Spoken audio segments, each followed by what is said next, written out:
they are able to confront the jihad plan and to tell it to their face.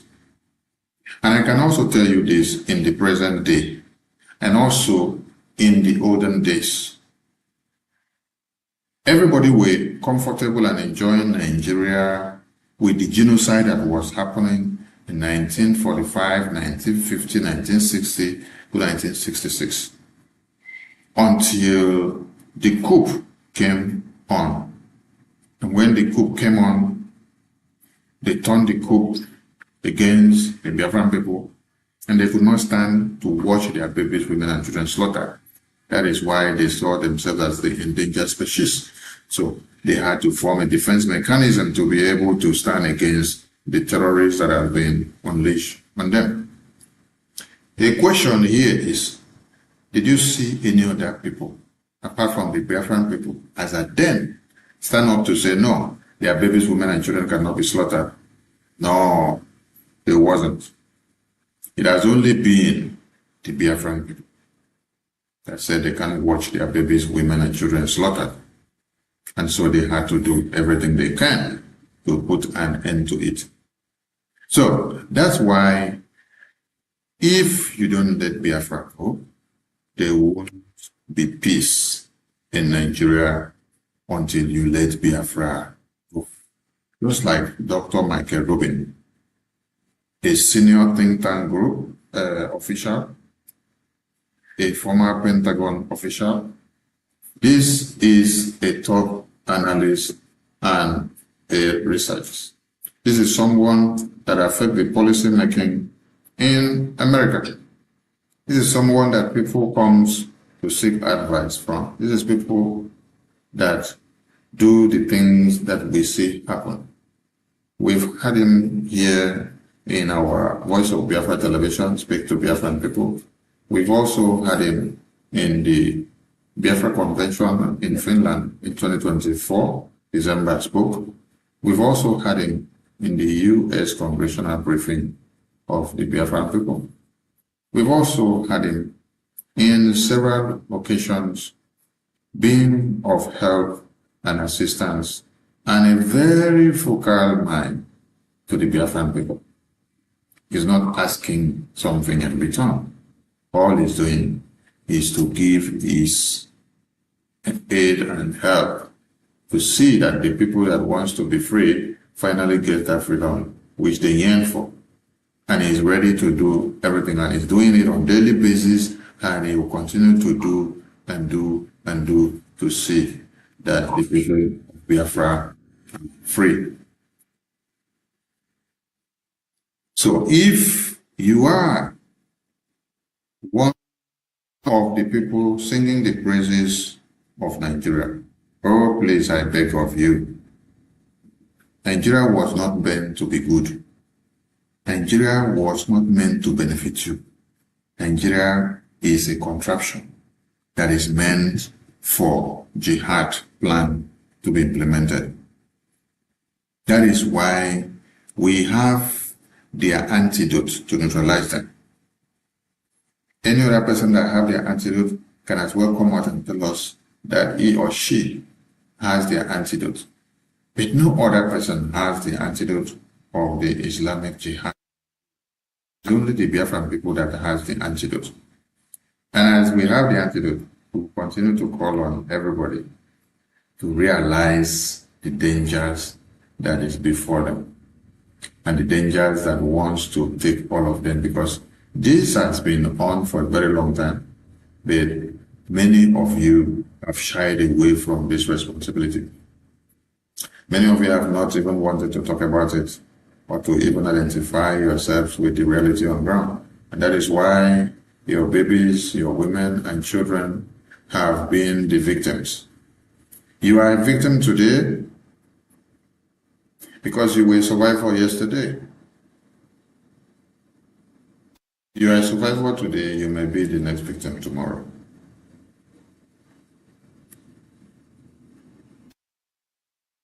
The work of the Biafra Republic government in exile lobbies and the Prime Minister in Washington, D.C. must cause stomach ache to many people. Do you know why? because we are punching those that have been benefiting from the bloodletting of Christians and Nigerians and Biafrans in that contraption. We are punching them in and out. If somebody is coming to remove bread from your mouth to put stone, how will you feel? I want the Biafran people to understand something here. That those you see on the media attacking the Biafra Republic government, Prime Minister, his entire cabinet, the media team, the attorney of Brgie, and everyone that we work with, everyone that supports the quest for the independence of Biafra. Anyone that you see that is attacking our processes, attacking our template, just know that the person was benefiting from the genocide of Nigeria for the past 20, 15, 10, 20, 40, 50 years.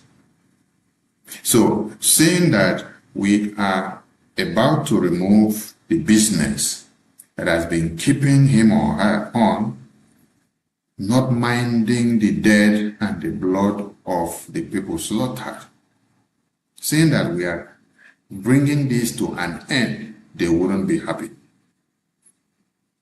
So one thing they will have to do is that they must attack our Republic government in exile lobbies. Mazi Elias. They must attack our attorney Dabiri. They must attack our Prime Minister, Okechukwu Nkere. They must also attack everybody that they see that identifies with us and support our cause and our template and the ways and manners that we go about our awareness in engaging the U.S. foreign policy makers. They must come at us. They must be angry at us. Because if they are not expressing that their anger, if they don't come out to come and create chaos or to destroy one process or another, it will be as if we are not yielding results. It is only someone that is yielding results that will now have enemies. It's only someone that is yielding good results that will have adversaries. So I want the Biafran people, the media team, to get this fact straight. First, you need to be happy when you see that you have too many people coming out from the toilet. Yes, I call it toilet because if you ask them, where have you been for the past 50 years? Where have you been for the past 30 years? Where have you been for the past 40 years? Where have you been for the past 10 years? Where have you been for the past 20 years? Where this jihad have slaughtered babies, women, and children. Some of them were inside Nigeria benefiting from the Nigerian government, benefiting from this bloodletting. They benefited from this jihad. They benefited from how babies, women, and children of the Christians are slaughtered and of the Biafrans. But they did not speak up. How would they speak up? Because money covered their mouth. They used the money to plan everything for them. They give them contract.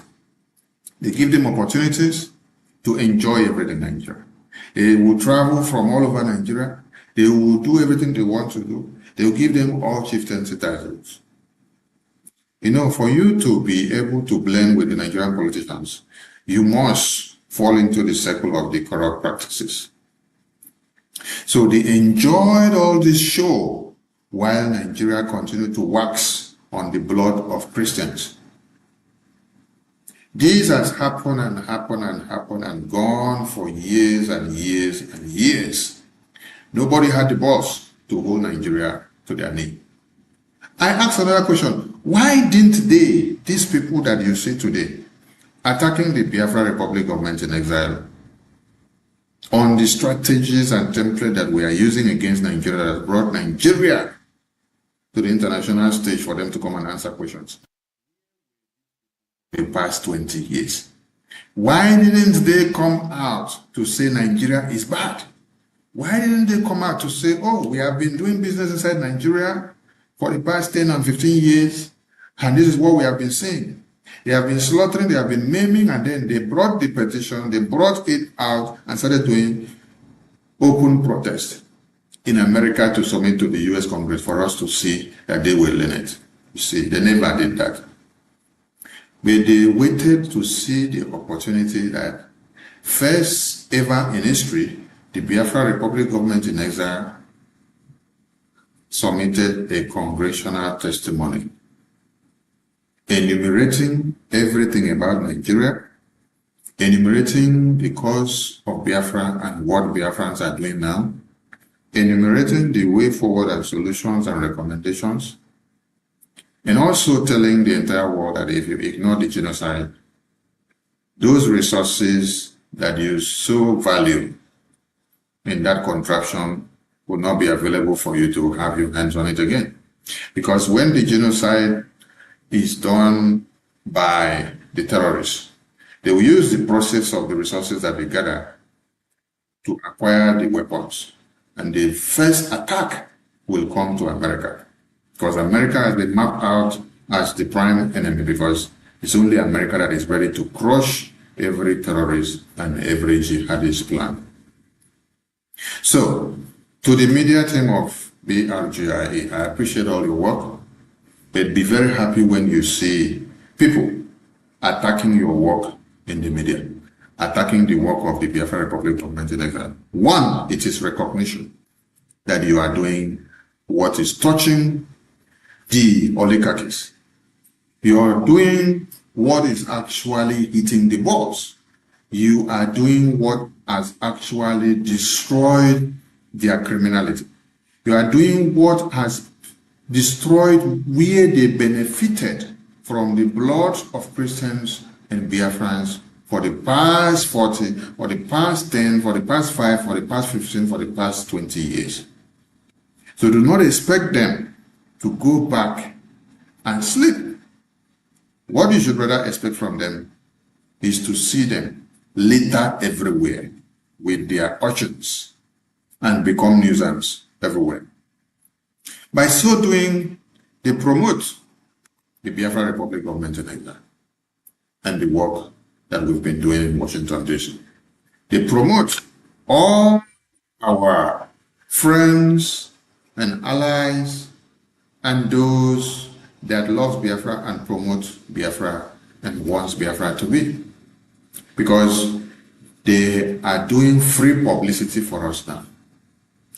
And do not be deceived, thinking that anybody that you see today waking up to start attacking the Biafra Republic government in exile processes and the template and the achievement of whatever we've done, that they are not aware of who is our lobbyist. No, they are aware. They are fully aware. They are fully aware of who is our lobbyist, who is our prime minister, who is our attorney, who have we met in America, what have we done in America, how have we engaged the lawmakers in America. They know. They even know about the contracts that we have with our lobbyists and our attorneys. They know everywhere that we've had meetings. They know all the engagement. So don't think that they are ignorant. They are just in to play the red card because it is a contract that has been given to them. Because why? You have removed bread from their mouth and decided to put stone.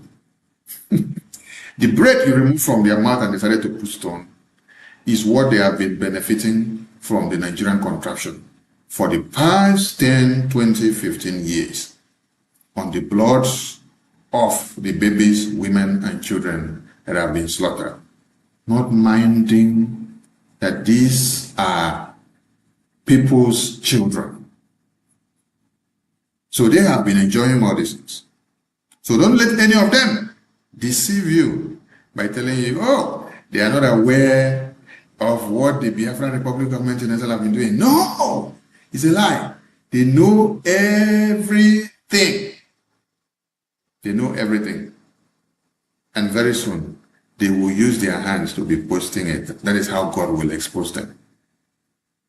And when you check, you will ask yourself, so, you knew that Biafra Republic government in Israel has a lobbyist. You knew that Biafra Republic government in Israel has an attorney. You know that they have a contract with their lobbies and their attorney.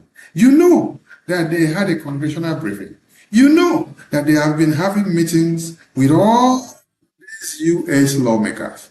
Yes, they are fully aware that they will come out to discredit your work in the media, to cause dissociation, to cause chaos, and to downplay your effort, to bring in conflict amongst you, so that it will seem as if you have not been doing anything. And yet they are aware. They make research and they know everything. They see your discussions and your meetings that you post and communicates that is coming out and everything you do. So that is why I want you all to understand and remember that they are doing all this because our lobbyists and our attorney successfully, with our opinion, in their education and the work that they have been doing, succeeded in activating U.S. foreign policy apparatus against Nigeria. They activated credibility damage against Nigeria. They also activated against Nigerian government and their military formations and even the economy. They brought about political and diplomatic isolation to Nigerian government and all their allies.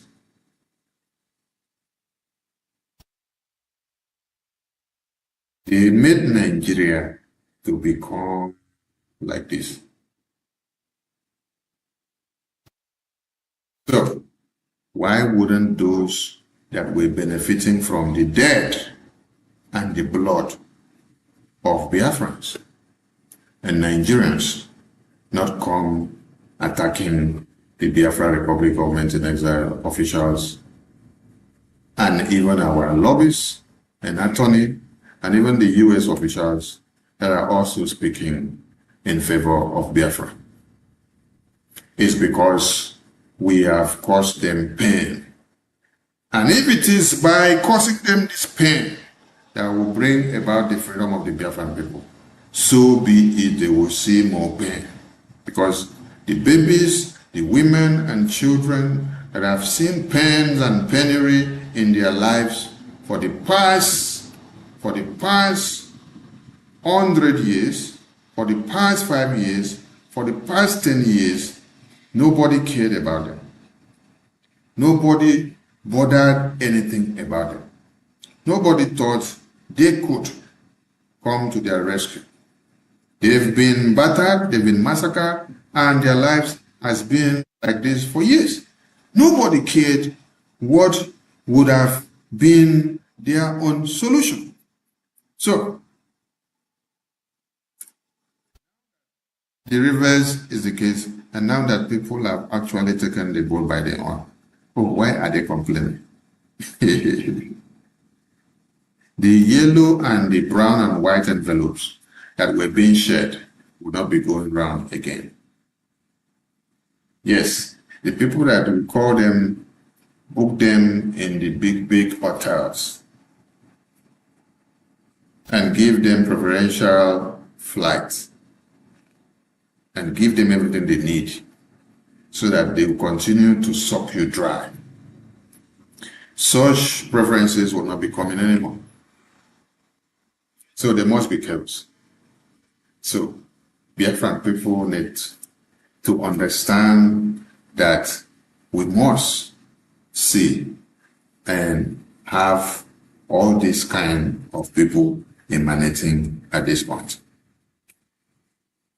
And I also want to remind all Biafrans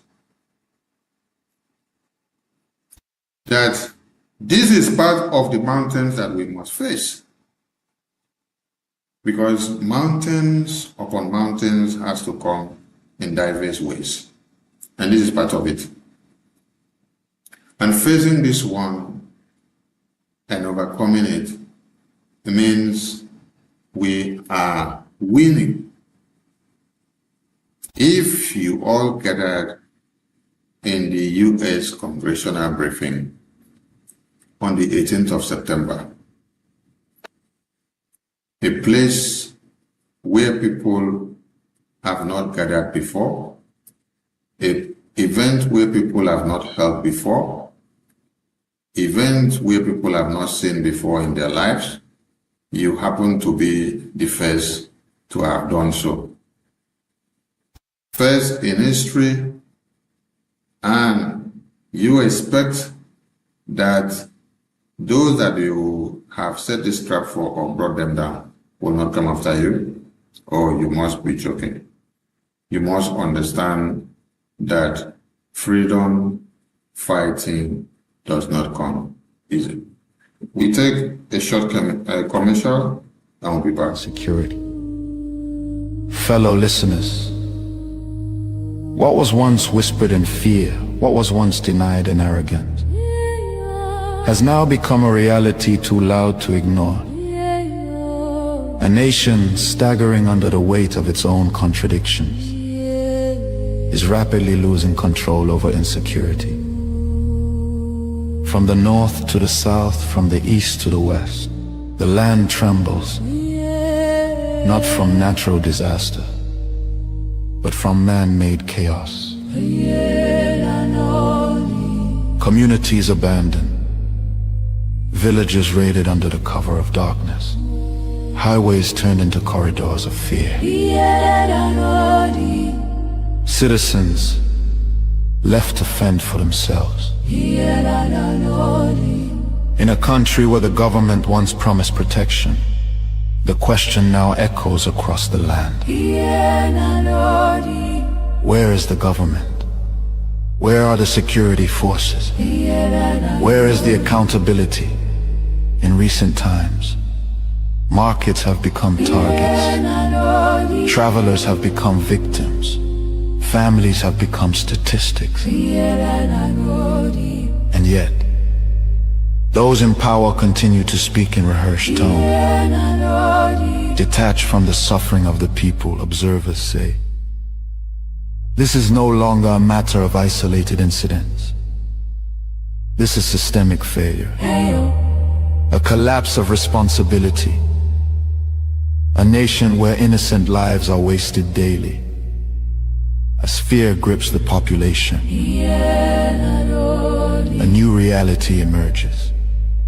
The people have lost confidence. Trust has been eroded. Hope has faded.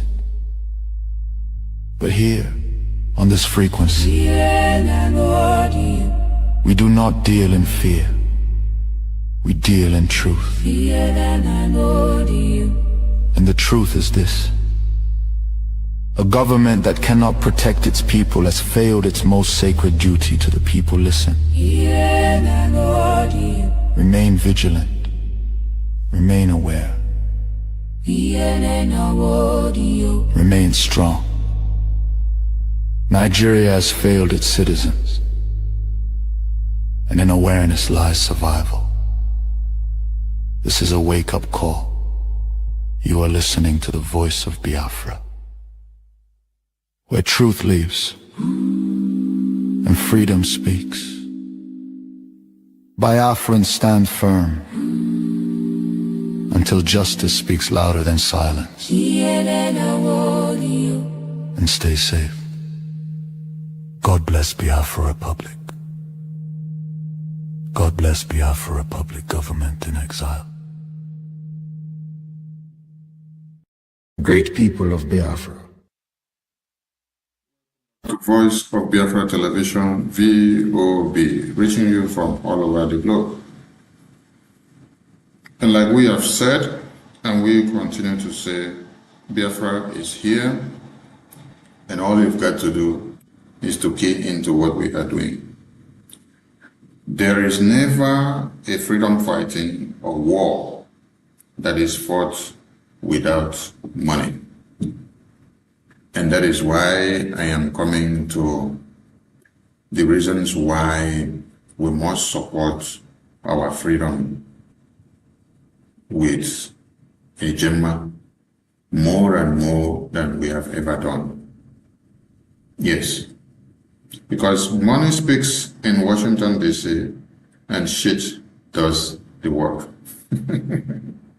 So they say, for us to have had the able hands of meeting these U.S. foreign policy makers, educating them and telling them about Biafra, telling them about the Christian genocide, having series of engagement with them, we needed a channel to have gone through. And that channel of communication happens to have been lobbyists and attorneys. This happens to be the connecting rod. This happens to be the intermediaries to make or see the U.S. foreign policy makers. So, if you check the media, you will now see that those that Biafran Republic government in exile have destroyed their business empire in Nigeria. Those that were enjoying the bloodletting of Biafrans and Christians in Nigeria, the first thing they will post is to post our contract, whatever we are paying or what we are doing, or the financial agreements that they see in the media between our lobbies and attorney. Because they are angry. They are damn angry that Brgie are getting results for Biafra with the use of these lobbyists. It doesn't matter how much the pay is, but what speaks volume is that these lobbyists and attorney are delivering on their mandate. Yes. If we were not delivering on that mandate, our voices wouldn't have been heard and we wouldn't have been spotted in the policy circle. We wouldn't have been spotted as being seen within the circle of the policy. So these people are angry that these lobbies and attorney is actually delivering on the mandate. And that is why we want them to cry more. Yes. We love to see panicants cry. We love to see them cry harder and cry bigger because it gives us joy. It helps us to weigh our balances. It helps us to check our statistics. It helps us to see if we are actually getting the result or if we are doing well or not. From what we have seen, with all the panicants that we've seen and with all the cries that they put out there, it simply tells us that we are doing excellently well. So, we need funds to do the political and diplomatic work. We need funds also to do the defense mechanism in the homeland. The Biafran people would have all been running away from their homes now. The Biafran people would have all been slaughtered now. What is happening in the Middle Belt? What is happening in the North? What is happening in Yoruba land would have been happening in a very high level in Biafra land now. Did you know how it was curtailed? The Biafran people formed a defense mechanism. They protected their land. They stood up and said, enough is enough. We cannot allow these terrorists to come and slaughter our babies, women, and children while we sit down and look. That is why and how they have been able to curtail this jihad that is happening, that everybody are running left, right, center. You see, now that they are running now, Biafran people are sitting down to watch them from the television and from the big mirror because they have sacrificed so much. From 2019 to this day, Biafran people are bored or had the bad name because of what? Defending their land with everything that they had. They did not defend with saliva. They did not defend with water. They did not defend with sand. They defended it with farms. Men and women that volunteered their lives to defend their motherland, they defended Biafra. So we need funds. We're calling on all Biafrans to come and support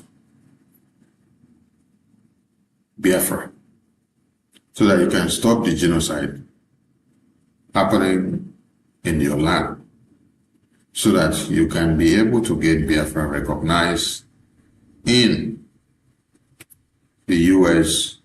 policy-making circle. We need the recognition of America. We need recognition of other countries. But you know what? Like our attorneys and lobbyists said, where U.S. leads, others follows, because they are the leaders of the world. That is why our radar is not going to anywhere. Our radar is so fixated in Washington, D.C. Some of you will say, oh, why didn't you go to Europe? Why didn't you go to UK? Why didn't you go to Russia? Why didn't you go to China? I want to also answer you. Has Russia not been seeing the genocide in Nigeria for ages now? Has China not been seeing the genocide in Nigeria for ages now? Has Europe not seen the genocide in Nigeria for ages now? Has UK not been the one supervising the genocide of Biafran people? Has UK not been the one that gave Mazinam the kind of passport to use as a UK citizen? And then when they heard that Nigerian government has kidnapped him in Kenya, what has UK done? Is it not Europe that arrests Mazinam and lock him up and charge him for treason and charge him for terrorism because of fighting for self-defense and freedom of the people of Biafra, the Christians? How is Europe different from Nigeria? And how is Europe different from UK? And how is Europe different from China and Russia? Because China, as we speak, are coming to exploit the situation of the genocide in Nigeria as we speak now. They are suckling the oil and gas and everything that is happening there. As we speak now, Russia is there looking where it will favor them for them to come in. Europe lock up Mercy Simon Epa, and they are ready to lock up Biafrans because of the oil and gas interests that they are having in Nigeria. So you see, then I bring another question. Why is America not arresting all of us? Does America not also have oil and gas interests in Nigeria? America has oil and gas interests in Nigeria. But they put the freedom of people first. They value the life of people first. They prefer to see that you live to enjoy the resources that you have. They prefer to see that you enjoy that resources which you say is your own. They want you to be the one telling them how far. As they negotiate, they want you to also have a say and speak. But what does Europe do? Europe don't care if you're dying. UK don't care if you're dying. America keeps their oil interests aside. They keep every other business aside. And then they sanction Nigeria on the demand of Biafra Republic of Nigeria. They designate Nigeria as a country of particular concern, seeing all the evidences of the Christian genocide and the political aggression or repression that they have used on those that are speaking up. They consider your ethnicity, your tribe, your identity before they pronounce you death sentence in Nigeria. And no other country cares about this. It's only America. It's only America that sanctions countries that are violating human rights. It's only America that is ready to come for you, to speak for you, and to stand in for you. Every other countries are only concerned about how much business and how much money they will make from their deals. It's only America that is ready to defend humanity. Yet America have their interests that they want, but they put your life first. That's the question you should ask yourself.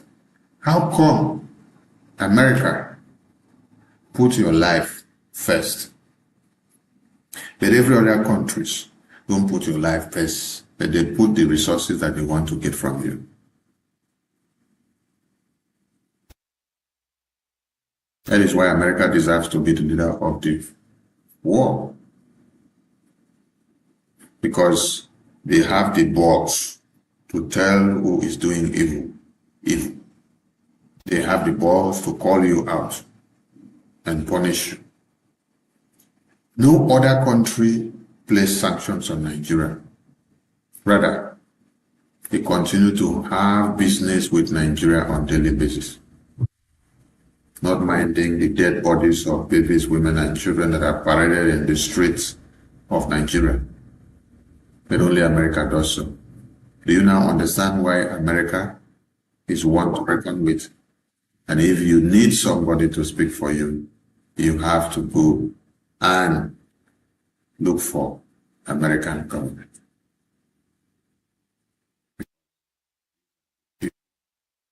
That cares about your life. That the people that wants you to be free. Not just looking into the oil and gas, but they want you to be free, so that you can also live like them and have a free life. So don't tell us to go to other places, because those other places have disappointed us. Every Biafran should come together at this point, support the Biafran freedom, support the Biafran government in exile, the only government that is speaking for the Biafran people, that carries Biafra on its shoulder to Washington, D.C., to meet all these congressmen and women, is the Biafra Republic government in exile. And that is the Prime Minister that you see. If any of you is calling these are our Prime Minister names and these are our lobbies and attorney names, and that means you are also calling our past leaders the same names, because our past leaders were craving for the same opportunity to meet the U.S. lawmakers and to table Biafra. Mazi Nnamdi Kanu was singing about, if we ever have any opportunity to talk to the U.S. lawmakers for Biafra, but he never had any opportunity because the people that surrounded him were all criminals. Every time he made effort, they thwarted it. That is why you should ask all the lawyers of Mazi Nnamdi Kanu and the brothers and all the DOS. For 12 years, all of you were all around Mazi Nnamdi Kanu. You only feed fat on the money that IPOB contributed. How many lawmakers of America were you able to present to Mazi Nnamdi Kanu to meet and to table Biafra? They are angry that it is happening now.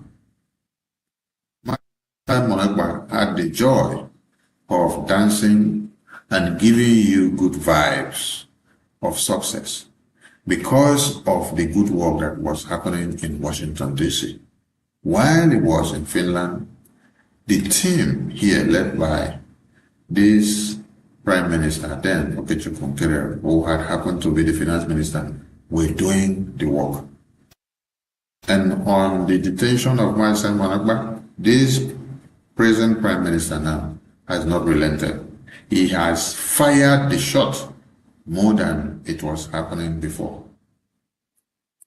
That is why at this time is when Nigeria got the CPC designation. At this time is when Nigeria got the sanctions. At this time is when visa ban is on Nigeria. At this time is when some officials of Nigeria cannot enter America. At this time is when the U.S. Congress held a congressional hearing on the 20th of November 2025. And upon the education of all these U.S. lawmakers, they had to speak about Biafra and Mazi Nnamdi Kanu on that same day that he was sentenced to life imprisonment. If this present Prime Minister and this government were not doing enough, will these lawmakers of America have had the knowledge and the opportunity to have craved such indulgence with boldness in the U.S. congressional hearing that happened? So anybody that tells you that he is not aware, anybody that tells you that he is not aware of the good works of whatever that Biafran government in exile are doing, tell that person that he or she is a joke, because he is fully aware. Yes. The person is fully aware. They just decide to deceive his or herself. Yes. Because everything we do, we give the update on the media, and you can find it there on the media. Why do we put it on the media? We put it on the media so that you will not say we do Photoshop. So if we do Photoshop now, I believe the lawmakers that we use their faces to do Photoshop should have been coming to meet us and ask us, why are you using my face to do Photoshop? Right? The lawmakers of America should have been coming to meet or give us litigation to say we are using their faces to do Photoshop. And why should we use their faces to do Photoshop? That they have not approved of us to use their faces to do Photoshop. This is a very pertinent question that you should be asking all the nonentities and the idiots that you see there on the social media talking trash about the Biafra Republic government's diplomatic and political engagement in Washington, D.C. Ask them a very simple question. You say we are doing Photoshop videos and photos. Please, why don't you get to these U.S. lawmakers, ask them to place a litigation against the Biafra Republic government in England for using their photos for impersonation and blackmail and slander without permission. Yes. And for doing Photoshop of their photos and putting right up together and bringing them to the social media to deceive people. That is what these U.S. lawmakers that you see should be doing. When we see the litigation, we will know that we have been dragged to court against a crime that we have committed, and then we'll come to defend ourselves. But I haven't seen any of you with the boldness of doing such. So, if you are part of those that are going to the social media to say, we are just taking photos, and we are displaying photos, and we are doing Photoshop, know ye that very foolish, and you have been cursed. There is a curse on your head. Because if there was no curse on your head, you will not see reality, and then you say it is fake. If you say we are making photos with the U.S. lawmakers and foreign policy makers, please We want to also see your own photo, if it is easy, to also go and have the same kind of meeting with these lawmakers that we have had, and then bring your own photo. Yes. Go to the US Congress, meet this Speaker of America, meet this Chairman Smith, meet this Prime Max, meet this Ambassador Thibault Nash, meet this Senator Ted Cruz, meet this Congressman James, meet all the lawmakers that we've had meetings with here. I can't mention all their names. You can see all their faces there. And there are more than this. We are only capturing a cross-section of them for you to see. Please go and meet all these lawmakers, and then also bring your own video or photo of evidence. Come and post it in the social media. Yes. Since it is what you claim that is about posting photo and video that it is fake, we also want to see your own real and fake photos and videos. We appreciate all Biafrans who have been doing the great job supporting and adding value to what we do. You must understand that freedom was not given, and it must be taken with everything that we have. And if Biafra is not let go, there won't be peace in Nigeria until Biafra is free.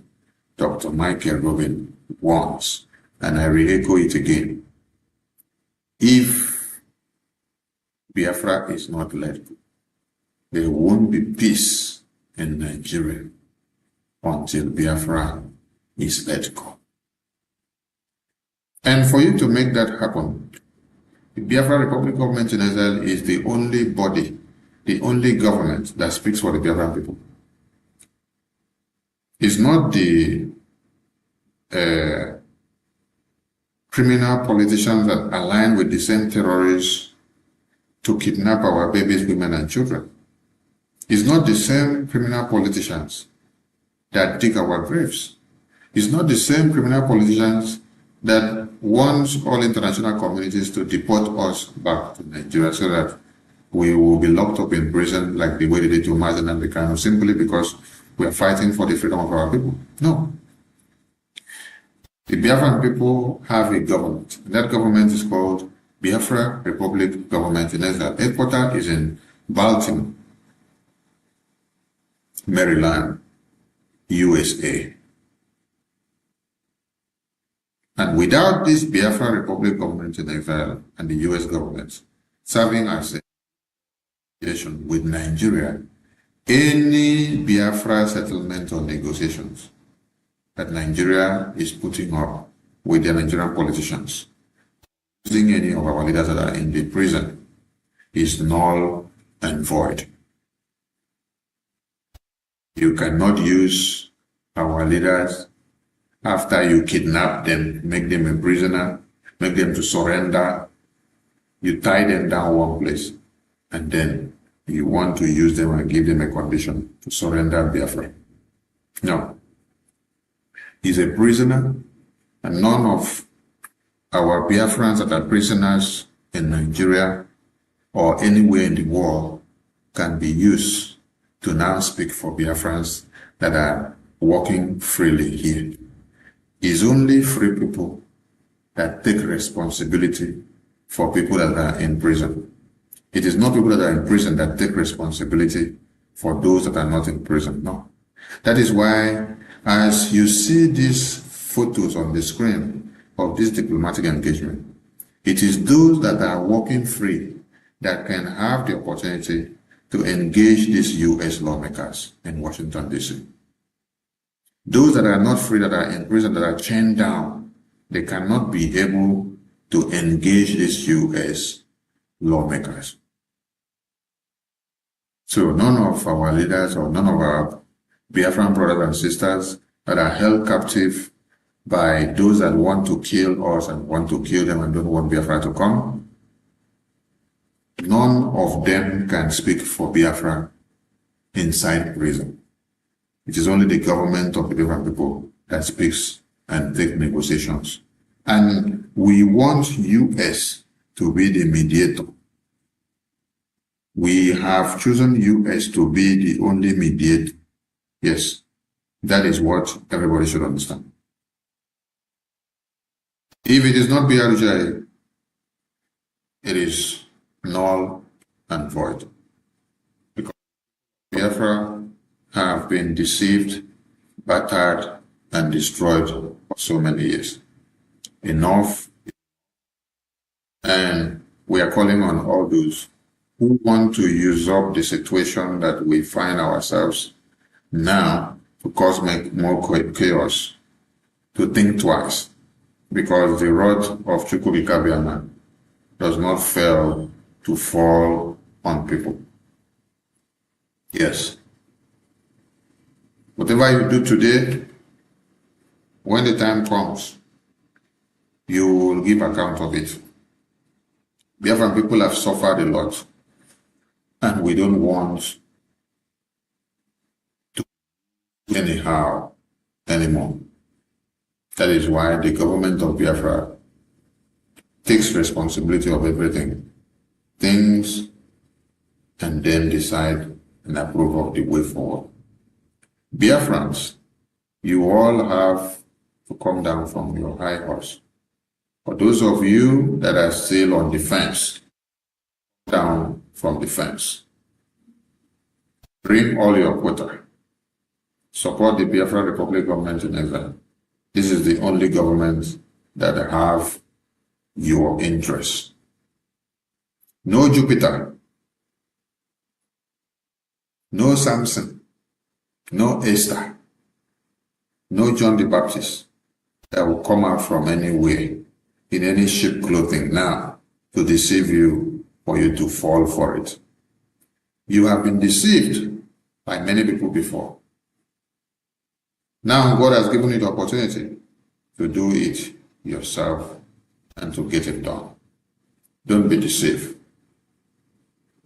Biafra Republic government in exile is the only place that have result.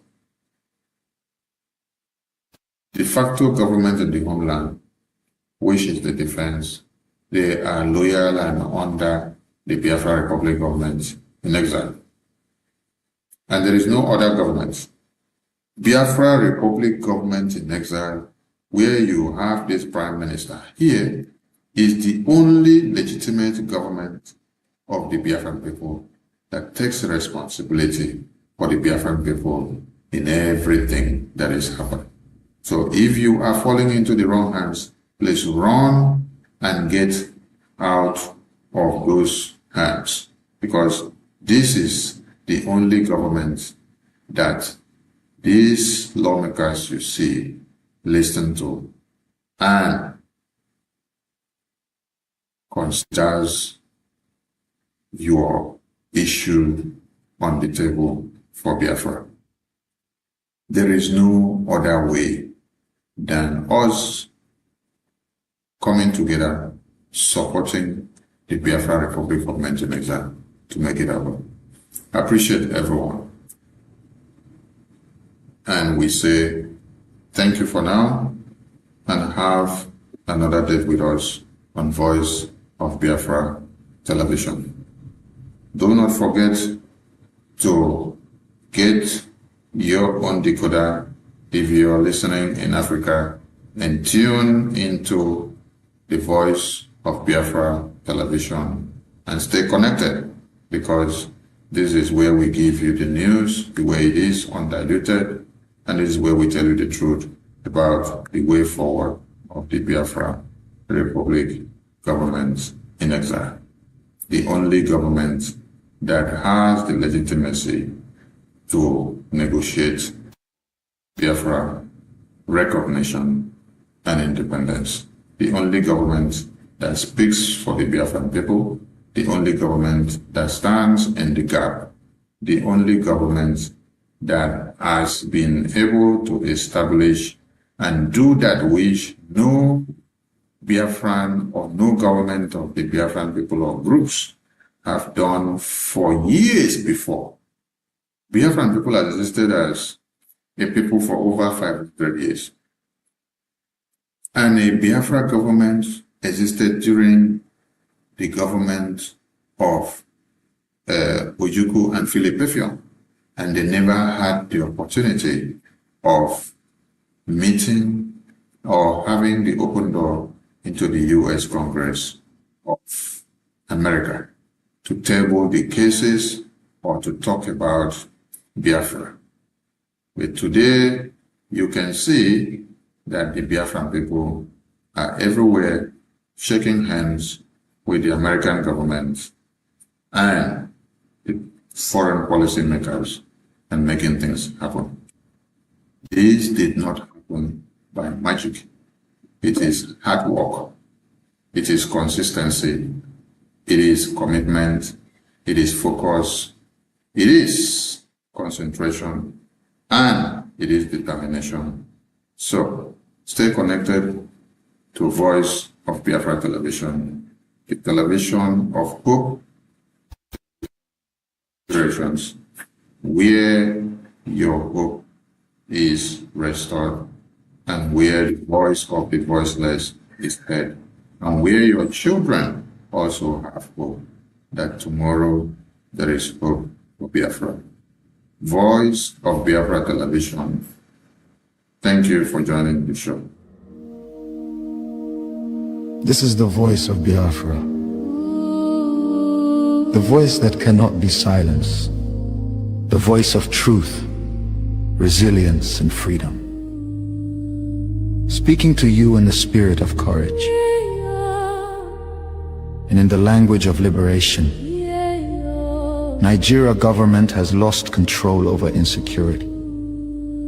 Fellow listeners, what was once whispered in fear, what was once denied in arrogance, has now become a reality too loud to ignore. A nation staggering under the weight of its own contradictions is rapidly losing control over insecurity. From the north to the south, from the east to the west, the land trembles, not from natural disaster, but from man-made chaos. Communities abandoned, villages raided under the cover of darkness, highways turned into corridors of fear. Citizens left to fend for themselves. In a country where the government once promised protection, the question now echoes across the land. Where is the government? Where are the security forces? Where is the accountability? In recent times, markets have become targets. Travelers have become victims. Families have become statistics. And yet, those in power continue to speak in rehearsed tone. Detached from the suffering of the people, observers say, this is no longer a matter of isolated incidents. This is systemic failure. A collapse of responsibility. A nation where innocent lives are wasted daily. As fear grips the population, a new reality emerges. The people have lost confidence. Trust has been eroded. Hope has faded. But here, on this frequency, we do not deal in fear. We deal in truth. And the truth is this: a government that cannot protect its people has failed its most sacred duty to the people. Listen. Remain vigilant. Remain aware. Remain strong. Nigeria has failed its citizens, and in awareness lies survival. This is a wake-up call. You are listening to the voice of Biafra, where truth lives and freedom speaks. Biafrans stand firm until justice speaks louder than silence, and and stay safe. God bless Biafra Republic. God bless Biafra Republic government in exile. Great people.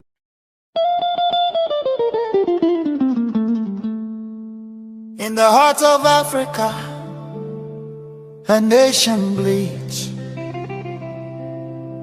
not from a single wound, but from 1,000 cuts, inflicted by a forced union, never meant to endure. This is the story of 9Geria, a giant built on false foundations, now straining beneath the weight of its own contradictions. And at the center of that storm stands the unbroken spirit of Biafra, crying out for freedom from a nightmare that has consumed millions.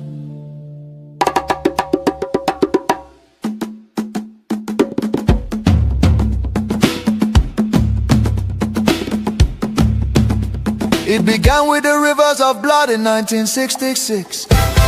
Thousands of Biafran men, women and children, professionals, traders, students and families who had built lives across the Federation, became targets in the northern city, fueled by ethnic hatred and religious hostility. Mobs descended upon innocent civilians. They were slaughtered in their homes, in crowded markets, and aboard trains carrying desperate families back to the east. Streets were littered with bodies, rivers choked with corpses. Survivors returned to the east carrying trauma, grief, and the painful realization that they were no longer wanted in the Nigerian Union. Biafra, Biafra, voice of truth and freedom. Biafra, Biafra, the rising sun will rise again. Then came May 30th, 1967, a desperate act of survival. What followed were 30 months of unimaginable devastation. The Nigerian military, armed and backed by foreign powers, including Britain, Russia and Egypt, surrounded the young republic. A total blockade was imposed. No food, no medicine, no escape. Starvation became a weapon of war. 5 million, mostly civilians, many of them children, perished during what was not just a conflict, but genocide against Biafra. Bombs fell on markets, hospitals and villages. Communities were razed. The world watched in silence while famine hollowed the faces of innocent children. Some nations spoke out, but many turned away. The war officially ended in paper in 9Geria Nti, under the declaration, no victor, no vanquished. Yet for Biafrans, the suffering did not end. Their properties were confiscated, careers destroyed. Biafrans were given only 20 pounds, regardless of how much they had.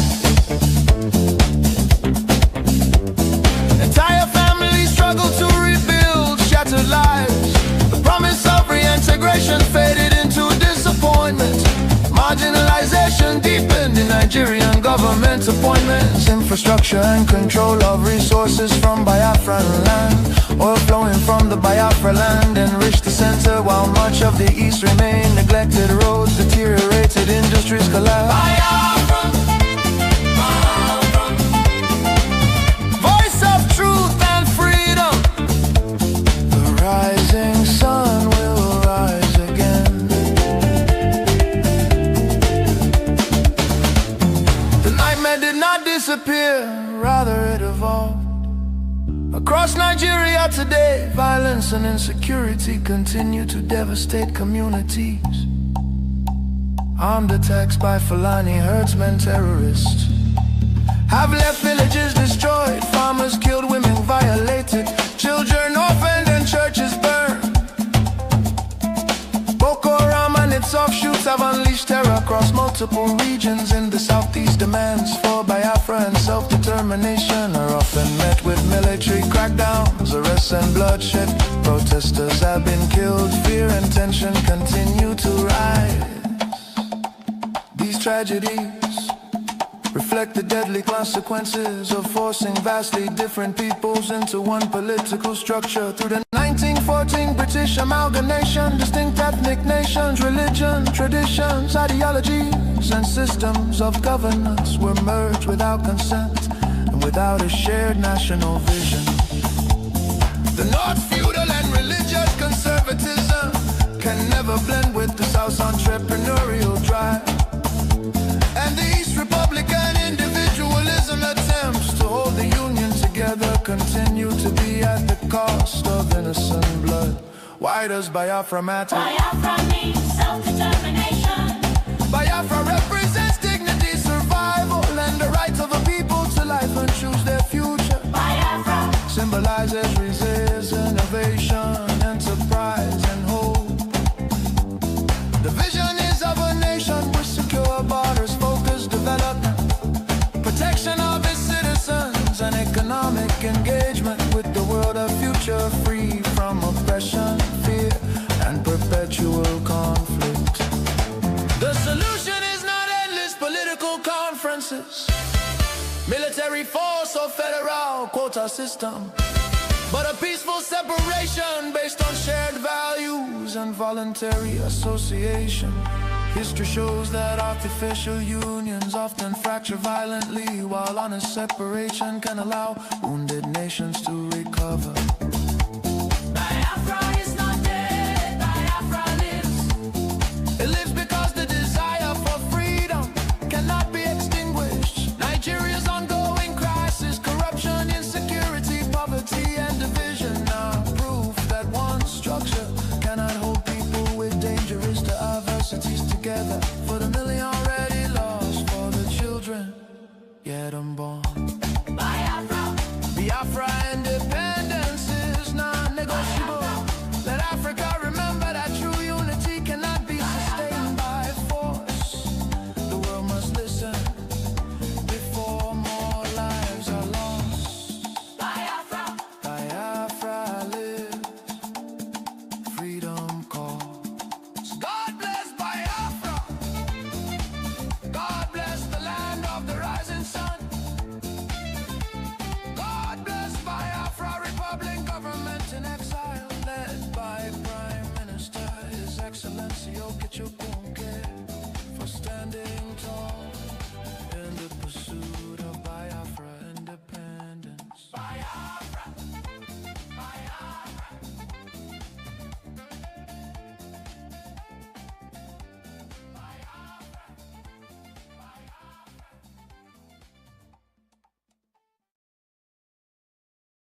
A wake-up call. You are listening to the voice of Biafra, where truth lives and freedom speaks.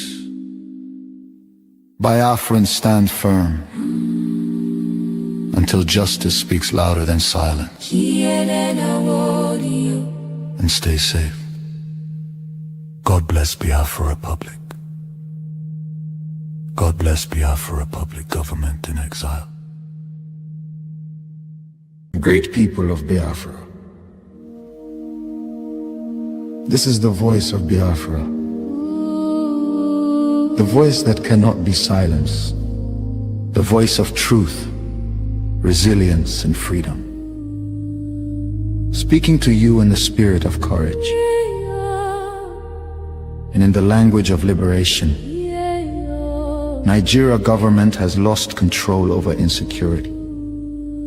Fellow listeners, what was once whispered in fear, what was once denied in arrogance, has now become a reality too loud to ignore. A nation staggering under the weight of its own contradictions is rapidly losing control over insecurity. From the north to the south, from the east to the west, the land trembles, not from natural disaster, but from man-made chaos.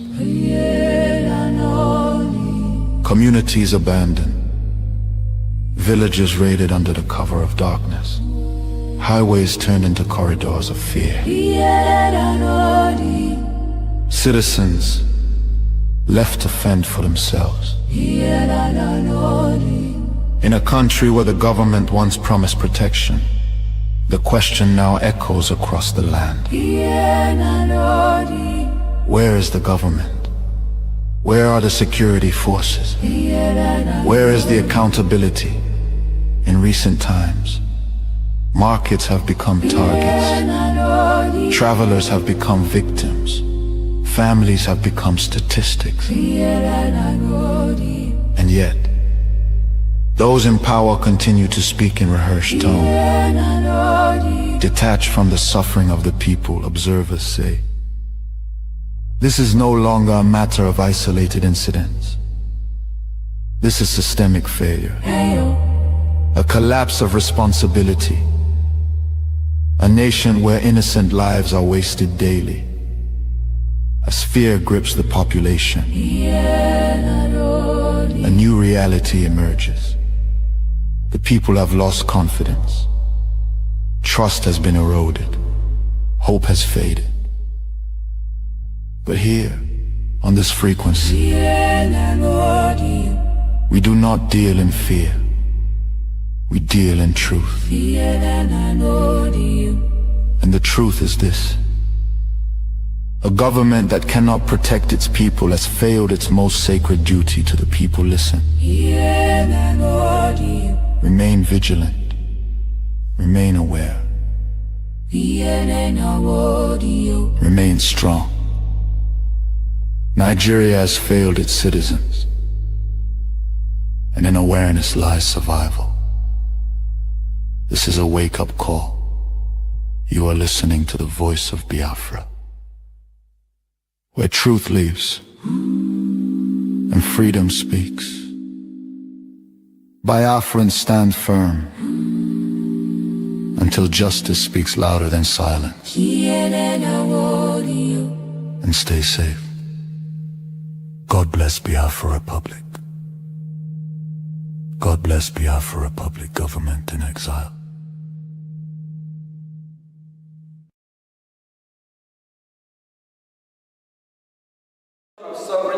That bipartisan act, drafted amidst the triumph of liberal democracy and the multinational world order, following the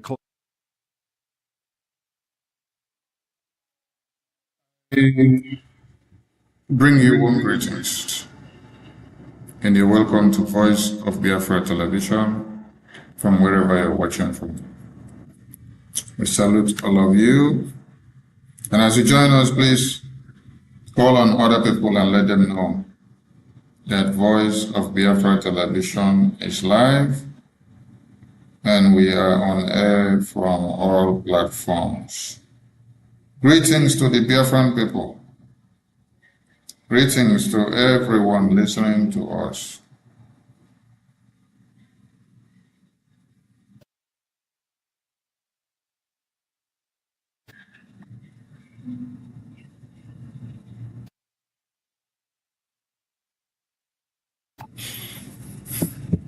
Welcome to Voice of Biafra Television, and in this frequency, we give you the news the way it is. It doesn't matter how many of those that are trying to show themselves against the Christians that are being slaughtered on a daily basis. People of Biafra. This is the voice of Biafra. The voice that cannot be silenced. The voice of truth, resilience, and freedom.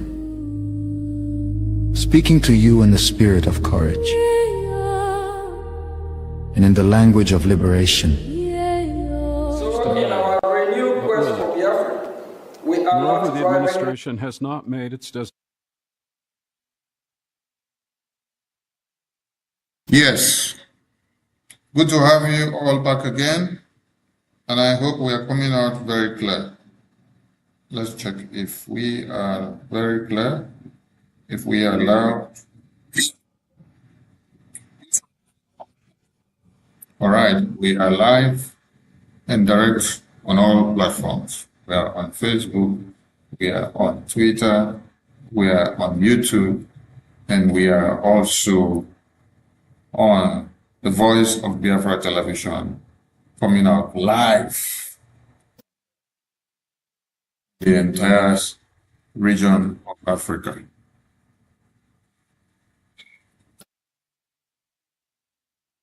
Death of the Christians in Nigeria should not be marred. And that is why we must continue to create the awareness of everyone that claims to be ignorant of the reality that is happening in Nigeria.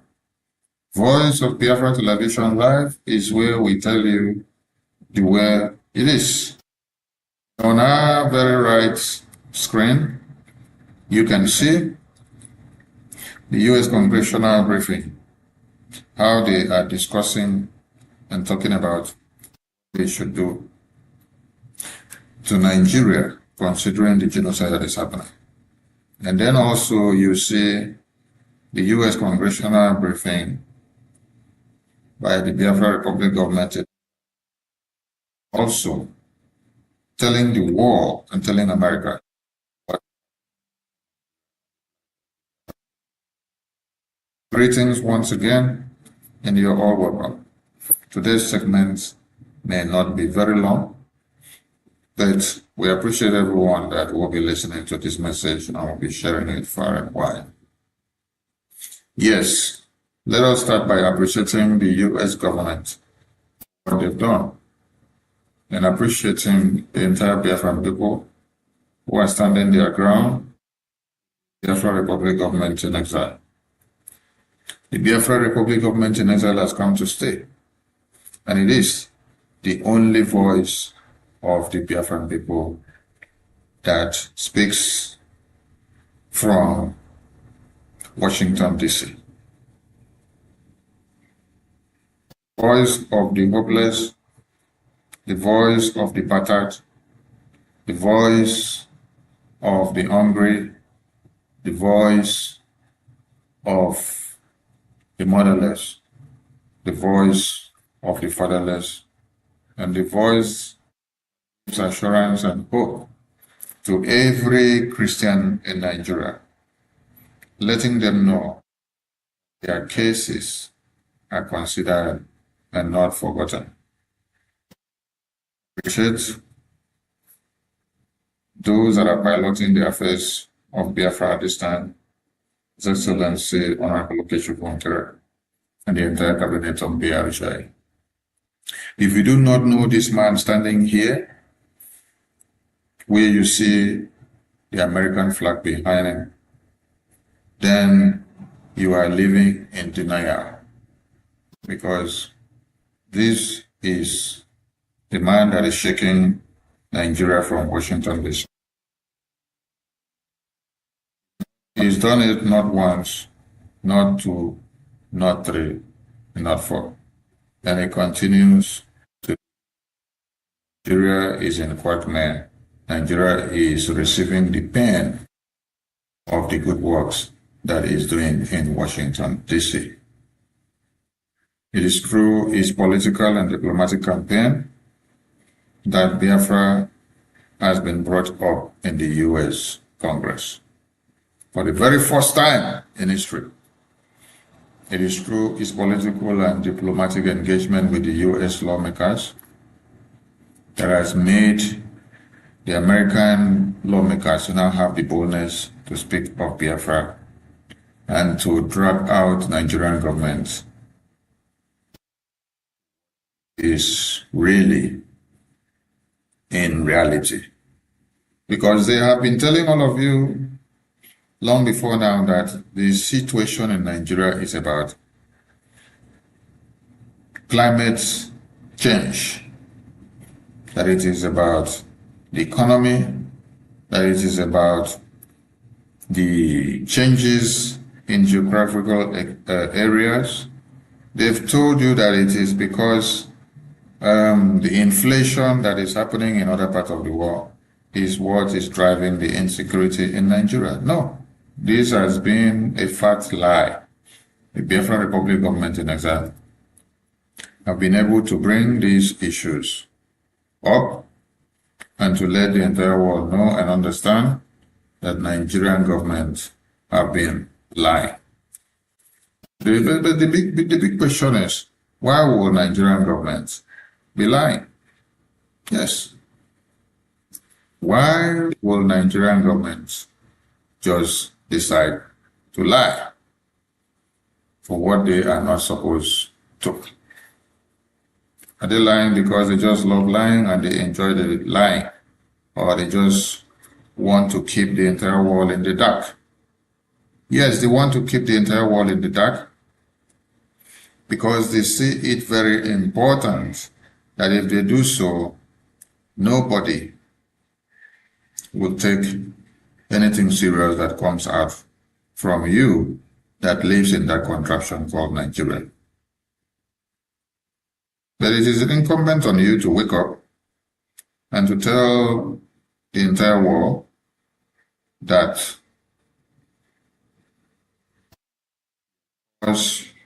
is paramount.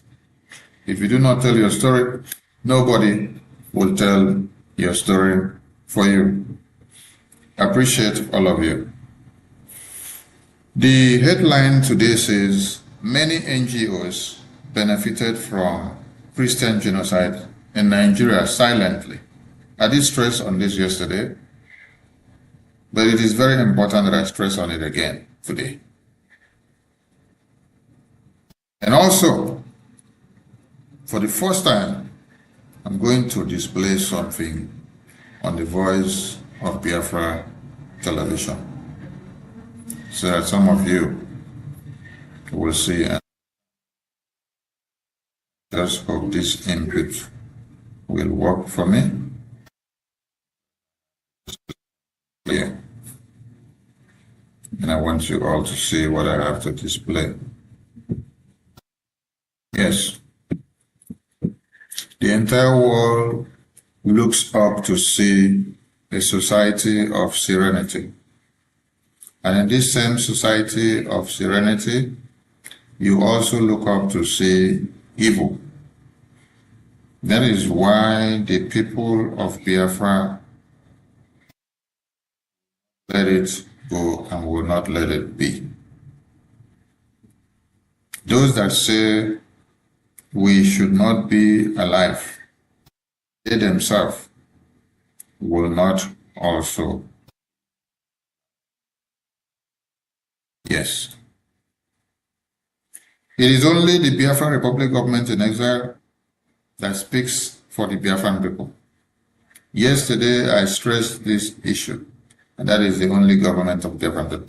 That is why today, from the back end video you can see here, you see the U.S. congressional hearing, and then you see the Biafra congressional briefing that happened on the 18th of September. So as to connect the dots.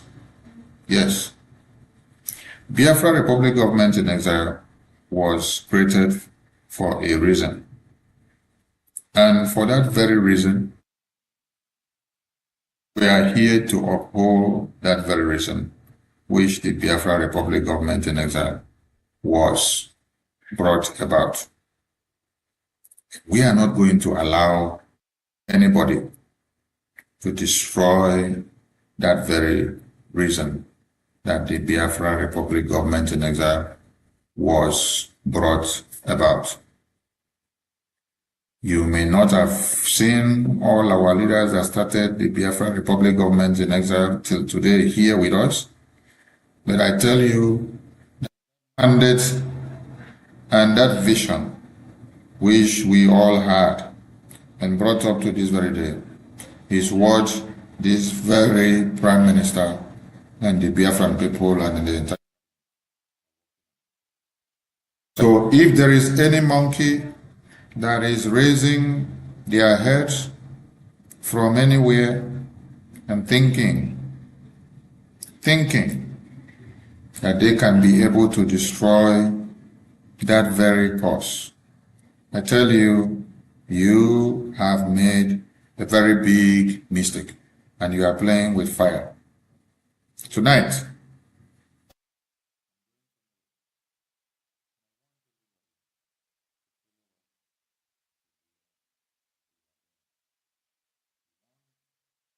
those that are ignorant and are not aware of what they should know to start learning and understand so that they don't fall victims of women that are coming out in sheep clothing and deceiving them in the name of whatever name. So with me today, I will be taking you to try and join. Let's see where we are going to be. Take a short commercial. As we return, we will go right into this very course. 9Geria government has lost control over insecurity. Fellow listeners, what was once whispered in fear, what was once denied in arrogance, has now become a reality too loud to ignore. A nation staggering under the weight of its own contradictions is rapidly losing control over insecurity. From the north to the south, from the east to the west, the land trembles, not from natural disaster, but from man-made chaos.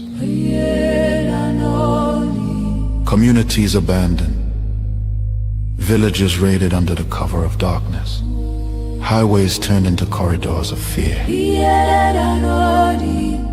Citizens left to fend for themselves.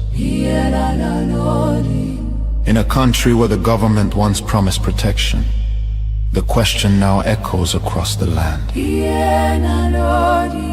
Where is the government? Where are the security forces? Where is the accountability? In recent times, markets have become targets. Travelers have become victims. Families have become statistics. And yet, those in power continue to speak in rehearsed tone. Detached from the suffering of the people, observers say, this is no longer a matter of isolated incidents. This is systemic failure. A collapse of responsibility. A nation where innocent lives are wasted daily. As fear grips the population, a new reality emerges. The people have lost confidence. Trust has been eroded. Hope has faded. But here, on this frequency, we do not deal in fear. We deal in truth. And the truth is this. A government that cannot protect its people has failed its most sacred duty to the people. Listen. Remain vigilant. Remain aware. Remain strong. Nigeria has failed its citizens, and in awareness lies survival. This is a wake-up call. You are listening to the voice of Biafra, where truth lives and freedom speaks. Biafrans stand firm until justice speaks louder than silence. And stay safe. God bless Biafra Republic. God bless Biafra Republic, government in exile.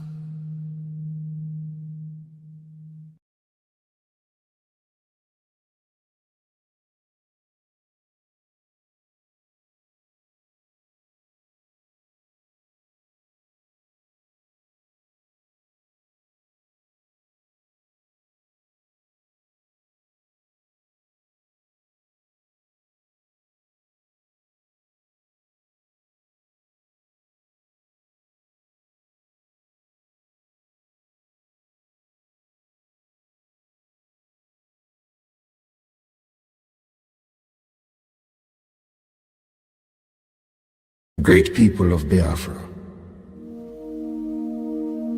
This is the voice of Biafra. The voice that cannot be silenced. The voice of truth, resilience, and freedom. Speaking to you in the spirit of courage and in the language of liberation. Nigeria government has lost control over insecurity.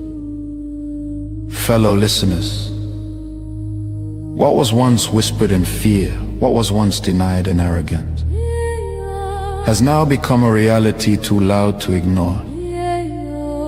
A nation staggering under the weight of its own contradictions is rapidly losing control over insecurity. From the north to the south, from the east to the west, the land trembles, not from natural disaster, but from man-made chaos. Communities abandoned, villages raided under the cover of darkness, highways turned into corridors of fear. Citizens left to fend for themselves. In a country where the government once promised protection, the question now echoes across the land. Where is the government? Where are the security forces? Where is the accountability? In recent times, markets have become targets. Travelers have become victims. Families have become statistics. And yet, those in power continue to speak in rehearsed tone. Detached from the suffering of the people, observers say. This is no longer a matter of isolated incidents. This is systemic failure. A collapse of responsibility. A nation where innocent lives are wasted daily. As fear grips the population, a new reality emerges. The people have lost confidence. They're stating that if we attack it. Come back to Voice of Biafra Television, where you get the news undiluted the way it should be. Yes, as I delve into the next segment of the program, what you have to see, and we have to address this issue so that Biafrans that must have been deceived will now know where they are and know what they should focus on. Yes. First and foremost, this is Canon Takano. This is Canon Takano. I want everybody to look at it very well. This is Canon Takano. Yes. And I want this to be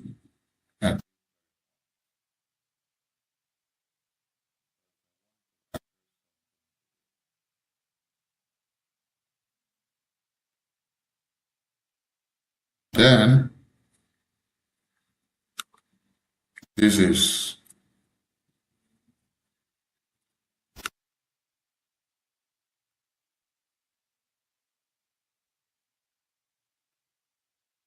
I want everybody to look at what we have on the screen now.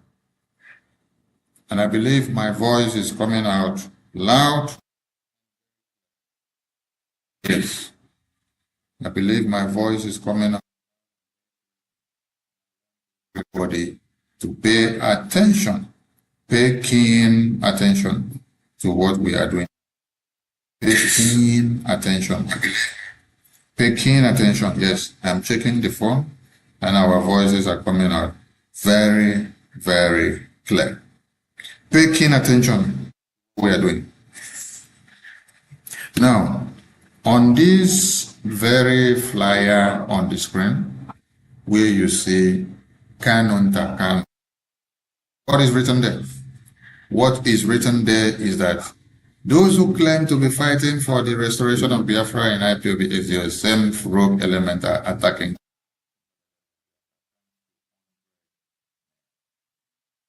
Yes.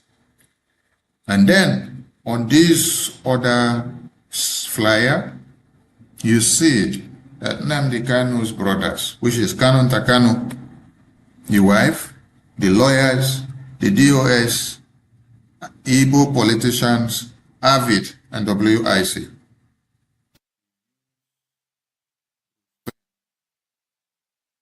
Write letter to EU president to imprison Mazi Simon Ekpa and deport all Biafrans supporting Biafra Republic government in exile for the release of Mazi Nnamdi Kanu and Biafra recognitions. So we ask the question, who did worst? Now, if you haven't seen this letter that we have on the screen before, yes, we are going to zoom this letter so that you can read and see it all for yourself. Now, we want everybody to take their time and read this letter. Starting from the letterhead, we want you to check the letterhead very well. Check the letterhead of this letter very well. What do you see there? What you see here on this letterhead is Law Office of Bruce Fenn, right? Okay. 300 New Jersey Avenue, NW Suite 900, Washington, D.C.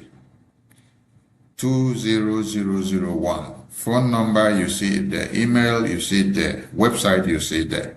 And letter dated 22 May 2023. 22 May 2023. And the letter is addressed to who? The letter is addressed to the President of European Union. And the name there is what? Ursula von der Leyen, President, European Commission. And they put the address there, Brussels, Belgium. They say, Dear President. Now, let us go into the context of the letter. We want you all to read the context of the letter alongside with us. For those of you watching from the homeland, and for those of you watching from all over Africa, this is the first time you are seeing this document displayed here on Voice of Biafra television. Yes, it is important that we declare this and we bring it to the Voice of Biafra television for you all to see, because many of you haven't seen this. You've been asking the question, oh, how did we get here? Why the confusion? Why the problems? And why the chaos that is happening everywhere? But from this very letter on the screen, you wouldn't need to be asking all these questions again. What is written on that letter, I go on to read. Dear President von der Leyen, as International Council and spokesman for Mazi Nnamdi Kanu, leader of the indigenous people of Biafra, IPOB, seeking vindication of the law of self-determination for Biafrans through peaceful means, I wish to communicate an urgent message from Mr. Kanu regarding a bogus, false Biafra Republic government in exile. This group of opportunists is neither Biafra, nor a republic, nor a government. They are fraudsters and should be ostracized. Ostracized means you should be deported. You should be sent out of the country of residence. You should be locked up. You should be penalized because they say you are a fraudster. Why are they saying that Biafra Republic government in exile is a fraudster? Because we are fighting for Biafra independence. Because we have stopped these groups of people from scamming people and collecting money from them for many years without nothing to show for it. Since 2012, they've been shouting along and raising flag and doing protests all over the world. But they were unable to arrange only one diplomatic U.S. congressmen and women, just for Mazi Nnamdi Kanu to be able to talk to the U.S. lawmakers that make policies that will affect the world. So what they've been doing was, they play hanky-panky, they make money, they enjoy themselves, they share the money, they do whatever they like, but some of them pay themselves salaries from this money of the blood of Biafrans. But nothing to show that they have been able to engage or to even have meeting with the U.S. lawmakers. Just for Mazi Nnamdi Kanu to put Biafra on the table and have a one-on-one discussion with them. Since 2012, down to this very day, they've not been able to record such success. So on seeing that Biafra Republic government in exile with able hands came in 2022 and were able to establish headquarter office in Baltimore, and were able to establish Biafra Republic government in exile license offices all over the world. They saw it that Biafra Republic government in exile have actually gotten to the right point of what they were unable to do for years. Their anger became that, why should Biafra Republic government in exile representatives be this fast, give all this in just 2 years, when they have been in the circle for over 12 years and they were unable to achieve anything compared or near or similar to what Biafra Republic government in exile have achieved in just 2 years. So they had to look for a way of making sure they lock up all Biafrans that are working to the restoration of Biafra under the Biafra Republic government in exile. It shocked you to understand that Biafra Republic government in exile submitted a congressional testimony to the U.S. government, telling them about the plight of the Biafran people, telling them about the Christian genocide in Nigeria, telling them about the kidnapping of Mazi Nnamdi Kanu and all Biafrans that have been kidnapped, telling them about the imprisonment of Mazi Monagba in Finland that the Finland government did in collaboration with the European Union, which is working in line with this letter that these Mazi Nnamdi Kanu brothers, Kanu Ntakanu, Bruce Fenn, the lawyers, the attorneys, and the entire family of him and the DOS, Walibo Congress, AVID, and all groups that are all over this world who are the enemies of Biafra restoration. They came together, they wrote this letter, they sent it to the European Commission. And they stood as a testimony. They stood as a testimony to Nigerian government. They supported Nigerian government to tell Europe that Biafra Republic government in exile are fraudsters. But this is the same Biafra Republic government in exile who is taking the cause of Biafra to Washington, D.C., for Washington, D.C. to hear our voices and to hear our cries and to come to the aid and to the recognition of Biafra. The people that did this are not too far from you. This was done by Kanu Ntakanu, Mazi Nnamdi Kanu's brother. This was done by Emmanuel Kanu, Mazi Nnamdi Kanu's brother. This was done by the wife of Mazi Nnamdi Kanu, Uchechi Kanu. This was done by DOS. This was done by Walibo Congress. This was done by Igbo politicians. This was done by World Igbo Congress, Organized Igbo, AVID groups, and all the groups of criminals who do not want Biafra to come, but they want to be making money and continue to shout all hail Biafra from January to December and from the first year to the 20th year. So when you see that Mazi Monagba is in prison today, Kano, the brothers of Mazi Nnamdi Kanu, they hired a lawyer and then they wrote this letter and they said Mazi Nnamdi Kanu is the one that ordered them to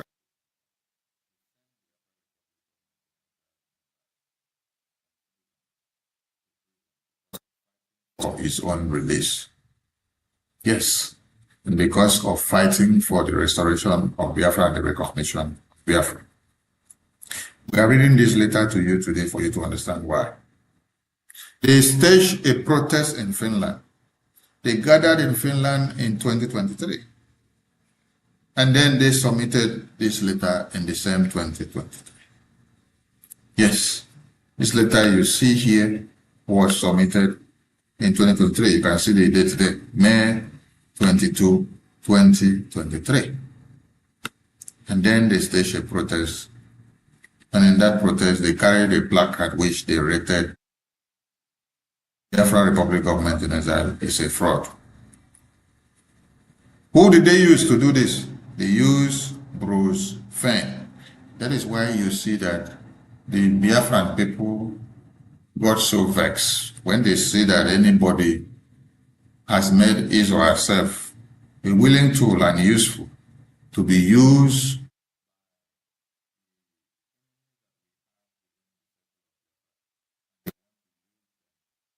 capitalize on the destruction of the recognition and restoration and the state at which the Biafra Republic government in exile have gone in diplomacy and policy making in America. Biafra Republic government in exile have gone very, very far.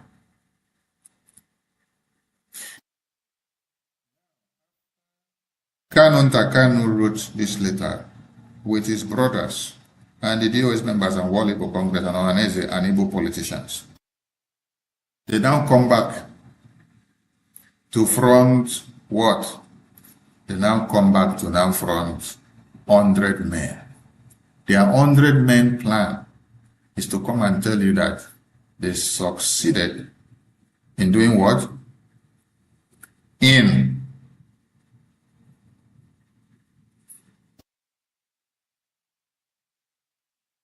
tell you that they succeeded in doing what? In sending the Biafra Republic government in exile members to prison, Simon Agba to prison, and that they are looking up to send many other Biafrans to prison. That is what you see from here. And what they are doing now is to front the 100 men madness. Now, I ask you, Biafra Republic government in exile have held a congressional briefing in the US Congress. The Prime Minister of the Biafra Republic government in exile goes on and on educating the US lawmakers on a daily basis about the plight of Biafran people. Very congressional briefing that you see on the screen behind where the US lawmakers talking. It was on the 20th of November, 2025. And in that very briefing, what did they do? The lawmakers that the Prime Minister of Biafra Republic government in Israel have educated so much about Biafra took up Biafra in that very congressional hearing, and they had to hear about Biafra spoken for the first time in the US Congress, where they were having a public hearing, where nobody had expected that such will come up. Nobody expected that such will be coming up in the US congressional briefing. So it shocked everyone to have seen that Biafra was spoken of in the US Congress on 20th of November All glory to the Biafra Republic government in exile.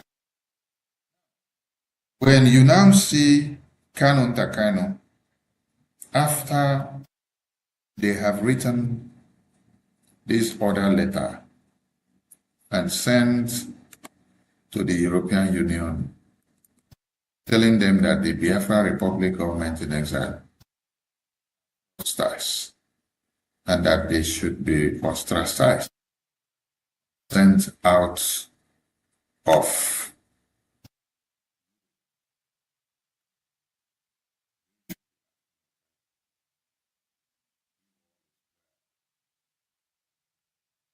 these people. Yes. You should be asking yourself,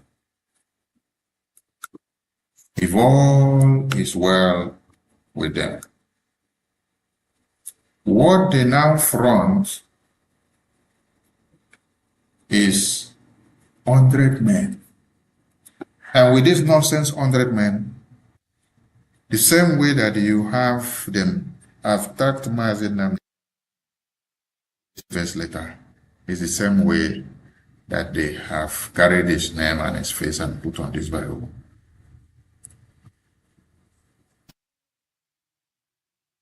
We're working so hard to see that Biafra is recognized in Washington, D.C.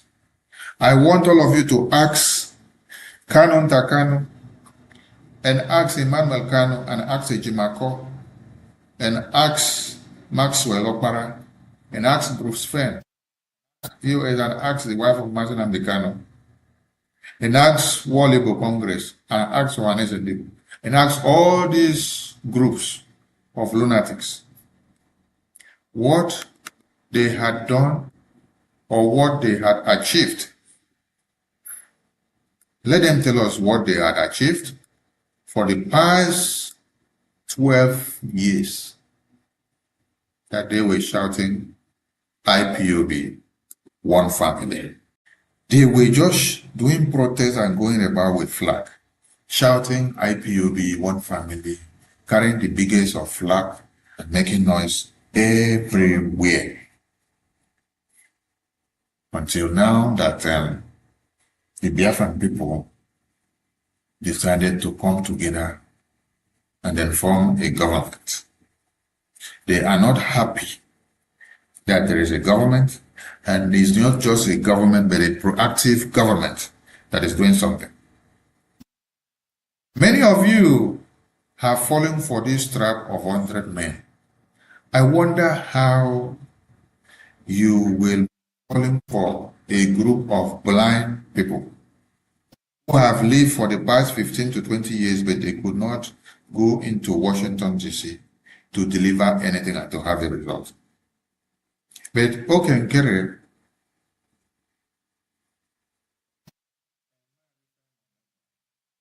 and the Biafran government in exile started going to what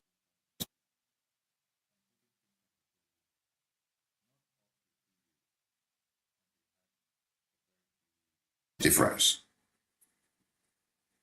And these people are very angry at why should we make a difference while they have been for the past 15 years, they did not make a difference. They are not happy that Biafra is going forward. They are not happy that the US Congress are now discussing and talking about Biafra. They are not happy that people now feel comfortable to engage about Biafra and to give their opinion and counsel. They are not happy that Biafra has reached out to the stage where people never expected. No. They are so damn hungry that the money that they have been making deceiving Biafrans for many years has been taken away from their hands. This is where their anger is coming from. Biafrans, to assess and ask the question, why are they so pained?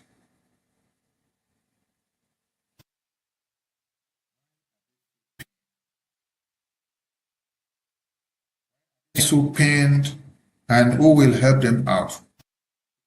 Pain in them is so much that they don't know what to do and they don't know how to be able to hide it. Because we are not stopping them from doing what they were supposed to have done. If they were doing well, I tell you, we wouldn't have had the Biafra Republic government in exile to come in to make a difference. It's only when you are making no difference, that is when another people will tend to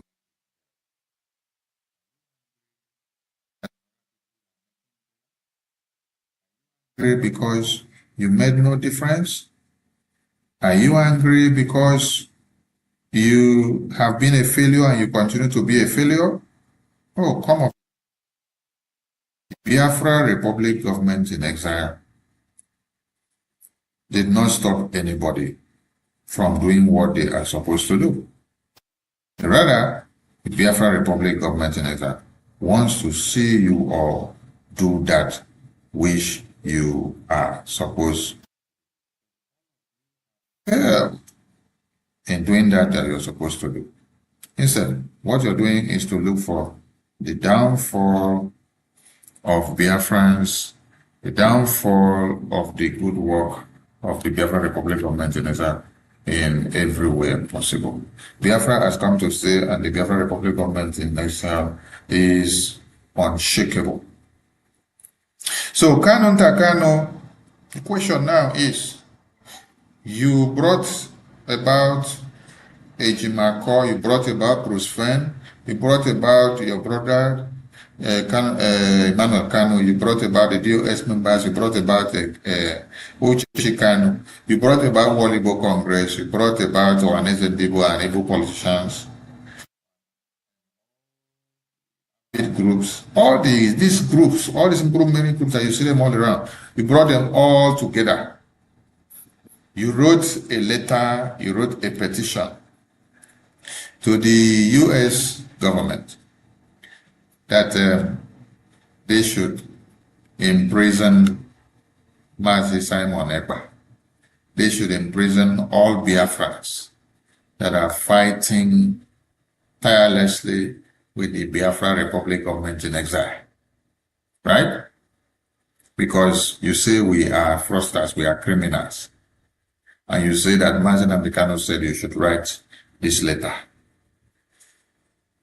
Now, is it the same Biafra Republic government in exile that all of you will now cry back to when you now have financial problems or financial issues? But you dig the graves of the same members and supporters of the Biafra Republic government in exile. Then you will still come back again to come and ask them for favor and help. Do you know that there is some help that you will come back to get from the Biafra Republic government in exile, and then it will backfire on you? Yes, it will definitely backfire on you. Because if you are part and parcel of the people that write letter and send to the European Commission, telling them that they should kill all Biafrans who are fighting under the Biafra Republic government in exile, to the release of Mazi Nnamdi and to the release of Biafrans that are in prison, and to the recognition and restoration of Biafra. It means you don't want anything better for the Biafran people. You don't want any of us to be alive.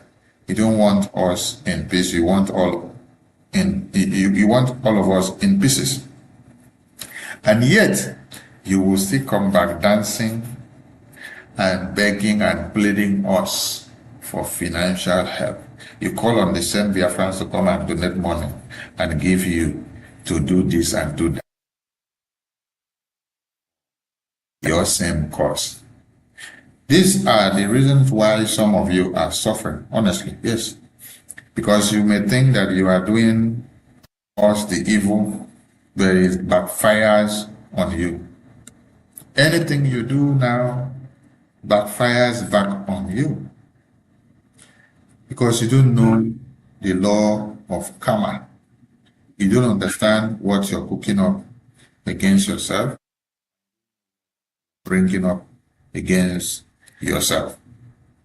Biafrans, you must understand that there is nothing like 100 men The 100 men nonsense that you see on the screen by 9Geria is the criminality network that they are creating. What they are portraying with this 100 men criminality is that Mazi Nnamdi Kanu want to lead you from inside prison. That is why I'm taking time to bring this to the screen today. Ordinarily, I wouldn't have time for this madness of these people. But it is pertinent and important that we don't ignore some things, especially on the Voice of Biafra television. We need to bring it to the screen. We need to shred it to pieces. We need to educate people so that when they see it out there, they will know where to stand and what to do, so that they wouldn't be misled. Yes, you need to understand and have the facts straight. There is nothing like 100 men. There is nothing like Sokoto declaration from the prison. Your leaders inside prison cannot declare Biafra for you. Your leaders inside prison are prisoners. They are chained in their hands, and they are being commanded by those that keep them in prison. Whatever they tell them is the script that they have to play to. They tell them that they have to come and tell you or to bow your head, they will come and do so. If they tell them that they have to tell you or to start denying Biafra, they will come and tell you so. If they tell them that they have to come and tell you that you should never talk about Biafra again and stop even doing sit at home, they will come and tell you so, because there is a gun pointed on their head. These are all the scripts of the Nigerian government. It is a script that needs to be played in the hands of the oppressor. When you are in the hands of the oppressor that wants to silence you and wants to make you irrelevant and wants to make you useless and want to kill your voice, they will use every apparatus to kill your voice so that people will not hear your voice and they will not listen to what you are saying, or they will not keep to what they are supposed to. This is the case of Biafrans that are in chains. If they are thinking, if Nigerian terrorist government are thinking that they can be using Biafran prisoners that are in their chains to galvanize their brain and send out message and destroy the mindset and the focus and determination of the Biafran people, I tell you, they have failed very, very woefully. So, to 9Geria, everybody should go back and tell 9Geria that he has failed on arrival. After you all wrote letter and sent Mazi Simon Ekpa to prison, you wrote letter and testified alongside and in favor of Nigeria. And you say that all Biafrans should go to prison because they are fighting for the release of Mazi Nnamdi Kanu, and they are fighting for the recognition of Biafra, and they are taking Biafra to Washington, D.C. So all Biafrans should be deported from their homes. They should be sent out from wherever they are. I tell you all that you have failed. 100 men madness goes nowhere. It's only fools and blind people that will follow your 100 men scam. Because the 100 men scam is a script that has to come out from the prison custody where they must keep your leaders. So it is only those who fall to this that will be used. We take a short commercial and we continue in a jiffy. Has been eroded. Hope has faded. But here, we do not deal in fear. We deal in truth. And the truth is this: a government that cannot protect its people has failed its most sacred duty to the people. Listen. Remain vigilant. Remain aware. Great people of Biafra, This is the voice of Biafra, the voice that cannot be silenced, the voice of truth, resilience, and freedom. Speaking to you in the spirit of courage and in the language of liberation, Nigeria government has lost control over insecurity. Fellow listeners, what was once whispered in fear, what was once denied in arrogance, has now become a reality too loud to ignore. A nation staggering under the weight of its own contradictions is rapidly losing control over insecurity. From the north to the south, from the east to the west, the land trembles, not from natural disaster, but from man-made chaos.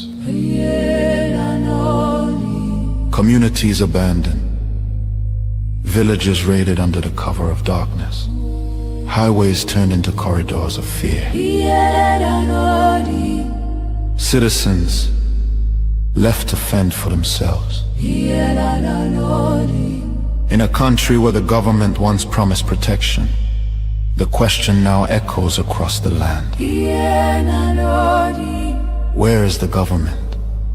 Where are the security forces? Where is the accountability?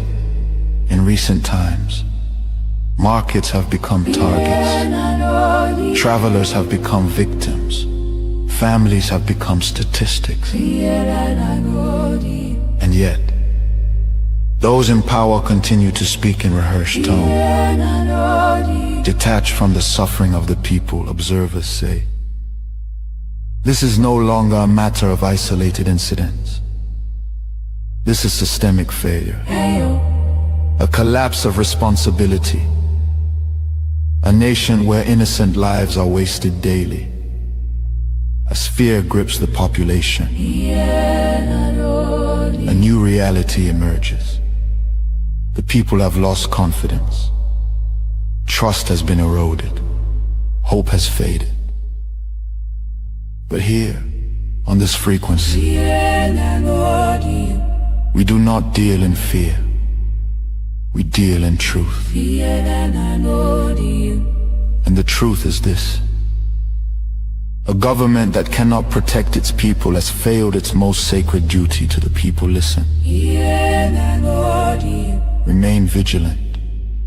Remain aware. Remain strong. Nigeria has failed its citizens, and in awareness lies survival. This is a wake-up call. You are listening to the voice of Biafra, where truth lives and freedom speaks.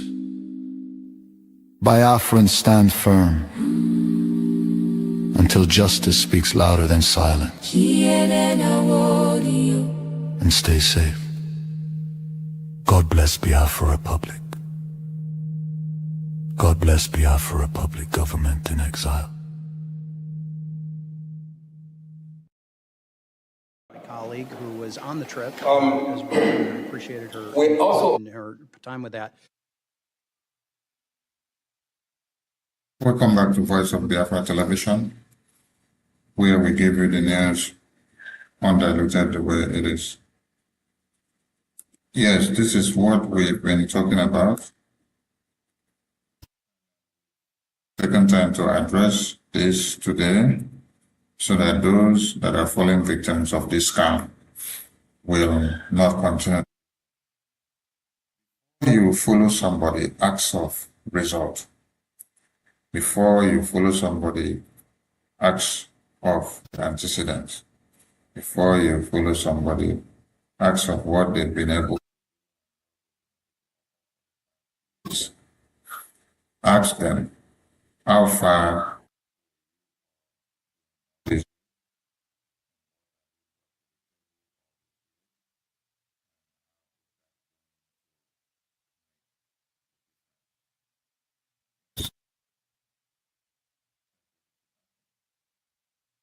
they are able to tell you about what they are going to achieve and what they have achieved before now. When you look at their report card and you see that they have done anything to pick off and to follow, then you can be able to. But for these people here that are campaigning and pushing these 100 men, they are the same people that sent Simon Ekpa to prison. They are the same people that came together with World Igbo Congress and Igbo politicians. They testified in the court of Finland against Biafra Republic government in exile. Clapping for them, and you're joining them. You are actually clapping for the imprisonment of Simon Ekpa. You're clapping for the imprisonment of all Biafra Republic government in exile members.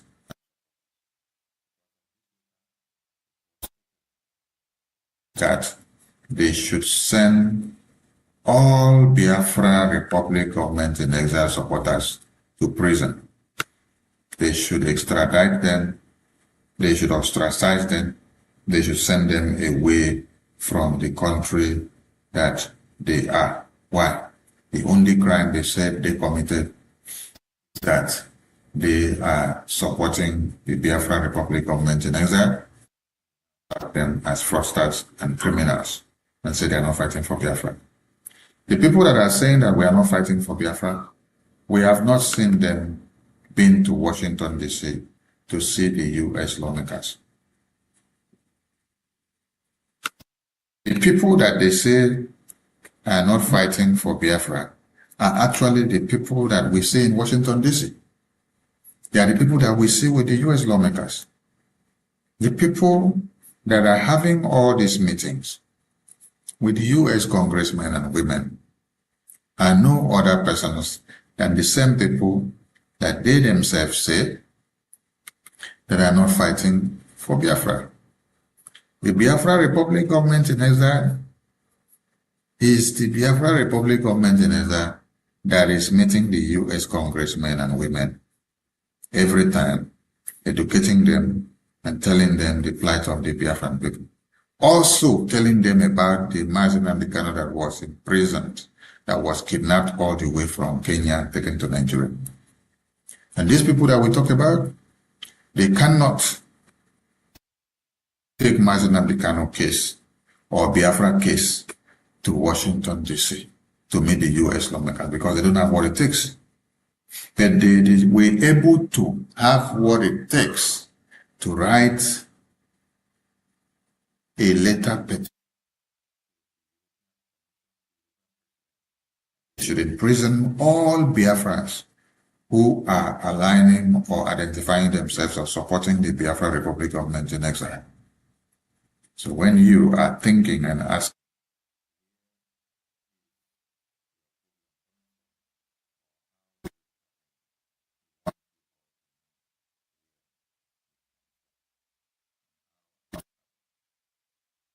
what's happening to you, you will be asking what is happening or why is it happening or so who did that. These are the people that did it. The people that you see here that are fronting this madness that they call 100 men. And they say the 100 men, they are bringing them to prison. We want all Biafrans who have been deceived by this 100 men madness, who are aligning with them, to remember and to look at this very letter. This letter here on the screen was dated. This letter here, the screen, was dated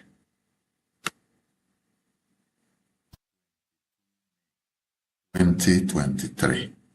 If you calculate the years to today being May 26, you will now see how many years this letter was drafted and sent to the European president. The imprisonment of Simon Ekpa and Biafrans who were in prison, and all other Biafrans who are endangered in Europe because of these people. So You that is supporting them, you that is joining this 100-men madness group, know ye that you are joining this group to imprison Moneba and to imprison all Biafrans and to destroy Biafra Republic of Maintenance. Because the key word here is that everybody that is supporting Biafra Republic of Maintenance, that they are fraudsters. Look at it here. They say you are all fraudsters and that you should be ostracized, you should be deported from your country where you are residents and you are working in Europe. This is what the lawyers of Martin Nnamdi Kanu did. This is what Kanu, all his group of lawyers. This is what Ejima called it with all his group of lawyers. This is what World Igbo Congress did. This is what AFID did. This is what the Ambassador Group did. All the groups, the DOS, all the groups that are saying that they are the real people identifying with Biafra and they are the ones actually fighting for Biafra for the past 12 years, who says they don't agree with Biafra Republic Government and they hate to see Biafra Republic Government. This is what they all brought up together against the people of Biafra.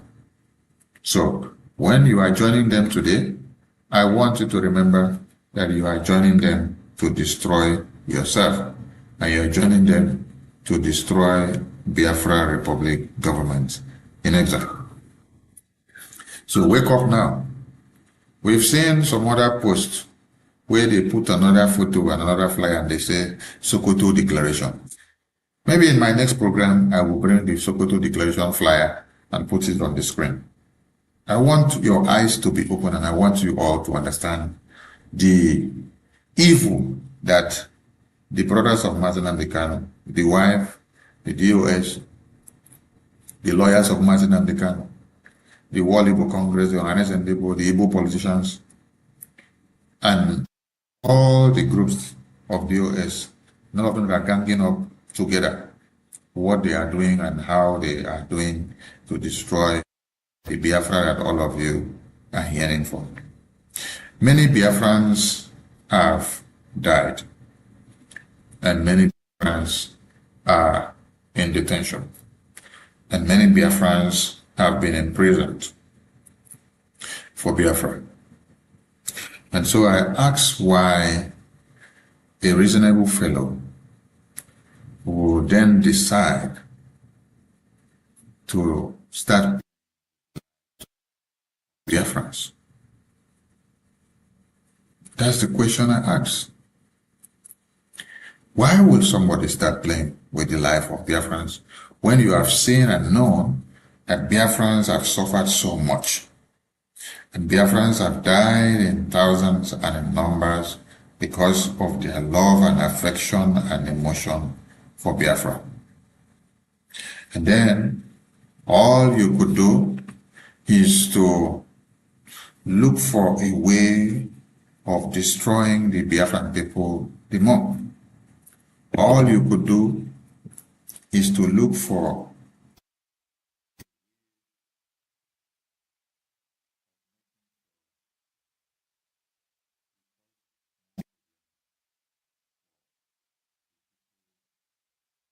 Biafra that have sacrificed so much already.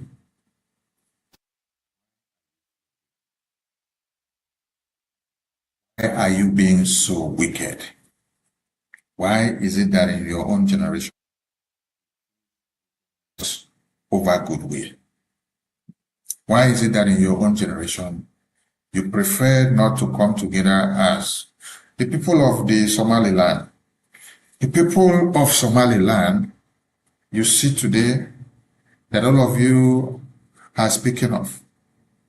They did not have this evil mindset of shattering everywhere and destroying. No, they had the mindset of bringing all together.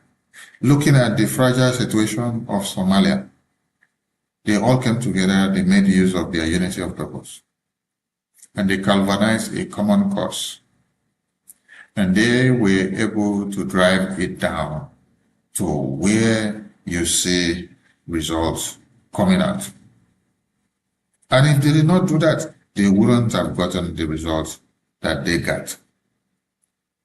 So they worked so hard, they kept their differences aside, they kept their pride and their ego, they kept their ethnocentrism aside, they all came together and made it work. And today, many of you are speaking of the Ambazonia people. You are speaking of the Somaliland. You are speaking of while in Biafra Republic government in exile and while in Biafra cause, we are working so hard to destroy of the Biafra Republic government in exile. What will it profit?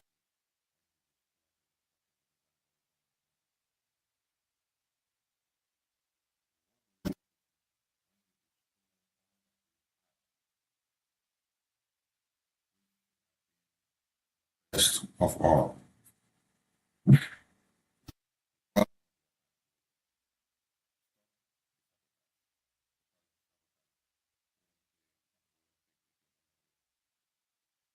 Nigeria is on the crossroad. You sleep and wake up and you see a series of genocide happening in Nigeria today. Have you ever wondered why it is happening so? It is for the appointed time, because Nigeria is about time it gets down to where it should have been.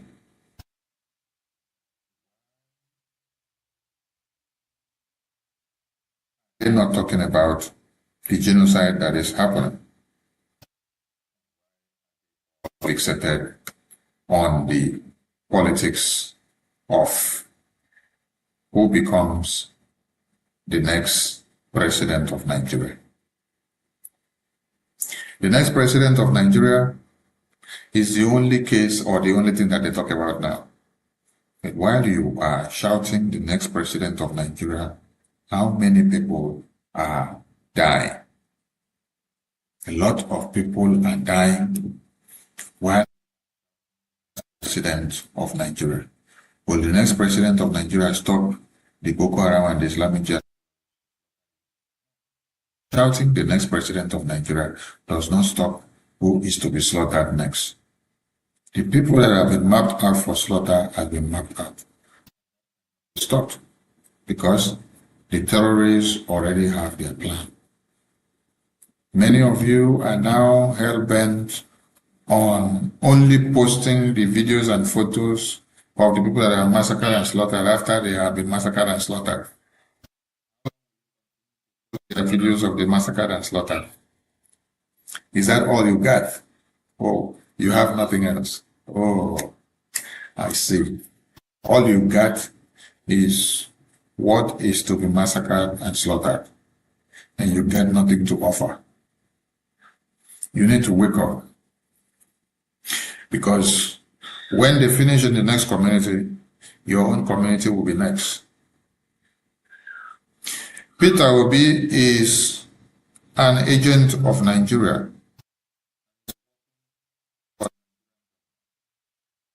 These are the things all of you need to know and to understand. Peter Obi is not fighting for the common cause of Nigeria. He's fighting for his own pocket.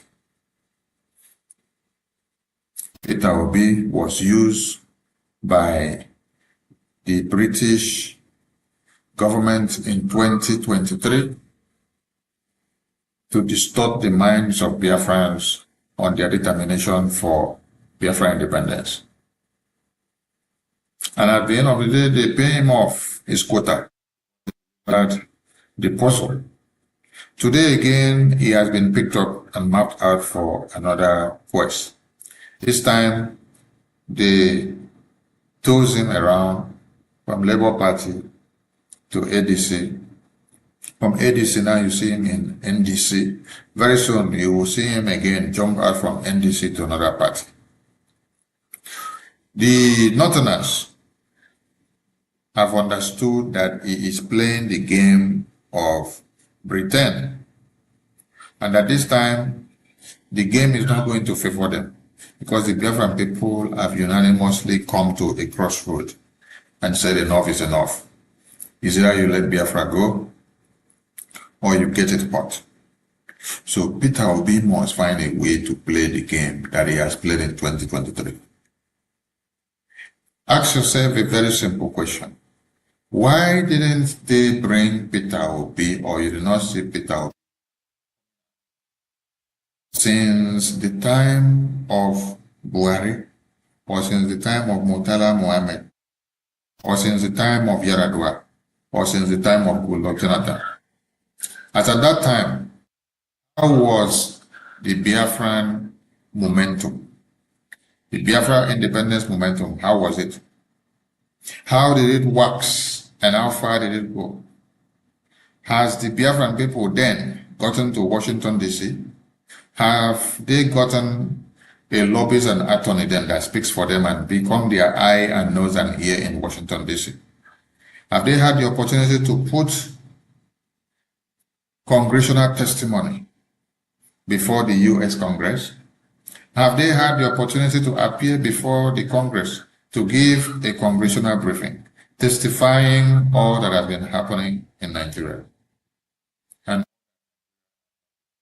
they never had such opportunity. That means Biafra did not hit the limelight then. But now that Biafra has hit and reached the apex, and it's almost at the climax, that is why Peter Obi is brought out for this very purpose that you see today. So for those of you that have become so foolish and so gullible, and you play to the gallery of pretend designed hegemonic tendency using Peter Obi to keep Nigeria as one, you will all regret this. Because when the next set of Boko Haram terrorists invade your community, slaughter and maim and destroy, Peter Obi will be there to help you. This is Voice of Biafra Television, where we tell you the news the way it is, without mincing words. It's good to have you on the show today. We look forward to seeing you again sometime, someday. And may the God of Biafra bless you as you continue to do the bidding of the Biafran people. Biafra Republic is the voice of the Biafran people. If Nigeria don't let Biafra go, there won't be peace in Nigeria. And any deal that is done, any negotiation that is done by Nigerian government without the Biafran government in exile, US government serving as the mediator, is null and void. Thank you all from here, and see you all some other time. Voice of Biafra Television, live, direct. God bless you. Great people of Biafra. This is the voice of Biafra. The voice that cannot be silenced. The voice of truth, resilience, and freedom. Speaking to you in the spirit of courage and in the language of liberation. Nigeria government has lost control over insecurity. Fellow listeners, what was once whispered in fear, what was once denied in arrogance, has now become a reality too loud to ignore. A nation staggering under the weight of its own contradictions is rapidly losing control over insecurity. From the north to the south, from the east to the west, the land trembles, not from natural disaster, but from man-made chaos. Communities abandoned, villages raided under the cover of darkness, highways turned into corridors of fear. Citizens left to fend for themselves. In a country where the government once promised protection, the question now echoes across the land. Where is the government? Where are the security forces? Where is the accountability? In recent times, markets have become targets. Travelers have become victims. Families have become statistics. And yet, those in power continue to speak in rehearsed tone. Detached from the suffering of the people, observers say, this is no longer a matter of isolated incidents. This is systemic failure. A collapse of responsibility. A nation where innocent lives are wasted daily. As fear grips the population, a new reality emerges. The people have lost confidence. Trust has been eroded. Hope has faded. But here, on this frequency, we do not deal in fear. We deal in truth. And the truth is this: a government that cannot protect its people has failed its most sacred duty to the people. Listen. Remain vigilant. Remain aware. Remain strong. Nigeria has failed its citizens, and in awareness lies survival. This is a wake-up call. You are listening to the voice of Biafra, where truth lives and freedom speaks. Biafrans stand firm until justice speaks louder than silence. And stay safe. God bless Biafra Republic. God bless Biafra Republic, government in exile.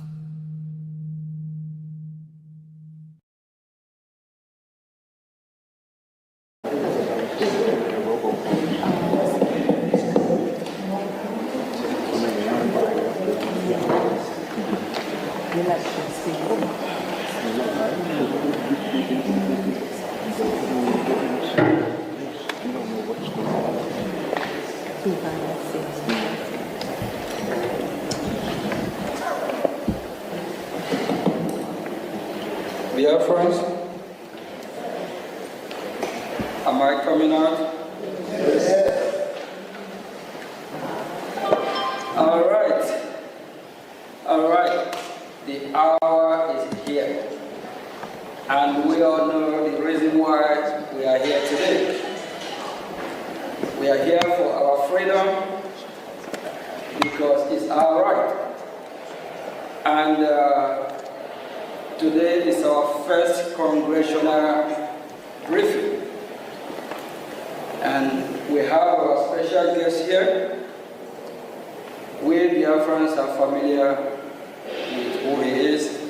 He's someone who advocates for freedom, human rights, and also religious rights. We have our special guest, Marco Ruby. And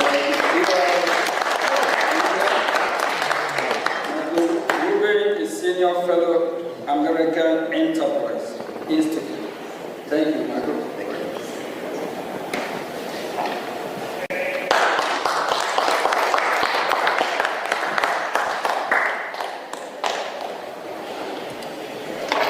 Thank you very much, Mr. Acting Prime Minister.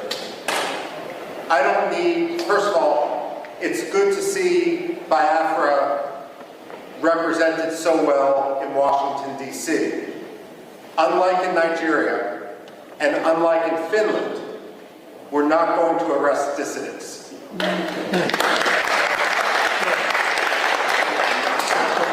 I'm a historian by training, and especially with this audience, we don't need to tell you that Biafra may have redeclared its independence, but it is a long history. And if we count the maps that European merchants, geographers, and other travelers made dating back to the 17th century, then Biafra is actually older than the United States of America. We're not talking about a so-called secession. We're talking about decolonization. And when we look at Africa today, we must recognize that the problem of colonialism is no longer based in London and in Paris. It's based in places like Abuja and Lagos. The fact of the matter is, and for that matter, Yaoundé as well, the fact of the matter is that we are witnessing a second wave of decolonization in Africa right now. Biafra, Amazonia, Somaliland are at the front line of a struggle for freedom. Religious freedom, as well as simply personal, economic freedom, political freedom. The fact of the matter is, though, when we talk about that front line of colonialism, Biafra, Amazonia, Somaliland, we're also talking about a response to genocide. The fact of the matter is, when we look at the modern history of Biafra and we see some of the key figures represented on this podium, and it's so appropriate that we're sitting here in a room dedicated to Veterans Affairs, to honor the veterans of the Biafra struggle. The fact of the matter is that they did not start the struggle for Biafran rights. Nigeria did. Nigeria has agency. They have decision-making. No one forced Nigeria to undertake the pogroms of 1966. That was a decision that was made in Lagos. And what we have seen, the struggle for freedom in Biafra, is a natural response to the repression, which is now more than 60 years old inside Nigeria, especially with regard to Biafra. Now, we can talk about genocide, and unfortunately, what has occurred in Biafra from in the late 1960s and so forth isn't the only case of genocide that the 20th century has seen. But what makes the history and the recognition of the Biafran genocide so important is this. When the Jews suffered the Holocaust, Germany afterwards acknowledged the Holocaust. The ideology that led to Nazism became stigmatized. Yes, there are still Nazis today, but it is an ideology which is outside the realm of acceptable belief. The problem with genocide denial isn't simply a denial of fact, a denial of history. But when you don't acknowledge the genocide, then what you're actually doing is throwing a life raft to the ideology upon which that genocide occurred. So when you have someone like the late Muhammadu Buhari, whose hands were covered in blood from the events of the Biafra genocide, rise to the presidency of Nigeria without anyone acknowledging his role, that simply perpetrates and legitimizes that genocide. Now, when it comes to genocide denial, I also have this to say. When people debate foreign policy in the United States, one of the progressive slogans that we hear time and time again is no blood for oil. Well, I have a message for Alexander Studd. No genocide for oil. Finland has been a disgrace. Stood has kowtowed to Turkey at the expense of the Kurds, at the expense of other dissidents, for the sake of getting Turkey to lift its de facto veto for Finland's NATO membership. Now he's kowtowing to the Nigerian government by arresting Simon Ekpa for the sole reason of advocating against genocide and of providing, frankly, at this point, the only reasonable way forward given the actions of the Nigerian state. Now, we can't engage in wishful thinking, and unfortunately that has been the problem in the United States. I would argue that Europe is more engaged in a cynicism where they simply want Nigeria's oil, and let's be frank, it's not Nigeria's oil. It's Biafra's oil, the Delta region and so forth. The fact of the matter is they feel it's easier to have a relationship with a dictator, and they're going to look the other way. Never let the Europeans pretend that they stand as a representative of human rights when they act in such a cynical, racist, and way that is so contrary to life, liberty, justice, freedom, political rights. The fact of the matter is the Europeans need to be called out each and every day for that. Finland, especially. Now, I would go so far as saying Finland doesn't deserve the plaudits that so many people, Amnesty International, Human Rights Watch, tend to ascribe to Scandinavian powers.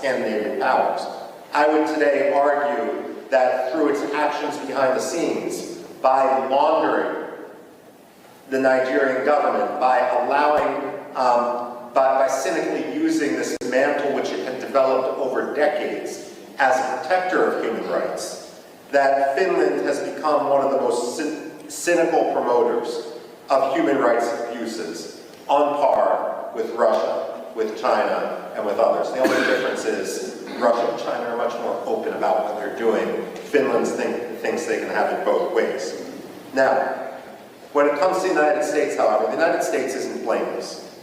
We have two problems here. The first is the problem of the American perception of history. Whether you're Republican, whether you're Democrat, I don't care. And the fact of the matter is Biafra, like Cyprus, like India, should be a bipartisan cause. There's nothing partisan about freedom and liberty.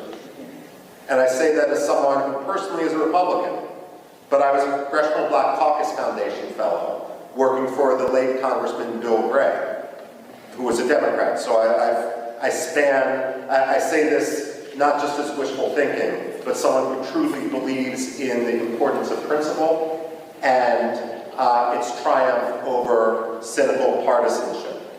But let's face it, both the Republicans and the Democrats have a problem, and American society in general, and that's our general ignorance of history.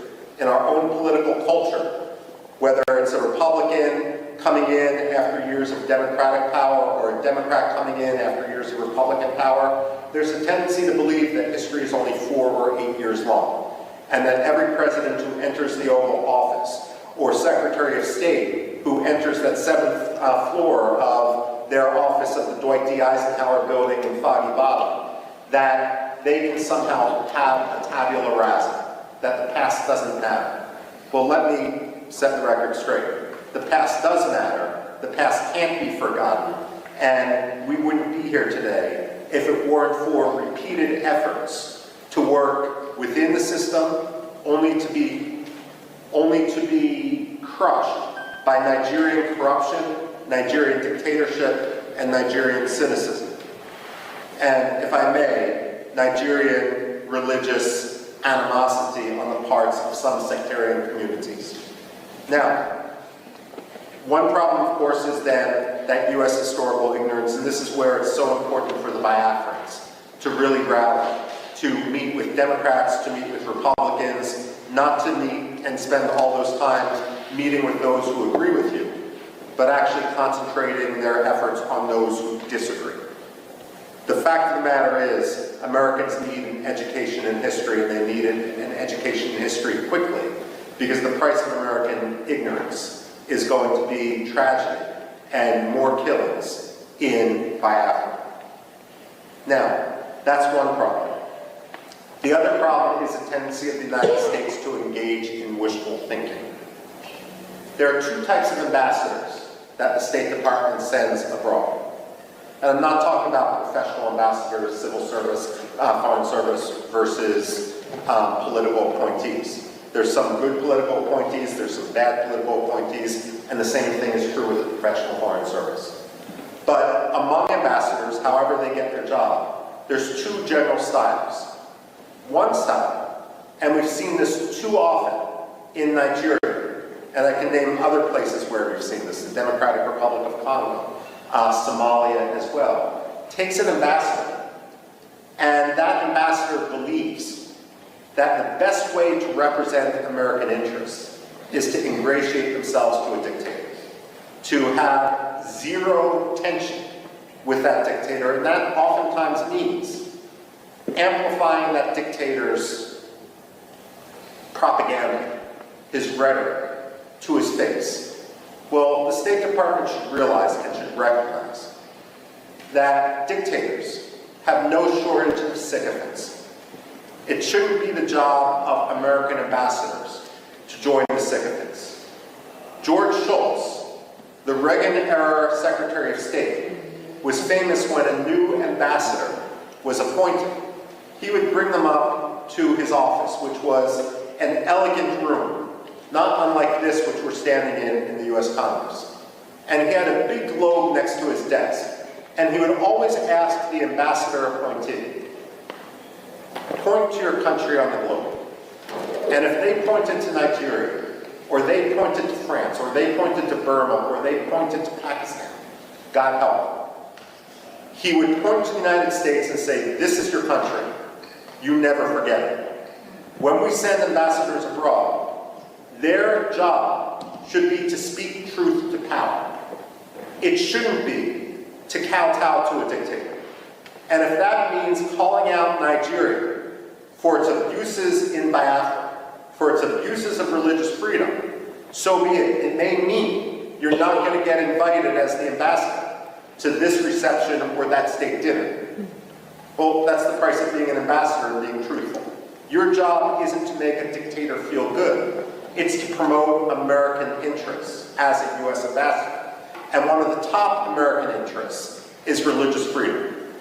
The reason why religious freedom should be such a top priority is it really is the canary in the coal mine. It really is the metric by which to see whether a dictator's rhetoric and actions meet.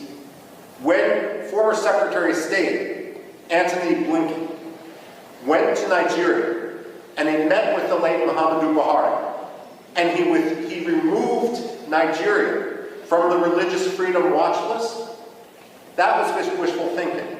It didn't make Nigeria a better place. It didn't stop the killings in Biafra. It didn't stop the killings elsewhere in Nigeria. All it did was signal to the Nigerian government that they could quite literally get away with murder. Wishful thinking has consequence. The United States also needs not to believe its own spin and not to try to force, cynically use the Biafran issue to advance its other causes. So, for example, I don't know how many times I've talked to people who are partial to the Nigerian government in the United States and will accept the Nigerian lies. And they will say that what we see happening in the Southeast has nothing to do with religious hatred, with religious intolerance on the part of the Nigerian government. It's all about climate change. Let me tell you this, and I've actually said this to the State Department. Climate change does not charter buses in order to ship Fulani militiamen into Biafra to kill Christians. That's not China. That's not climate change. That's ethnic cleansing. That's religious hatred. That's sectarian cleansing. American wishful thinking isn't polite. It doesn't make diplomacy easier. It simply gets people killed. And this is also why it's so important for the Biafran people to rise up and not only work to establish their freedom in Biafra, to reestablish their country. It's also important for them to educate Americans. Now, as many of you know, my background and what I did when I worked at the Pentagon actually focused much more in Middle East history. That's what my PhD is in, and so forth. And having worked for more than 2 decades on issues that have some parallels, let me say this, and this may be controversial to say: Nigeria can't always be the enemy. And the reason I say this is, while Biafra must be free, there can be no compromise on it. At the same time, an independent Biafra is only going to thrive when Nigeria, its neighbor, is at peace with itself and with its neighbors. The fact of the matter is, the Biafrans are an engine of democracy. They were always historically the intellectual capital, the economic capital of Nigeria when they were under Nigerian occupation. But at the same time, they have a role not only to win freedom for Biafrans, but that freedom is only going to be confirmed when Nigerians also win their freedom, when corruption no longer governs Nigeria, and when the Nigerian military and Nigerian politicians don't cynically use religion in order to advance their own Swiss bank accounts. This is important, and this is a conversation, for example. It's understandable that you focus on Biafra, but this is an example which I've had conversations in the past with Iraqi presidents and prime ministers, and Kurdish presidents and prime ministers, and there's a recognition, despite the century-long struggle of the Kurds, the so-called largest people without a nation, to win their freedom, to win their independence. Many of them have also come to recognize that that independence is going to take real reform instead of ruin for their neighbor next door. I've had this conversation with the Cypriots and the Greeks, vis-a-vis Turkey as well. Turkey is a problem today, and Turkey is a problem which is going to work with the Nigerian government in order to kill Biafrans. But at the same time, what the Greeks and the Cypriots will tell you is, while today Turkey acts like an enemy, there can only be true peace once Turkey fundamentally reforms. And so it's important when you speak and when you advocate for your cause, not only to promote the freedom for Biafra, but to argue and to recognize that Biafran freedom is going to be symbiotic. It's going to bring stability to the region. Biafra is going to be a model, not only for Biafra, it's going to be a model for Nigeria, so that Nigeria can get its act together, even as Nigeria heads towards the precipice. No one wants to, let me put it this way, many of you are familiar with the American satirical newspaper, The Onion. I remember a headline in that satirical newspaper after Russia invaded Georgia in 2008.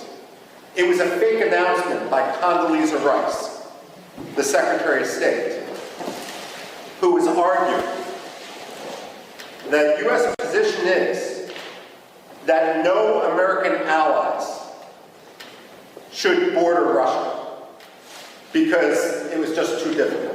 The fact of the matter is, she was warning allies not to border Russia as if they have a choice. The fact of the matter is, it's not it's in no one's interest. It's in no one's, it's always going to be a problem for occupied Biafra and for independent Biafra to border a failed state, to border an irredentist state, to border an aggressive military dictatorship. Independent Biafra is going to need to recognize that as Nigeria fails, and let's face it, today it's a failing state. It's a building, it's a 10-story building that's ridden with termites. The fact of the matter is that every military leader inside Nigeria is going to try to distract their own Nigerian public by trying to whip up a frenzy against Biafra. So on one hand, you need to be prepared for that. And you recognize this because this is your history. But on the other hand, if there can be fundamental reform in Nigeria, then ultimately you will thrive and be the most prosperous country in Africa. Now, the other point I need to make, and this is not for the people here, but some of the people abroad, is that when you talk to Americans, especially non-Biafran Americans like myself, like congressmen and so forth, I am honored here to be with the acting Prime Minister. I hope someday to be with the non-acting Prime Minister, Simon Ekpa, as well, if he's ever sprung from his Finnish dungeon. But the fact of the matter is, as an American, as someone who obviously has no Nigerian heritage, it's not my job or my concern to decide who the leader of Biafra is. You ask any American like me, any white American, who cares about human rights, who cares about Biafran liberty, what I would say is, when Biafra becomes independent, all these disputes will fall by the wayside because you have monitored democratic elections. But if anyone starts to attack other Biafrans in the presence of European politicians, American politicians, United Nations diplomats, they are essentially creating treason against Biafra. Because what you're doing is giving evidence to your enemies that Biafra isn't serious. Now, let me give you one example. When I came to Washington and began working in foreign policy in 1999, one of the first people I met was a gentleman named Barham Saleh.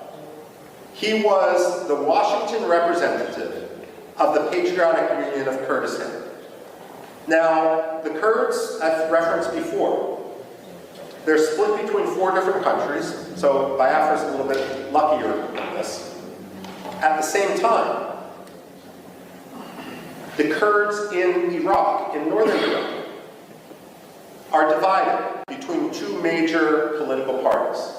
One was Jalal Talabani's Patriotic Union of Kurdistan. The other was Masoud Barzani's Kurdistan Democratic Party. And between 1994 and 1997, these 2 Kurdish parties fought a civil war.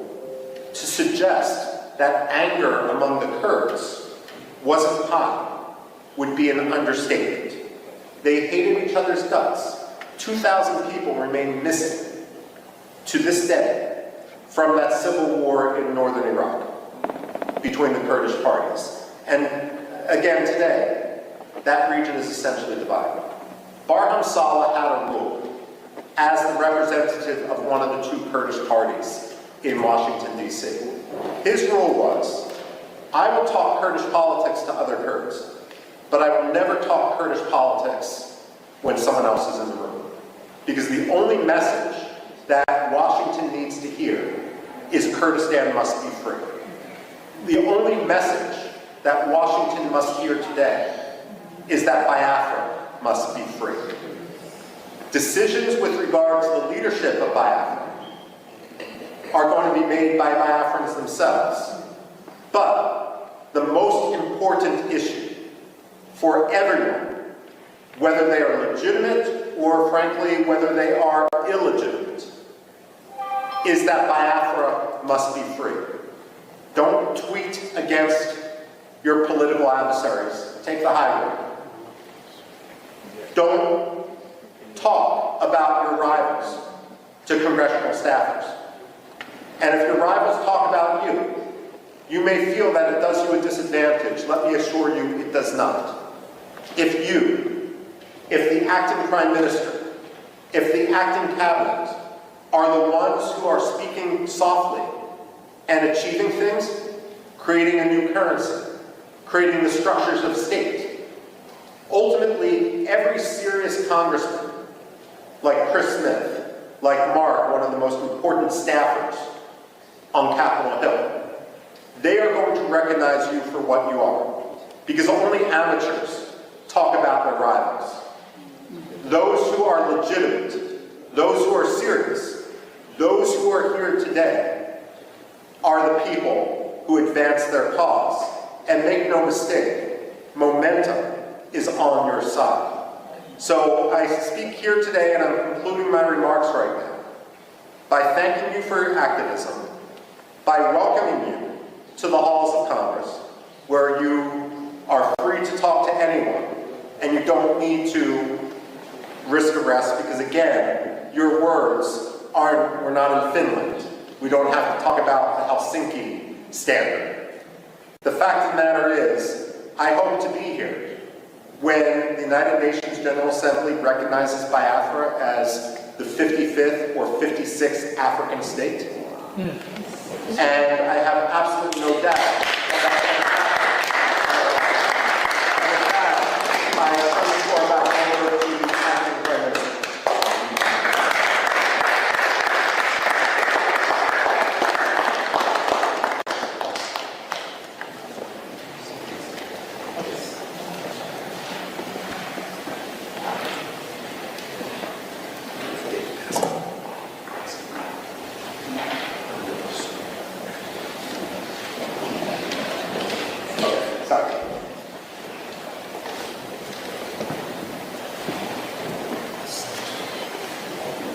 Please, can we give a hand of applause?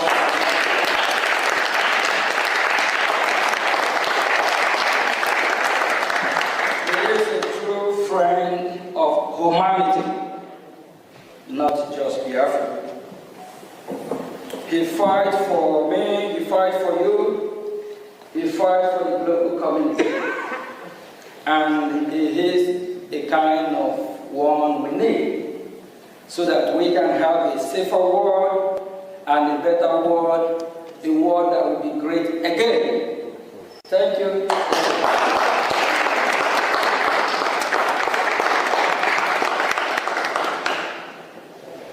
My name is Brgie, Biafra Republic Government Acting Prime Minister.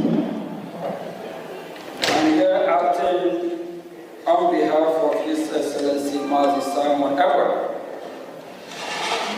As we are fighting for our freedom, we are making history and we tell our story to the world. And this is the first Biafra congressional briefing.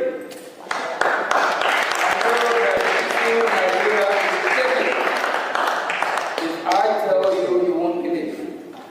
Nigerian government, they protest to stop this hearing today. They protest. They have not started protesting. Thank you all for being here today. Thank you. It is an honor to speak today during this historical congressional briefing on Biafra, the first in modern times. I want to thank Michael Ruby, which we are just giving him a hand of applause now before, of the American Enterprise Institute for his unwavering support and friendship to the Biafran people. Today, I will provide a broad overview of Biafra issue for all those watching. Nigeria is oil-rich country. When we say Nigeria, it's Biafran oil. Marco just on his speech, he made it clear. It's Biafran oil and a continent power in Africa. It is a multi-ethnic, multi-language, and multi-religious country with a population of about over 200 million people. There are three major ethnic groups: the Igbo, the Yoruba, and the Hausa Fulani, and 250 other smaller ethnic groups. The Hausa Fulani are predominantly Muslim and live in the northern Sahara of part of Nigeria. The Yoruba who live in the southwest are split almost even between Muslim and Christian.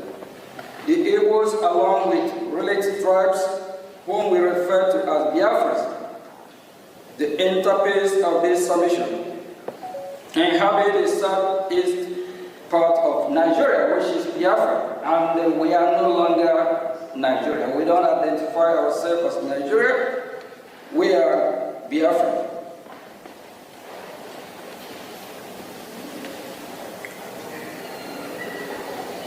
Part of Nigeria, which is combined population of over the Biafrans population and over 70 million.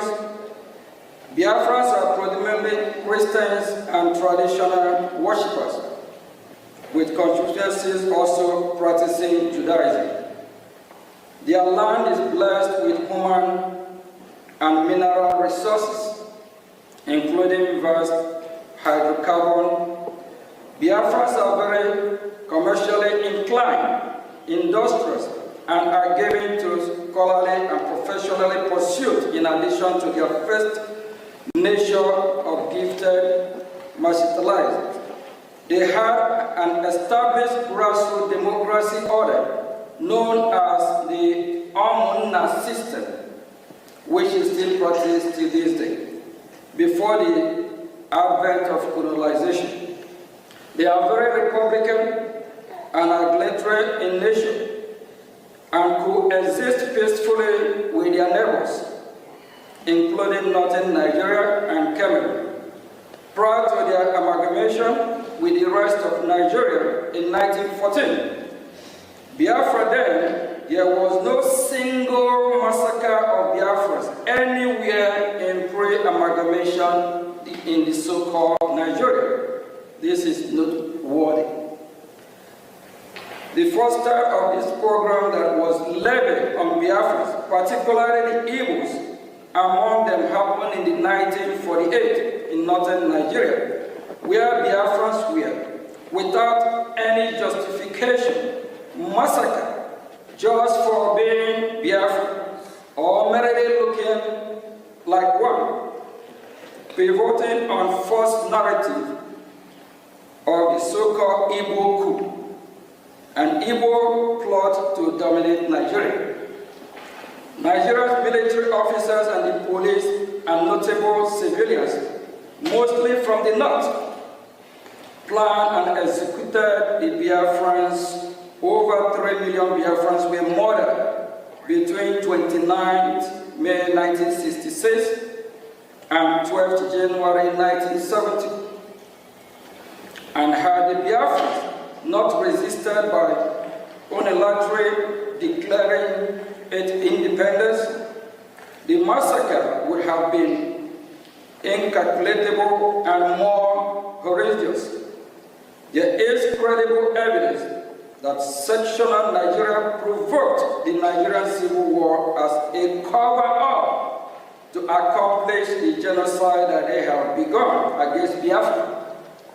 Generally, and the Igbos in particular, as far back as 1948 in northern Nigeria, the difference this time was to take it to their homeland, where they had fled and taken refuge under the Hitler declared Republic of Biafra, a nation born in dire necessity and desperation to survive a genocide. The following aspect from recent declassified U.S. Embassy diplomatic dispatch of the era on the program and the war that follows in instructive, and it states that the North was minded to use the war as a tool to resort its dominance of natural affairs. Malan Gagu Damboa, regional editor of Morning Post, told the American consul in Cairo, "No one should kill himself, that this is a fight between the East and the rest of the Nigeria. It is a fight between the North and the Igbos." The scale of the carnage was such that had the Roman or International Criminal Court statutes been enacted, Nigeria's entire military leadership and its top civilians enablers would have been prosecuted for genocide and crime against humanity, for orchestrating the destruction of Biafrans in whole or in substantial part because of their ethnicity. And to make it worse, those that oversaw the genocide and their natural political successor continue to control Nigeria and thus ensure that no accountability was exacted for a crime of such shocking scale. And to date, no apology or remorse has emanated from official Nigeria or any of the prime state actors. It is this state of affairs and the post-war political suppression of Biafra that grandfathered the insurgency of Biafra agitation in recent times.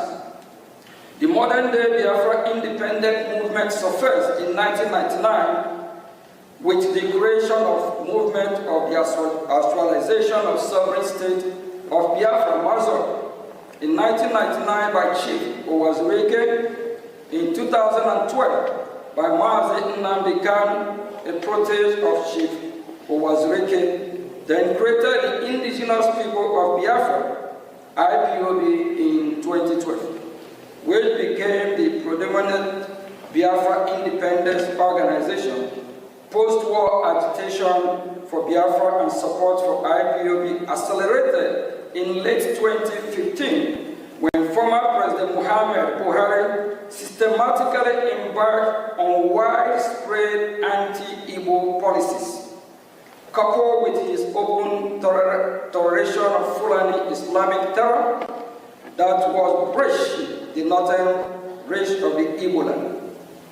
It was in the face of this that the indigenous people of Biafra IPOB and the idea of Biafra government in exile gained much traction as protector and defender of the people that have been detained by the government of the day of Nigeria.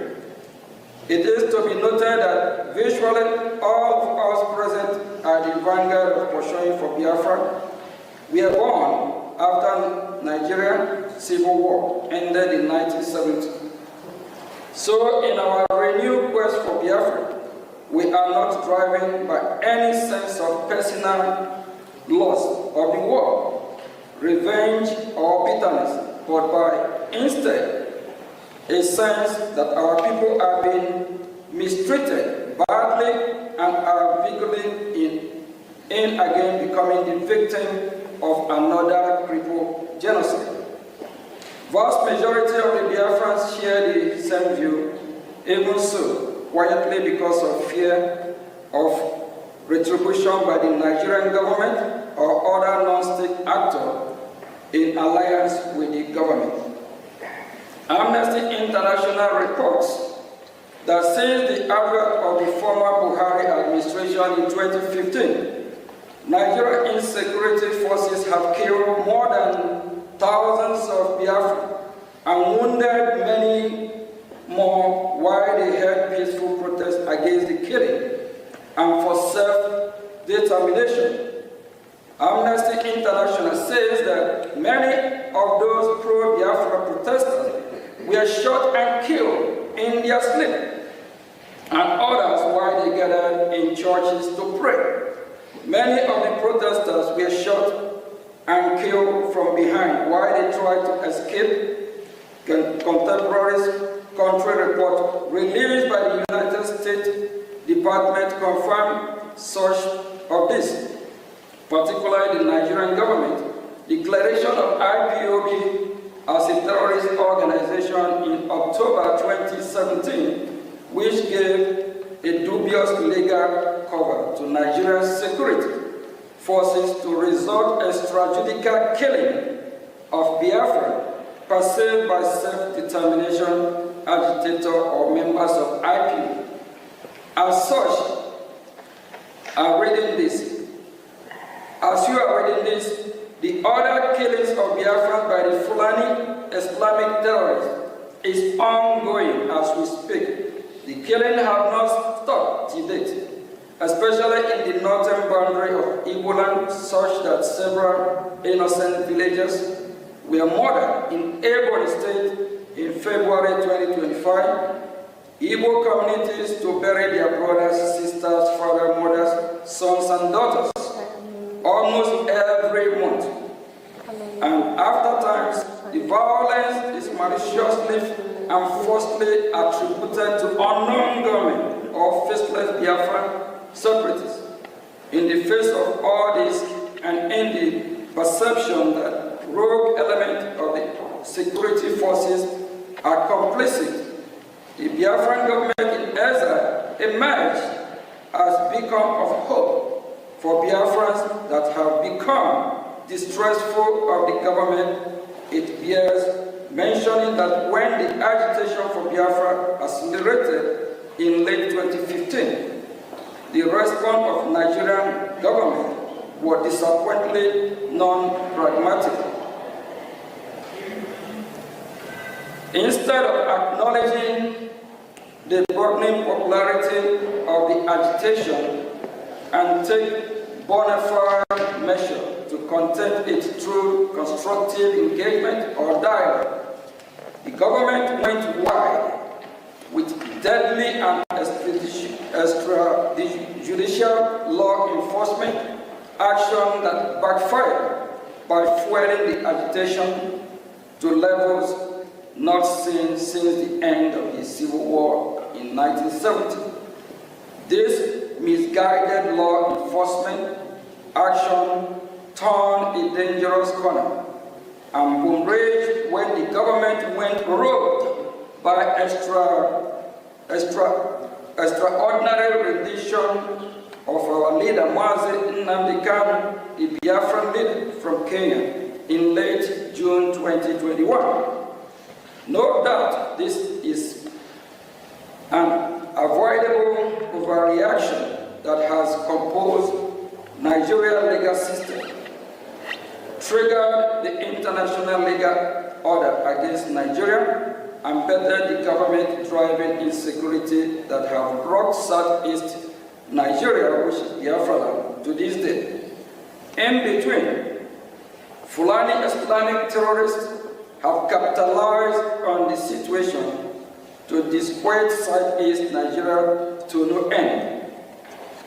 After Mazi Nnamdi Kanu illegal kidnapping, one of Mazi Nnamdi Kanu proteges, Finland-based Biafran activist, His Excellency Mazi Simon Ekpa, took charge of the Biafra independence movement and created the Biafra Republic government in Brgie, of which he is the Prime Minister. As the next illustration of the Biafra independent movement, the Brgie has galvanized the support of the Biafran population and has engaged in high-level dialogue in Washington, D.C. with U.S. government officials. Furthermore, Brgie organized a self-referendum in which more than 950 million Biafrans voted in favor of independence. Brgie held an independence convention in Lahti, Finland, which started November 29 to December 2, 2024, in which Brgie declared the independence of Biafra on December 2, 2024. December 2, 2024, Biafra was redeclared. The government of Nigeria, according to Mr. Ekpa, has orchestrated 5 assassination attempts against his life. After allegedly failing to assassinate Mr. Ekpa, the government of Nigeria successfully pressured the government of Finland to arrest Mr. Ekpa in November 2024 on political motivated charges. The government of Finland then issued an indictment against Mr. Ekpa, as well as subsequent conviction, which demonstrates the political nature of the persecution at the instigation of government of Nigeria. The indictment by Finland, issued in May of 2025, alleged that Mr. Ekpa participated and supported a terrorist organization, even though pro-Biafra organizations are not designated as terrorist group in Finland or anywhere in the European Union. In fact, the only country in the world where pro-Biafra organization, in fact, the only country in the world where pro-Biafra organization we are designated is in Nigeria.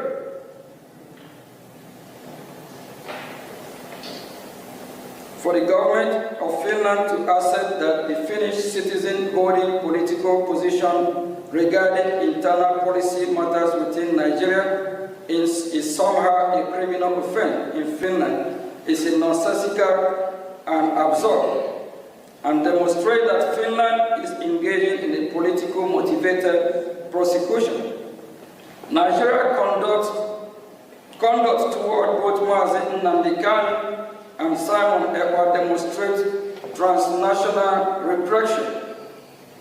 At the moment, the issue of Biafra, the insecurity in southeast Nigeria, which is Biafra land, and all the unpleasant aftermath cannot be resolved, while the federal government of Nigeria persists in detention of Mazi Kanu, while Finland persists in detention of Mazi Simon Ekpa, and Biafrans continue to be marginalized. On this basis of foregoing, we must respectfully suggest the following to the U.S. government. 1. We urge the United States government to invoke the Global Magnitsky Human Rights Accountability Act, Summit 5 of Title S, 11 of 114-28328, to identify and impose travel and financial restrictions on all officials of the federal government of Nigeria and any Nigerian non-state actor implicated in the killing of Biafrans, Christians in their homeland in southeast Nigeria, which is Biafra land. We urge the United States government, including through targeted sanction and or tariff, to pressure the government of Nigeria to release Mazi Nnamdi Kanu and allow him a safe passage out of Nigeria. 3. We urge the United States government to pressure the government of Finland regarding its political motivated trial and conviction against pro-Biafra active Simon Ekpa. 4. We urge the United States government to deny all bilateral assistance and visa to officials of the government of Nigeria if it continues to engage in transnational repression against pro-Biafra activists, and if Simon Ekpa and Mazi Nnamdi Kanu continue to be held in detention. Consequently, Biafra through Brgie are ready to engage with the international community, include the United American government, especially in seeking to establish a newly independent Biafran state. The Brgie is willing to engage in deal-making with U.S. government and come to economic, defense, and security agreement with the United States. Biafrans represented by Brgie are willing to negotiate with the U.S. in reciprocity and in anticipation for specific demand, interest, and expectation of the U.S. recent event in Sub-Saharan Africa have created a compelling need for the United States of America to get involved in the Gulf of Guinea. There is no better opportunity than that presented by the Biafra. For example, Biafra can be an ideal place for U.S. military base, as well as seaport. Biafra can also be host to African installations. Biafra can be a close ally of the United States and purveyor of Western interests in the region, as well as a bulwark against Islamic terrorists and extremists. This is important now more than ever, given the loss of key U.S. military bases in Sahel countries, as well as the Nigerian government's ever closer relations with United States adversaries, a United States designated Islamic terrorist organization. In addition, Nigeria's persecution of Christians continues to worsen and further adds to the case of independent homeland for Nigeria. Christian population, just as U.S. recognized of Somalia, present great benefit to U.S. strategic interest in East Africa. Similarly, Biafra can present opportunities along similar lines for the U.S. in West Africa. We hope today's historical briefing will provide a precedent for further diplomatic engagement. And before I say thank you, we believe that we have sent our message, and we are damn serious for our freedom. We'll continue fighting. Our freedom is our right. No one else can do it better for us than us. And we are sending a message to the world, especially the United States of America. We appreciate the opportunity and the privilege they have given us to voice out so that they can do what is right. We believe they are listening. We believe very soon we'll be having more diplomatic engagement with the United States of America, the leader of the free world. Thank you.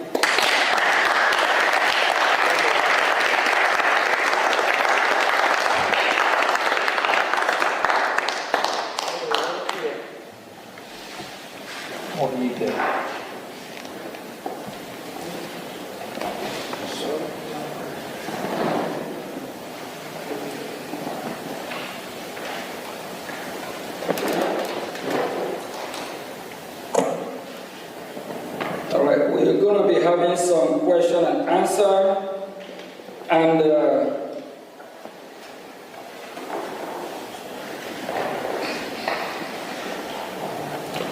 we have some witnesses that will be asking questions about the current situation, what is happening in Biafra land, if it is suitable for them, if it is that what they want. Do they deserve to live better than what is happening here today? We are glad to be here, and this is the beginning of our hearing in Washington, D.C. We believe that U.S. government, they are watching, they are listening, they are following, even if the members of the Congress, the ones that are not here, they are watching, so they know what we are doing and what is going on. I will call on Mazia Mobi. Yeah.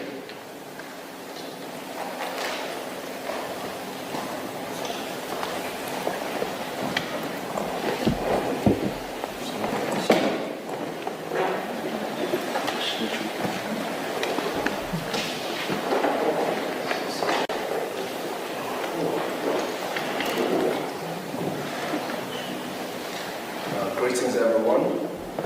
Greetings, Biafrans who are here present.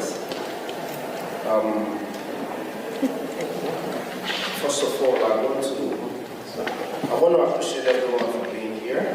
It's not easy. It is only a man who seeks for freedom that goes knocking on all doors.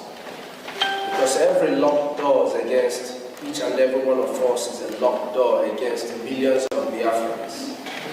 Especially millions of Biafrans, yourself, myself, who are witnesses, and over 50 million people who gave the Brgie government their vote for the self-referendum conducted in Finland.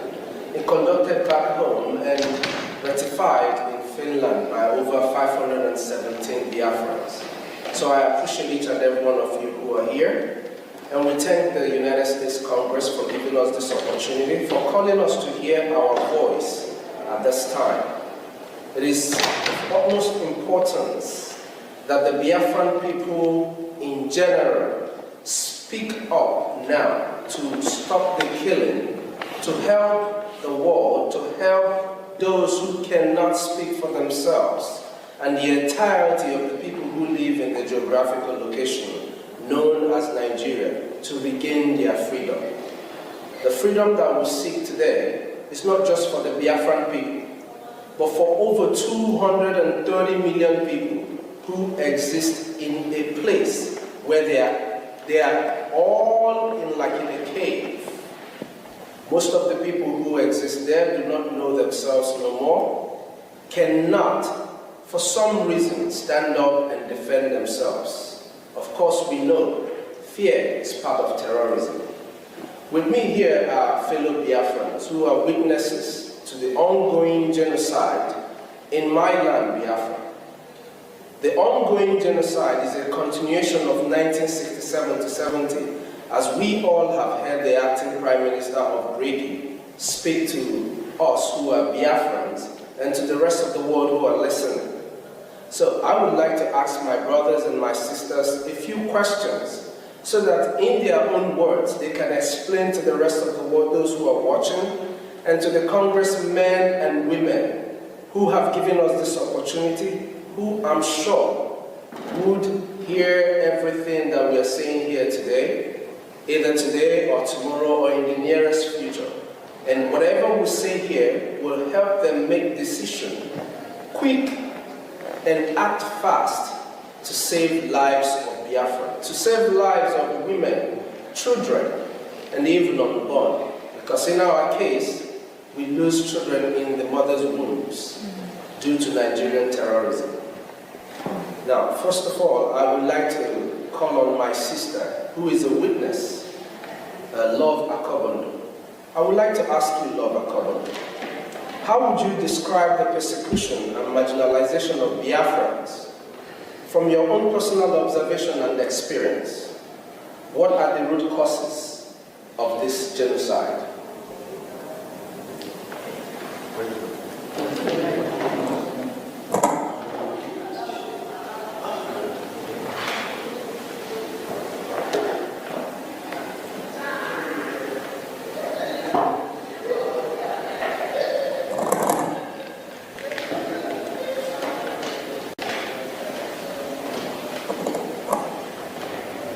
Hello, dear friends. Good afternoon. Thank you for the Brgie government.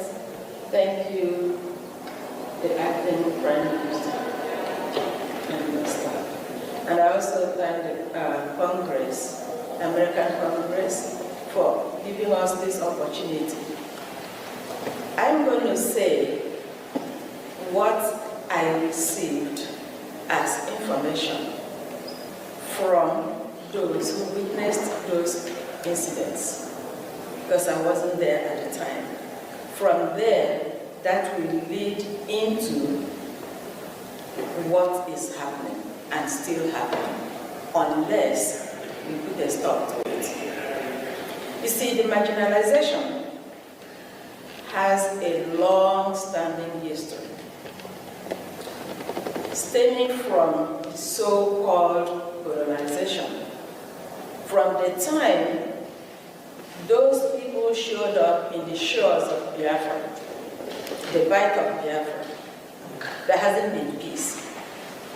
Each time they bring up a situation that is not acceptable to our people, the Biafrans, we object it because we already had democracy before they showed up. We were living in organized society in every ramification before they showed up. So when they showed up and want to alter who we are, change us to benefit them, we said no. Instead of dialoguing with us, they come up with aggression. This has been going on through the Edumedu warriors after the fall of our kingdom. Our people regrouped, defending themselves, defending their land, defending their culture, defending who they are as a people. They were met with killing, because that's the only thing to understand. They don't understand dialogue. From there, it moved to the time of taxation that was totally unacceptable, and our great-grandmothers came up to protest, simple protest.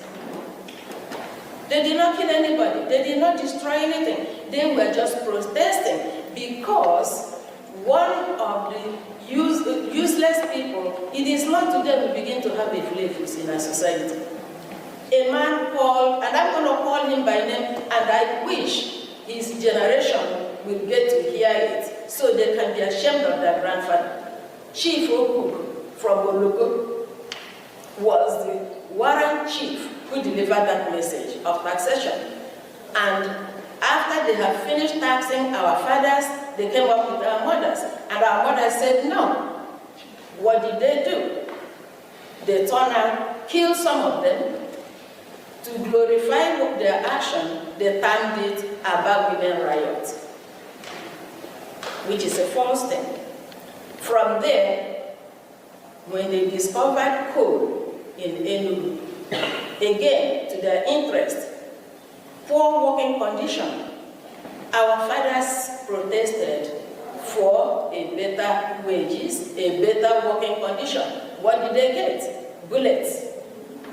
They massacred the men. That was the coal mining massacre. It did not stop there. Each step of the way is aggression, no discussion. The good thing is, we are not the people you can just walk over. It's not going to happen. It's not yesterday, it's not today, it's not going to be all the tomorrows to come, because we are Biafrans, Madam. No two ways about to take it or drop it. We're going to fight to the last man standing. Now, it did not stop there. It continues the same marginalization, the same wickedness in all form and shape. Fast forward to the so-called flag independence. What did we get? The 1966 pogrom. I have a sister-in-law who lost her father to 1966 pogrom. Move forward, 1967, the so-called genocidal war, which the world refused to acknowledge. The thing sweeping it under the carpet is going to make a difference. It's going to escalate, and it's escalating. We have no apologies to anybody. Biafra must be free. Okay?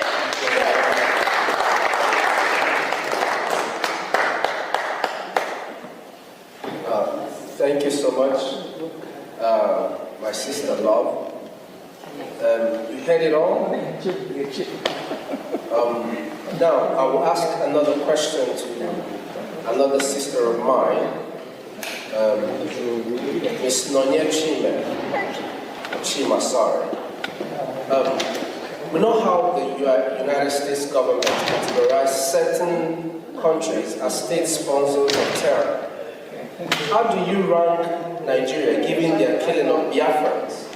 And should the US government designate Nigeria as a state sponsor of terror?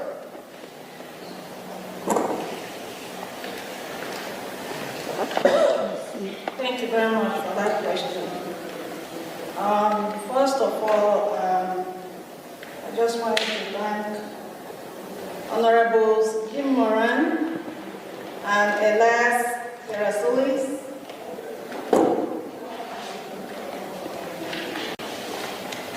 and the U.S. Congress for giving us the opportunity to inform the world of what has been going on in Biafra land for decades. So for the question, these are some of the reasons why United States government should designate Nigeria as a terror organization. One, between 2015 to 2016, Amnesty International reported that Nigerian security forces killed over 1,500 IPOB protesters in cold blood. Remember, they didn't have any weapons. They were just exercising their rights as citizens. And in 2017, there was what they called Operation Python Dance, which targeted the Southeast residents who are Biafrans, with soldiers invading communities, shooting civilians, and committing extrajudicial killings, which led to about 28 young men and women in our leader, Mazi Nnamdi Kanu's house. Thirdly, from 2021 to 2023, Amnesty International also documented over 1,844 killings in Biafra land, including unlawful executions, torture, and enforced disappearances by security forces. And one might ask whether these killings or these killers have been apprehended and brought to justice, and the answer is no. No one has been held accountable for these killings. In fact, when locals apprehend any of the killers, there is always an order to free them. Up till today, the killings continue, and the painful thing is the fact that Biafrans are killed simply because we are Christians, simply because of the crude oil in Biafra land, and because they want to Islamize us by force, which we are resisting. So I call on the global community to pay attention to what's going on in Biafra land and elsewhere, where there is a genocide going on. Thank you all so much. Thank you so much. That was wonderful. That's what we expect from every Biafran to always carry in their heart. The fact that our people are dying every day. Now, I want to ask my brother Emmanuel Ugo, how would you describe the hatred of Biafrans or Igbos within the Nigerian by the political establishment, which has traditionally been controlled by the Muslim North? Would you say this is an important part of why there is support for the Biafran independence movement? Thank you all. When we talk about Biafran hatred, the hatred of Biafrans in Nigeria by the political establishment, that goes deeper. Some of us came into this world and we live with this hatred, and we keep asking ourselves, why? Why us? What have we done? We've been hearing after everything we have gone through. The hatred runs deep in the Nigerian establishment, in their blood, both the political establishment and people from other parts of the country. We see this hatred every day. We have this economic jihad that has been going on. Our businesses are being born in Lagos, in the north. We are not allowed to scale when it comes to political positions as in the presidency of the country. And now we are seeking for Biafra. We want to be on our own so that we can be able to live in peace without facing this hatred every day. the Fulani Caliphate are the ones controlling Nigeria, and with this economic jihad, they have continued to display this economic jihad on the Biafrans, day in, day out, in every aspect of life, and we are tired of it. And we said this is the reason why over 80 million Biafrans, over 50 million Biafrans voted for the Biafra self-referendum, because they themselves are tired of the hatred. Every one of us can see it, even the young ones. And that is why there is maximum support for Biafra, so that we can have our own independent state and live in accordance with our own values. So that's what I will say about that. Thank you.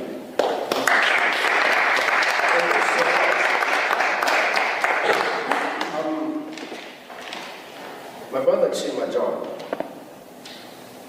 for those amongst you who lived during the first Biafra Civil War, it's called a civil war, but we know it's a genocidal war against the Biafran people, 1967 to 1970. Please, describe your experience. I know you might not know, but I know you have people who have told you stories. I see you're very much younger than 1967. So describe your experience and how you would compare the Biafran independence movement in the 1960s compared to now. And what do you wish the United States government to do regarding the issues of Biafra? Thank you very much. Thank you very much. And I want to thank the U.S. Congress for the opportunity that we have today to be at the top for this hearing regarding Biafra. Some of us were not born in the war, but we have heard, we have read about all the atrocities that happened against Biafrans and against the Igbos during the war. But we saw that Biafra land was completely destroyed by the Nigerian state in collusion with its Western allies and the Soviets. They destroyed schools, they destroyed the infrastructure. And while we're growing up, every part of Nigeria was designated as educationally desperate. And these are places where there were no bombs, where there was no destruction. But in Biafra land, in Igbo land in particular, Igbos were never designated as educationally desperate people. And we know what happened during the Civil War. One of the things that happened was a total blockade on Biafra land, and which led to the death of over 3 million people and the starvation of over 1 million children. I'm sure that the world saw some of those pictures, gory pictures of Kwashakwa children because of the starvation. And that led to people like Bruce Merrick, an American student from Columbia, to set himself ablaze in front of the United Nations Bureau. People like Steve Jobs, the founder of Apple, saw what happened in Biafra and swore not to step his foot inside the church. And he said, how can the world open their eyes and saw these humans,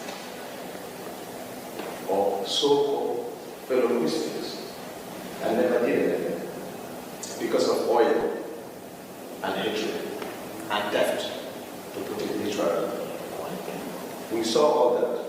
The Nigerian state, as part of the plot to put Biafrans down, and the Igbos in particular, they made sure that after the war, that every Igbo person or Biafran received only 20 pounds to start life in the beginning. And the Igbos and the Biafrans were the richest in that country at that time. It was designed, according to one of Nigeria's recent presidents, They were designed to make Biafrans poor for over 200 years and become subservient to other individuals. At the end of the day, today, Biafrans are not only successful, but they have reason to say that the only thing that will make us safe to actualize our economic and political potential and destiny is the creation of an independent state of Biafra, or the restoration of it, so that we can live in peace with our neighbors, so that we can be allies of the West and to our global community, so that we can harness our potential, our intellectual resources, our natural resources. We can harness it to the benefit of not only our own people, but to the world at large. That is what Biafrans seek. And we want the United States, as the leaders of the free world, to stand up and begin to do what is right by the Biafran people. Begin to do what is right. Because that's something that they're looking for. That's something that they take, that Nigeria gives them. Those oil and gas comes from Biafra land. We can negotiate. We can reach a deal with any country, America in particular, so that we can have our independence, a place we can feel safe, and to live in freedom. Thank you very much.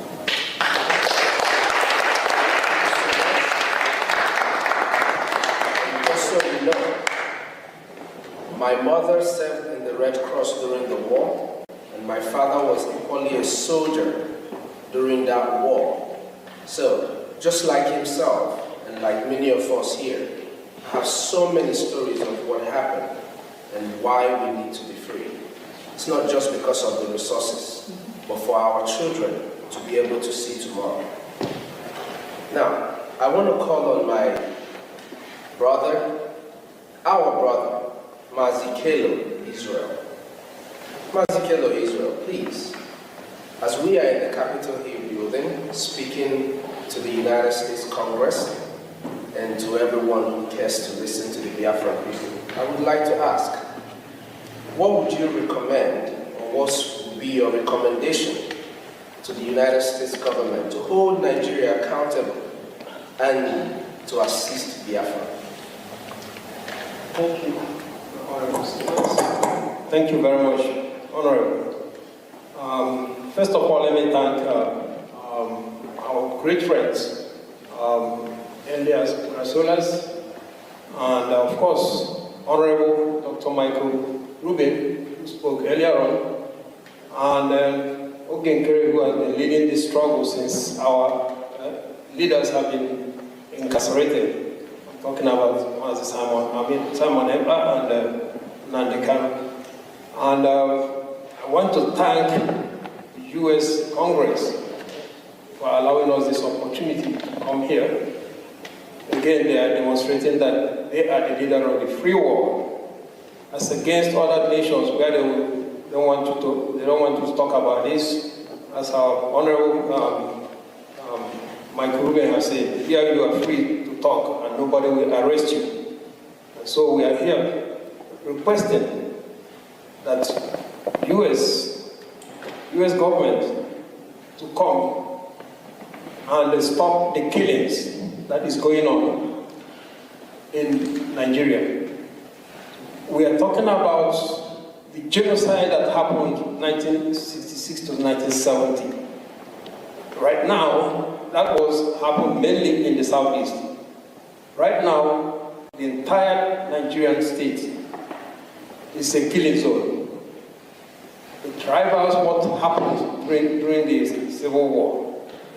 And so we are pleading with U.S. Congress to come to us quickly, not to delay, by doing these following things: to officially recognize the Biafran genocide of 1966 to 1970, which has continued up to today. as our Honorable Minister said, Michael Rubin said, because those who committed the genocide have not been charged. Instead, they seem to have been congratulated by lifting them to be the presidents of that place. This has empowered them to continue with the genocide. So we are pleading with the U.S. government to live up to their moral standards as the free world leader, to come immediately to this aid of Biafrans. We are also pleading with the U.S. government to condemn immediately, because that will save life, condemn immediately the abuses that is going on there, which is quite obvious.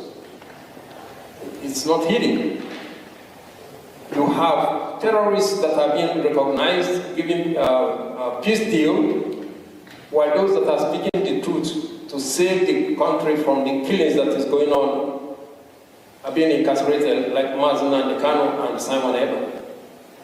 Just yesterday, they agreed on a plea deal with terrorists, a peace deal. And they are walking free.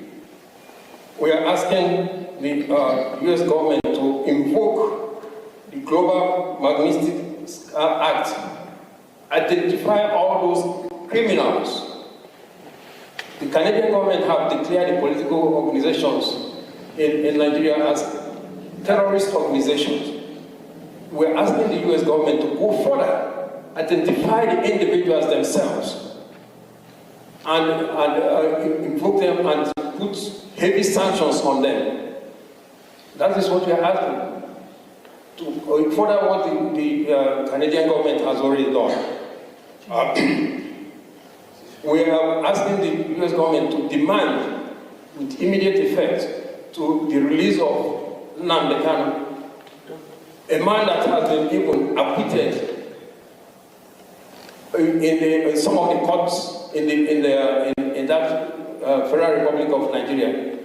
Several courts have discharged him and acquitted him, and in fact requested that the government compensate him.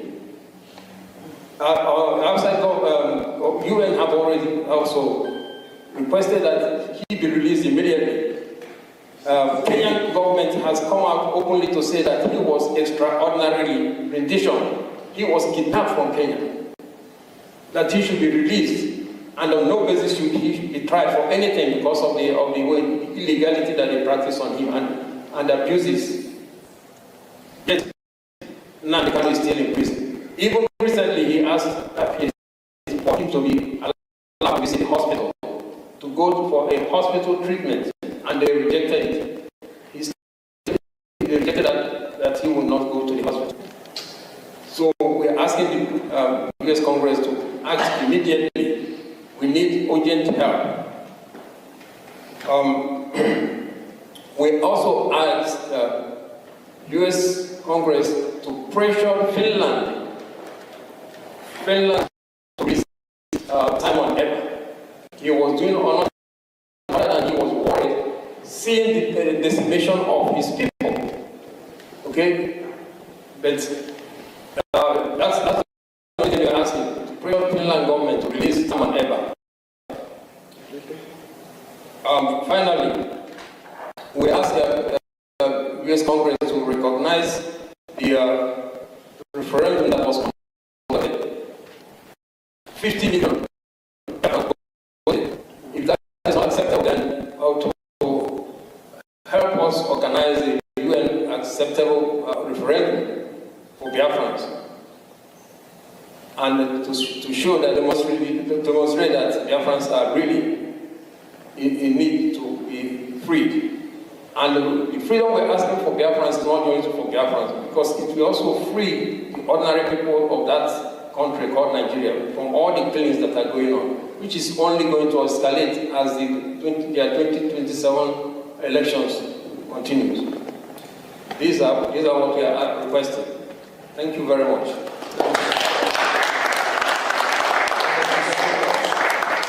Just to add one single thing to what he said, something that is very dear to me.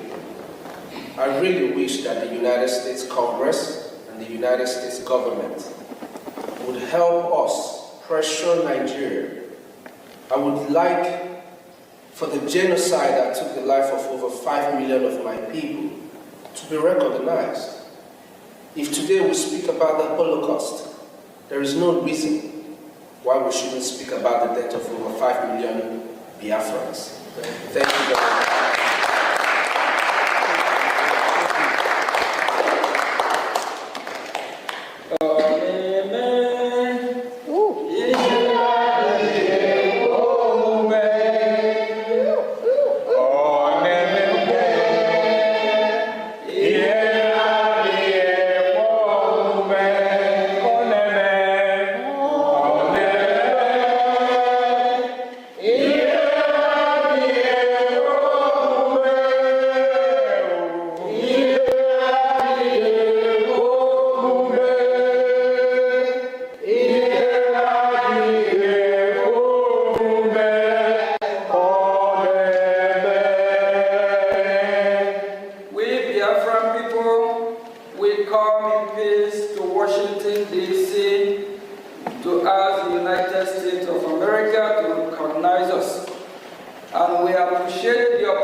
The country we call Nigeria, we call them zoo.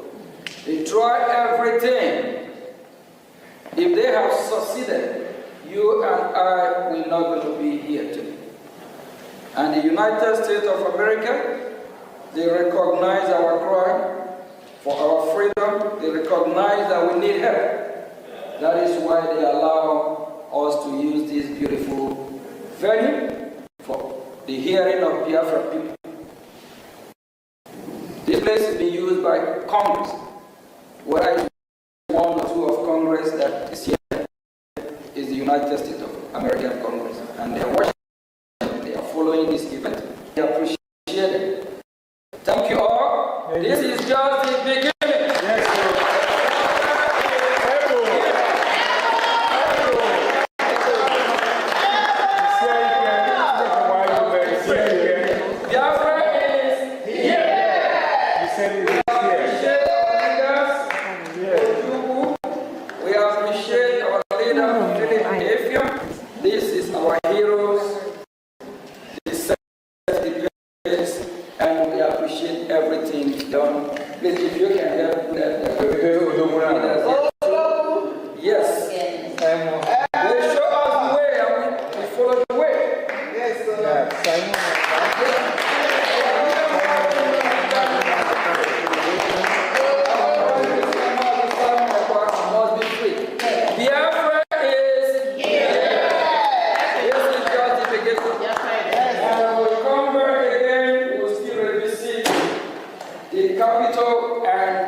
Great people of Biafra. This is the voice of Biafra, the voice that cannot be silenced, the voice of truth, resilience, and freedom. Speaking to you in the spirit of courage and in the language of liberation. Nigeria government has lost control over insecurity. Fellow listeners, what was once whispered in fear, what was once denied in arrogance, has now become a reality too loud to ignore. A nation staggering under the weight of its own contradictions is rapidly losing control over insecurity. From the north to the south, from the east to the west, the land trembles. Not from natural disaster, but from man-made chaos. Communities abandoned, Villages raided under the cover of darkness. Highways turned into corridors of fear. Citizens left to fend for themselves. In a country where the government once promised protection, the question now echoes across the land. Where is the government? Where are the security forces? Where is the accountability? In recent times, markets have become targets. Travelers have become victims. Families have become statistics. And yet, those in power continue to speak in rehearsed tone. Detached from the suffering of the people, observers say, this is no longer a matter of isolated incidents. This is systemic failure. A collapse of responsibility. A nation where innocent lives are wasted daily. As fear grips the population, a new reality emerges. The people have lost confidence. Trust has been eroded. Hope has faded. But here, on this frequency, we do not deal in fear. We deal in truth. And the truth is this: a government that cannot protect its people has failed its most sacred duty to the people. Listen. Remain vigilant. Remain aware. Remain strong. Nigeria has failed its citizens, and in awareness lies survival. This is a wake-up call.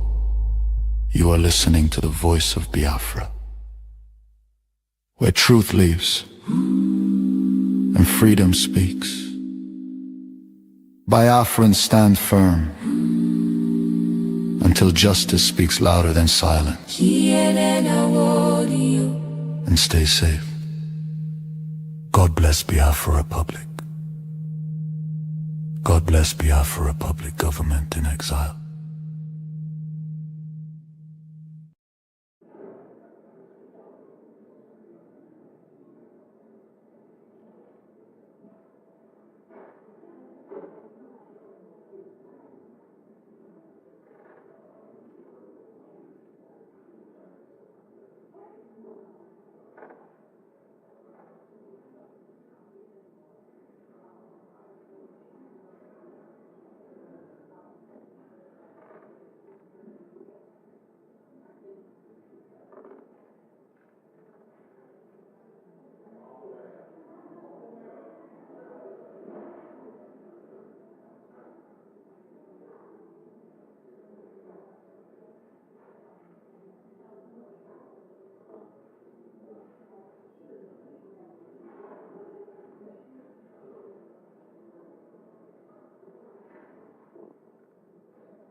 The Subcommittee on Africa will come to order, and good morning to all of you.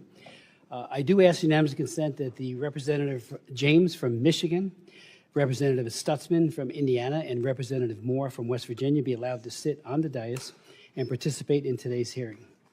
Without objection, so ordered.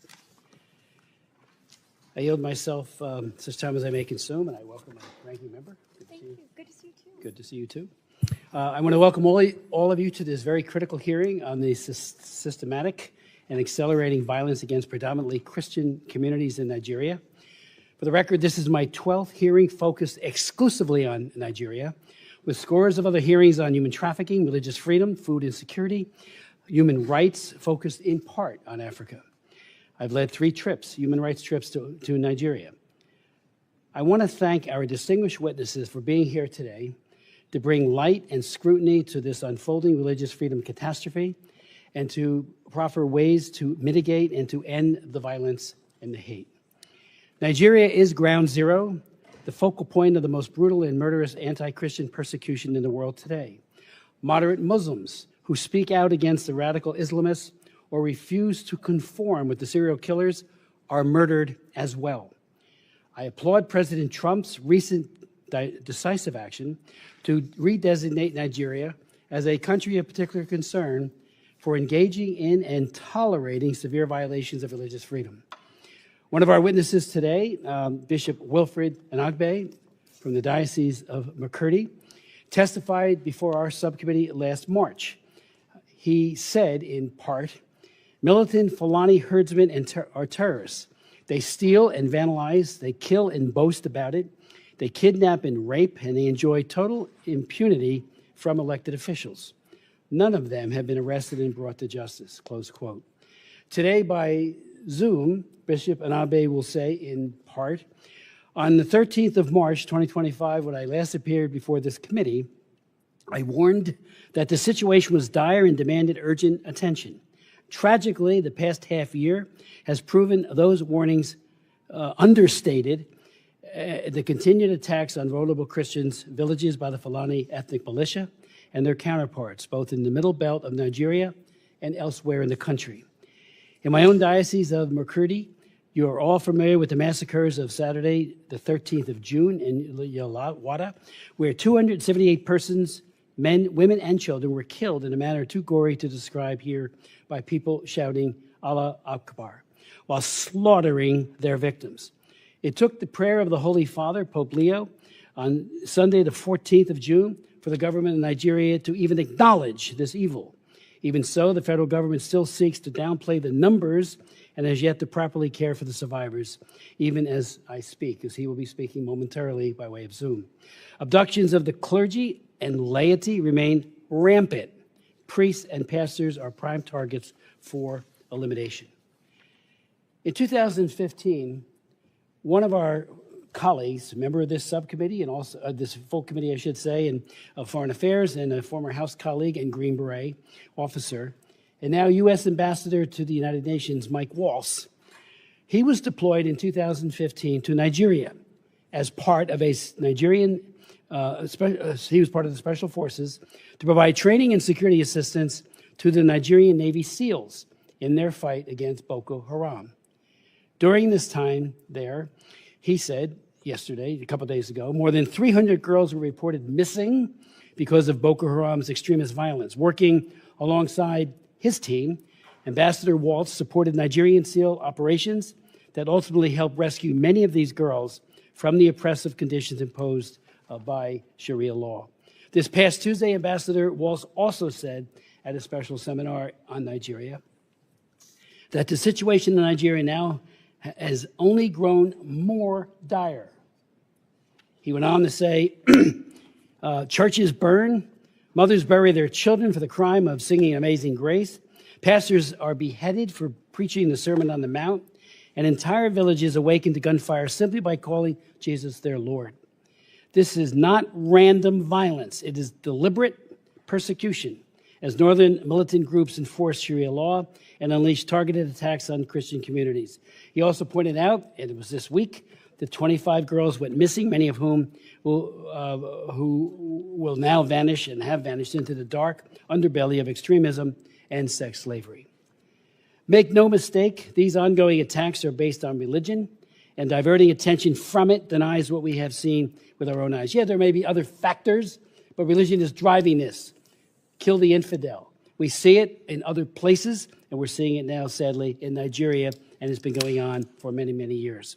13 years ago, in this room, 2012, I chaired a hearing focusing on the slaughter of Christians by Boko Haram, and the Assistant Secretary of State for African Affairs, Johnny Carson, testified at that hearing and said, and I quote in part, that the phenomena of Boko Haram is one of discrediting the central government in power for its failure to deliver services to the people.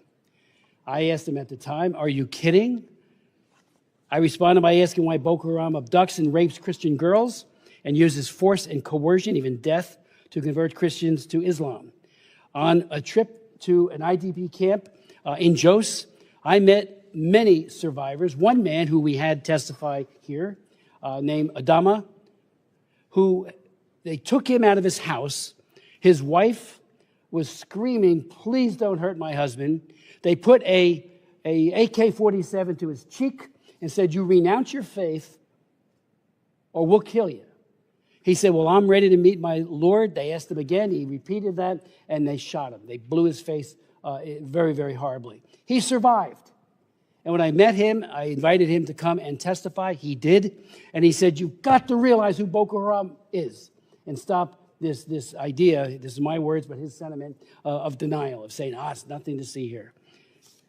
So I asked Johnny Carson further, why won't they designate Boko Haram, at least, if not a CPC country, as a foreign terrorist organization? And he said they don't believe it. They're not a foreign terrorist organization. I worked on that for 3 years, additional hearings. On the day I was marking up my bill, and it was called the Boko Haram Terrorist Designation Act of 2013, to put Congress on record demanding an FDO designation, that day, the administration declared Boko Haram a foreign terrorist organization. I was very happy with it, but we could have done that 3 years earlier, maybe had found out what their sources of weapons and funding and everything else might have been, thereby, again, mitigating some of the harm. For too long, the world has looked away, a culture of denial, as radical Fulani militants, Boko Haram and ISIS West Africa have waged a relentless campaign of terror, murder, and displacement across Nigeria, including the states of Plateau, Benue, and Kaduna. According to Open Doors, and I just want to say something about Open Doors, I've worked with Open Doors for 40 years. I knew the founder, Brother Andrew, an absolutely honest and committed man, and that organization to this day continues to speak truth to power all over the world, including in Nigeria. Well, they have said, Open Doors, more Christians are slaughtered in Nigeria than anywhere else in the world.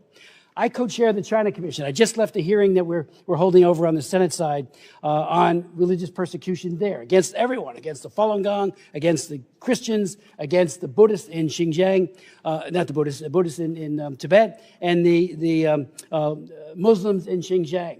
And while they kill many, they incarcerate and harass more than they slaughter. These groups in Nigeria are doing just that, slaughtering. Another group has said over 52,000 Christians in Nigeria have reportedly been targeted and killed by Islamist extremists, while approximately 34,000 moderate Muslims have been murdered as well since 2009. And, that is less focused upon. I raise it every time, and I hope we all will. They're killing those who don't conform to the radical Islamist view, and so they get killed too. I met with many imams on trips to Nigeria as well as here, and they say if we speak out, we'll be firebombed too. During a visit, 19,000 churches have also been attacked. More than 7,000 have been murdered in this year alone.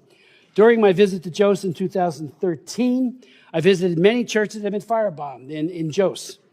And I listened to the survivors and was moved almost to tears, and to tears with some, when they talked about the numbing loss and pain of losing loved ones. And the churches were decimated, each and every one of them, either by cars coming in and plowing everybody and destroying the physical, or by bombs, and of course always the ever-present AK-47. They pleaded with their own government and the world to end the cruelty and violence. and I've been raising it, as have many others ever since. About 5 million Christians have been displaced and forced into internally displaced persons camps within Nigeria and refugee camps at regional and sub-regional borders, according to an Inter-Society report. Open Doors reports, and again, I hope we can finally get beyond just saying nothing's to see here. While Christians used to be vulnerable only to Muslim-majority northern states, this violence continues to spread into the Middle Belt and even further south. The attacks are shockingly brutal. Many believers are killed, particularly men, while women are often kidnapped and targeted for what? Sexual violence, rape, and other abuse. More believers are killed for their faith in Nigeria than anywhere else in the world. These militants also destroy homes, churches, and livelihoods. And many people don't go to school anymore. One estimate is 10,000 schools have been closed due to this violence. The Nigerian government has a fundamental constitutional obligation to protect its own citizens. Yet the brutal reality is that the perpetrators of these crimes operate with impunity. The lack of accountability sends a chilling message that the lives of Christian farmers and their families are expendable.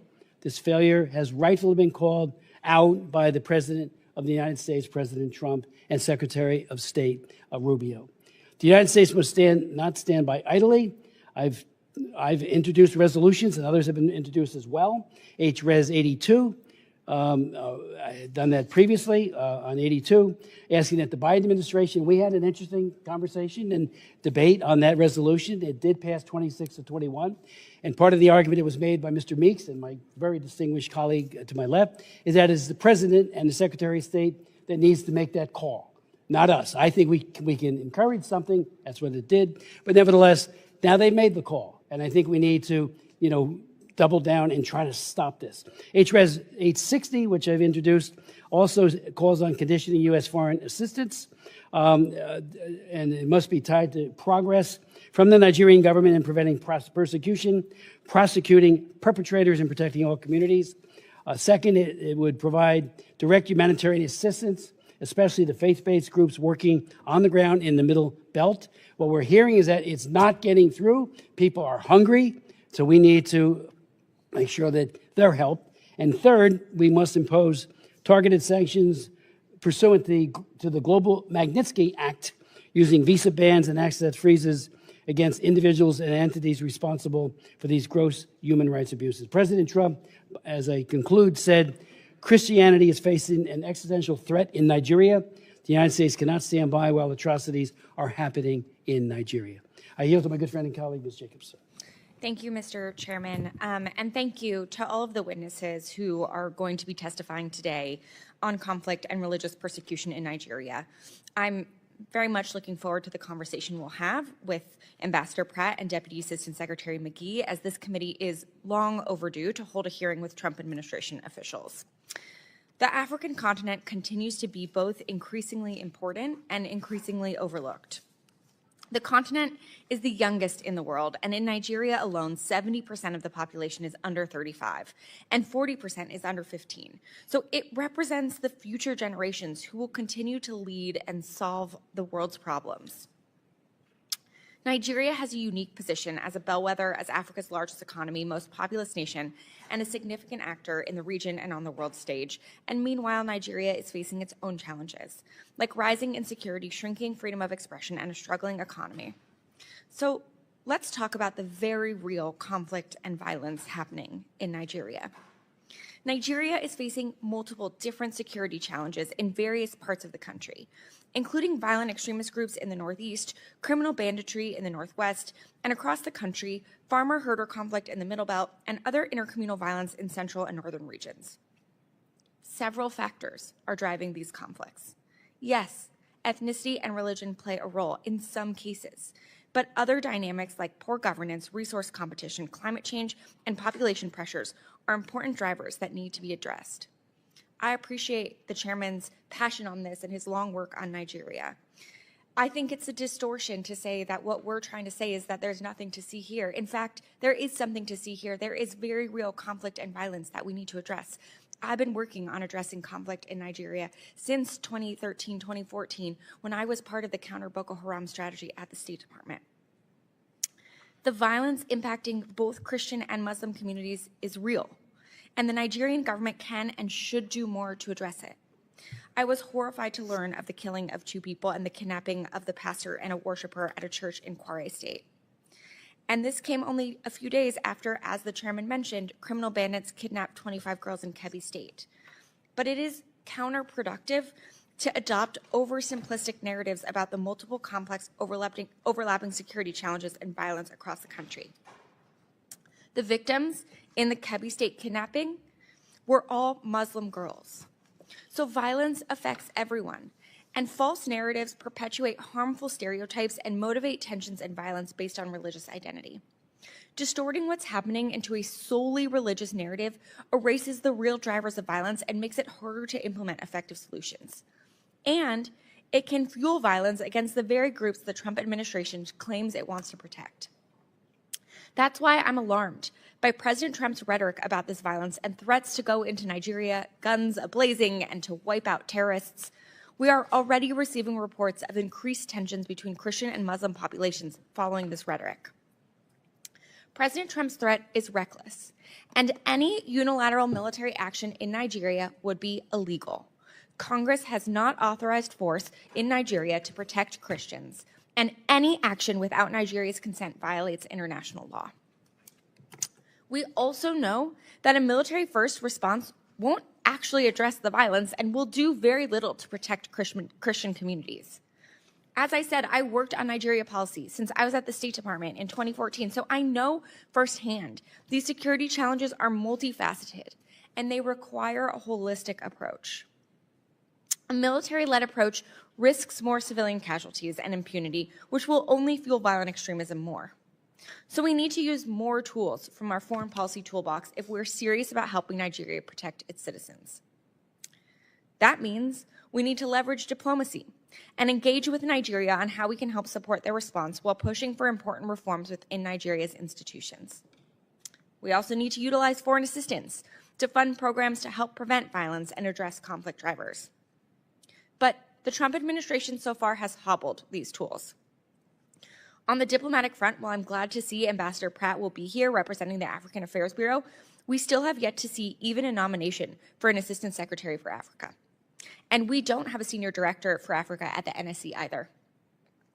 There are several emergent conflicts in Africa, including in Nigeria, but also in Sudan, DRC, and across the Sahel and in Ethiopia that demand high-level, consistent, and substantive engagement. Occasional attention from the president, while most of the time welcome, won't be enough to see lasting results on all of these different crises. And on the development front, President Trump's dismantling of USAID and cuts of hundreds of millions of dollars worth foreign assistance in Nigeria is worsening the violence. For years, the United States has supported Nigerian institutions, civil society, faith-based leaders, and researchers to address the conflict, violence, and religious freedom challenges. These programs proactively prevented and directly addressed the violence this administration is now concerned about. For example, a recent article in DevX highlighted a program that Secretary Rubio terminated, which has left a void in communities that suffer violence. Mr. Chairman, I ask unanimous consent to submit for the record a DevX article titled "The Cuts That Bleed: What Happens When Peace Programs Go Dark." Thank you. This article focuses on a former program implemented by Search for Common Ground, a peace-building organization that provided critical early warning in communities in Yelwata, a region in Nigeria's Middle Belt, where conflict and violence have erupted between Muslim herders and Christian farmers. This early warning program was responsible for fewer violent incidences before Secretary Rubio terminated it.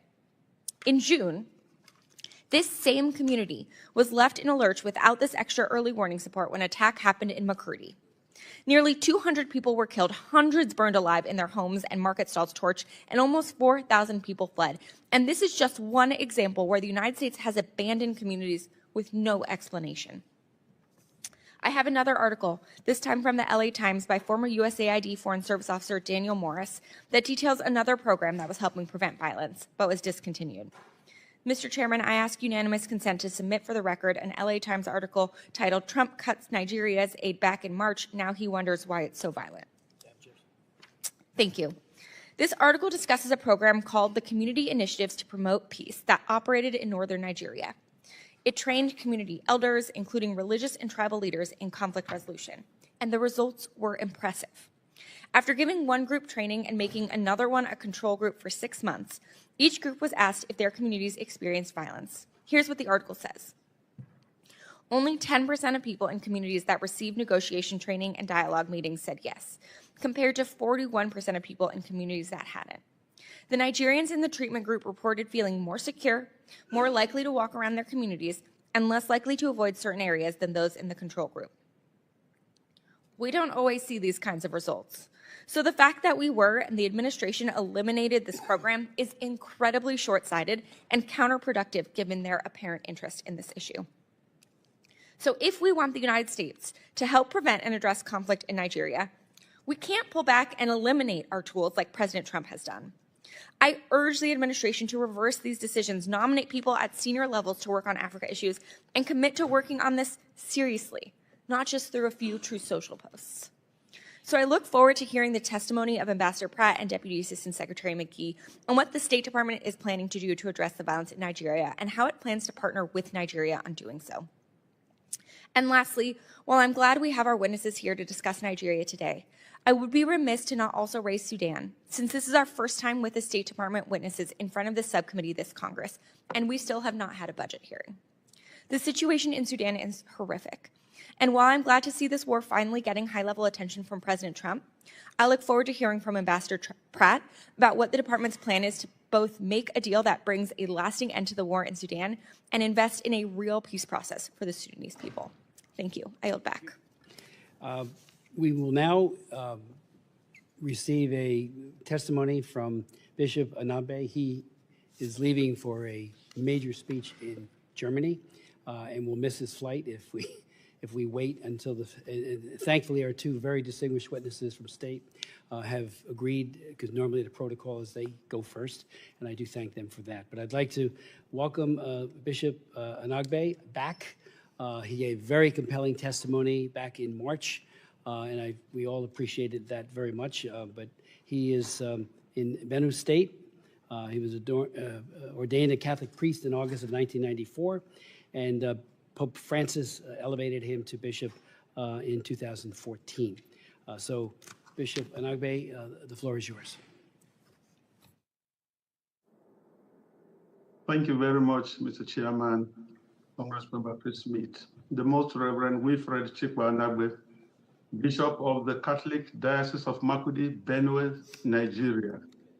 Before the House Committee on Foreign Affairs, African Subcommittee, November 20, 2025. President Trump's redesignation of Nigeria as a country of particular concern, CPC, a serious, well-founded wake-up call. I am here this evening talking that because I have the privilege of witnessing, the privilege of experiencing. I'm not talking as a privilege of opinion. Mr. Chairman, ranking members, distinguished members of the subcommittee, thank you for inviting me back to testify on the escalating crisis of Christian persecution and genocide in Nigeria. 6 months ago, precisely on 13th March 2025, when I last appeared before this committee, I warned that the situation was there and demanded urgent attention. Tragically, the past half year has proven those warnings understated the continued attack on vulnerable Christian villages by the Fulani ethnic militia and their counterparts, both in the Middle Belt of Nigeria and elsewhere in the country. Since my testimony in March 2025, credible reports from organizations monitoring religious freedom, including Open Doors and our own Justice, Development and Peace Commission in Makurdi Diocese, have documented continuing attacks on Christian villages, especially in the Middle Belt states of Benue and Plateau, perpetrated by the Fulani militia.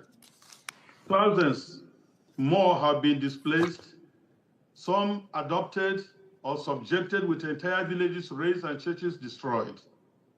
My own village of Aondana in Gwe West local government was attacked and several of my relatives killed on May 22nd, 2025. An entire convent of Reverend Sisters of the Clarisha Missionaries was displaced, along with the local parish, Catholic parish. Within the days following that attack, nearby villages like Naka also witnessed attacks. In fact, on the 24th May 2025, one of my priests, Father Solomon Atongu, was shot and left to die in the pool of his blood, while those traveling with him were adopted. Though he survived the attack, he is unable to walk freely because he has a broken bone.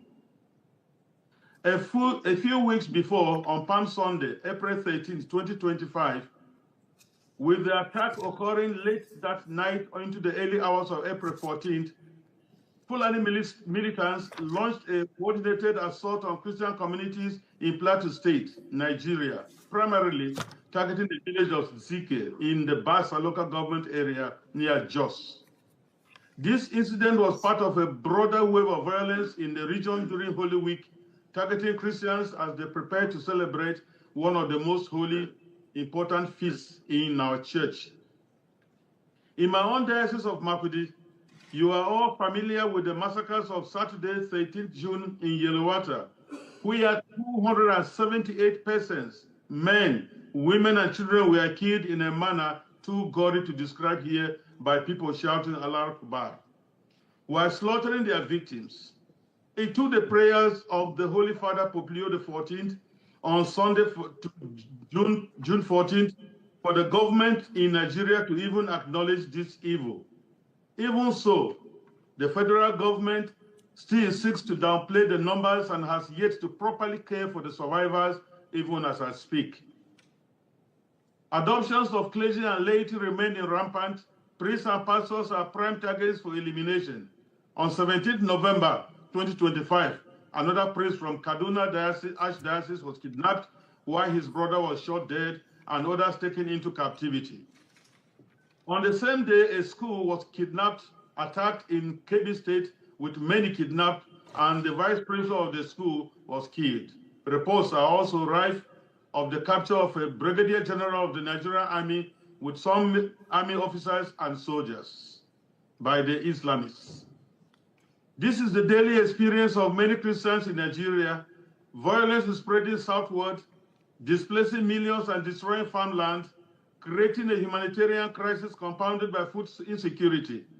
Attacks by Fulani militants, Boko Haram, Islamic State of West African province, ISWAP, have intensified not only in the Middle Belt and northern states, but spreading southward and targeting Christian communities with impunity. We hoped the CPC designation by President Trump at the end of October might stabilize the situation, but instead it is deteriorating into one of the most later periods of for Nigeria Christians in recent memory. Like it is now commonly acknowledged, Nigeria remains the deadliest place on earth to be a Christian. More believers are killed there annually than in the rest of the world combined.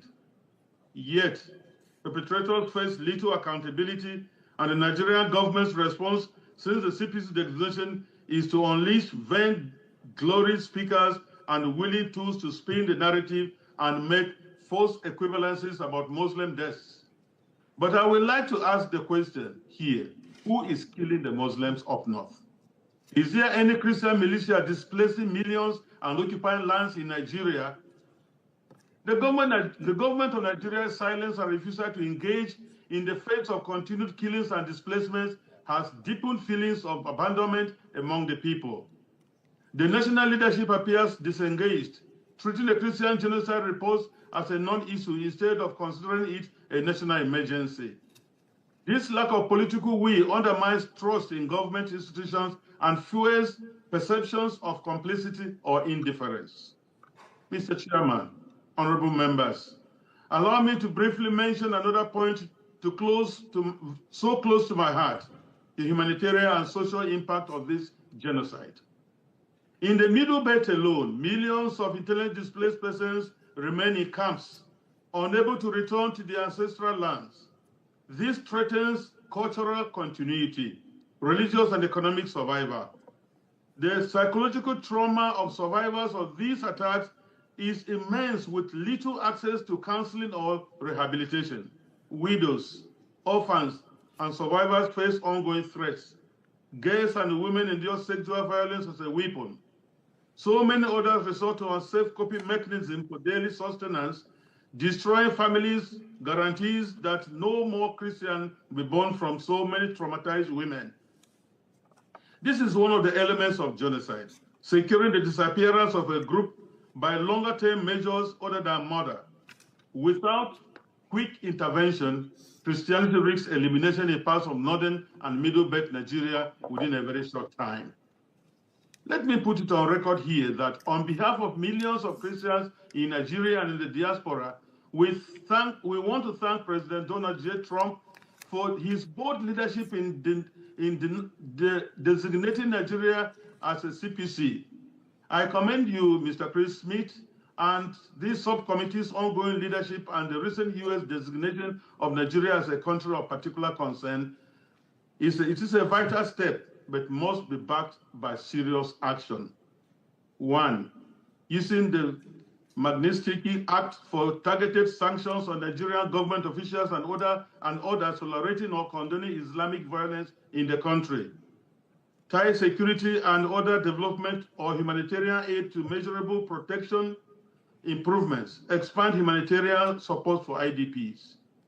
The IDPs must return to their ancestral homes and lands with security guarantees by the Nigerian government. They must also be supported to rebuild their economic livelihoods and enjoy basic services such as education and sanitation. Support bills like the Nigerian Religious Freedom Accountability Act to hold perpetrators accountable. This point cannot be overemphasized because it is impunity that fuels the violence we suffer. Irrespective of who are being killed, the prime question is, are there killings in Nigeria? And the government should stop it. International advocacy, work with allies to praise Nigeria at the UN and ensure discriminatory laws and blasphemy laws are eradicated or expunged from the Constitution. Closing call to action. The CPC designation has brought immense joy, hope, and spiritual resilience to communities under siege in Nigeria. The Christian faith-based organizations remain among the few sources of relief and encouragement, filling the vacuum left by government inaction. However, the church alone cannot stop the killings. It requires coordinated political, military, and humanitarian intervention. Mr. Chairman and members, the blood of Nigerian Christians cries out to you people. We cannot afford to wait any longer. Renew hearings, pass binding legislations, and use every tool of U.S. influence to demand change. America remains the only country in the world with an International Religious Freedom Act. America has a unique role in defending religious freedom globally. Please enact concrete actions according to the CPC designation. We all know that inaction emboldens the extremists even more. Thank you for listening. I welcome you for this. Thank you very much, and God bless you. Bishop Anabe, thank you so very, very much for your testimony, for your leadership at great risk to yourself and so many of your priests and diocesan folks. I do thank you, and I wish you well on your trip, and I hope you make your plane. Thank you so very much. It now falls to me as a great honor to introduce our two witnesses from the administration, and they're on their way in right now. While we're waiting for them to be seated, I would have. No, I got it. There we go. Good.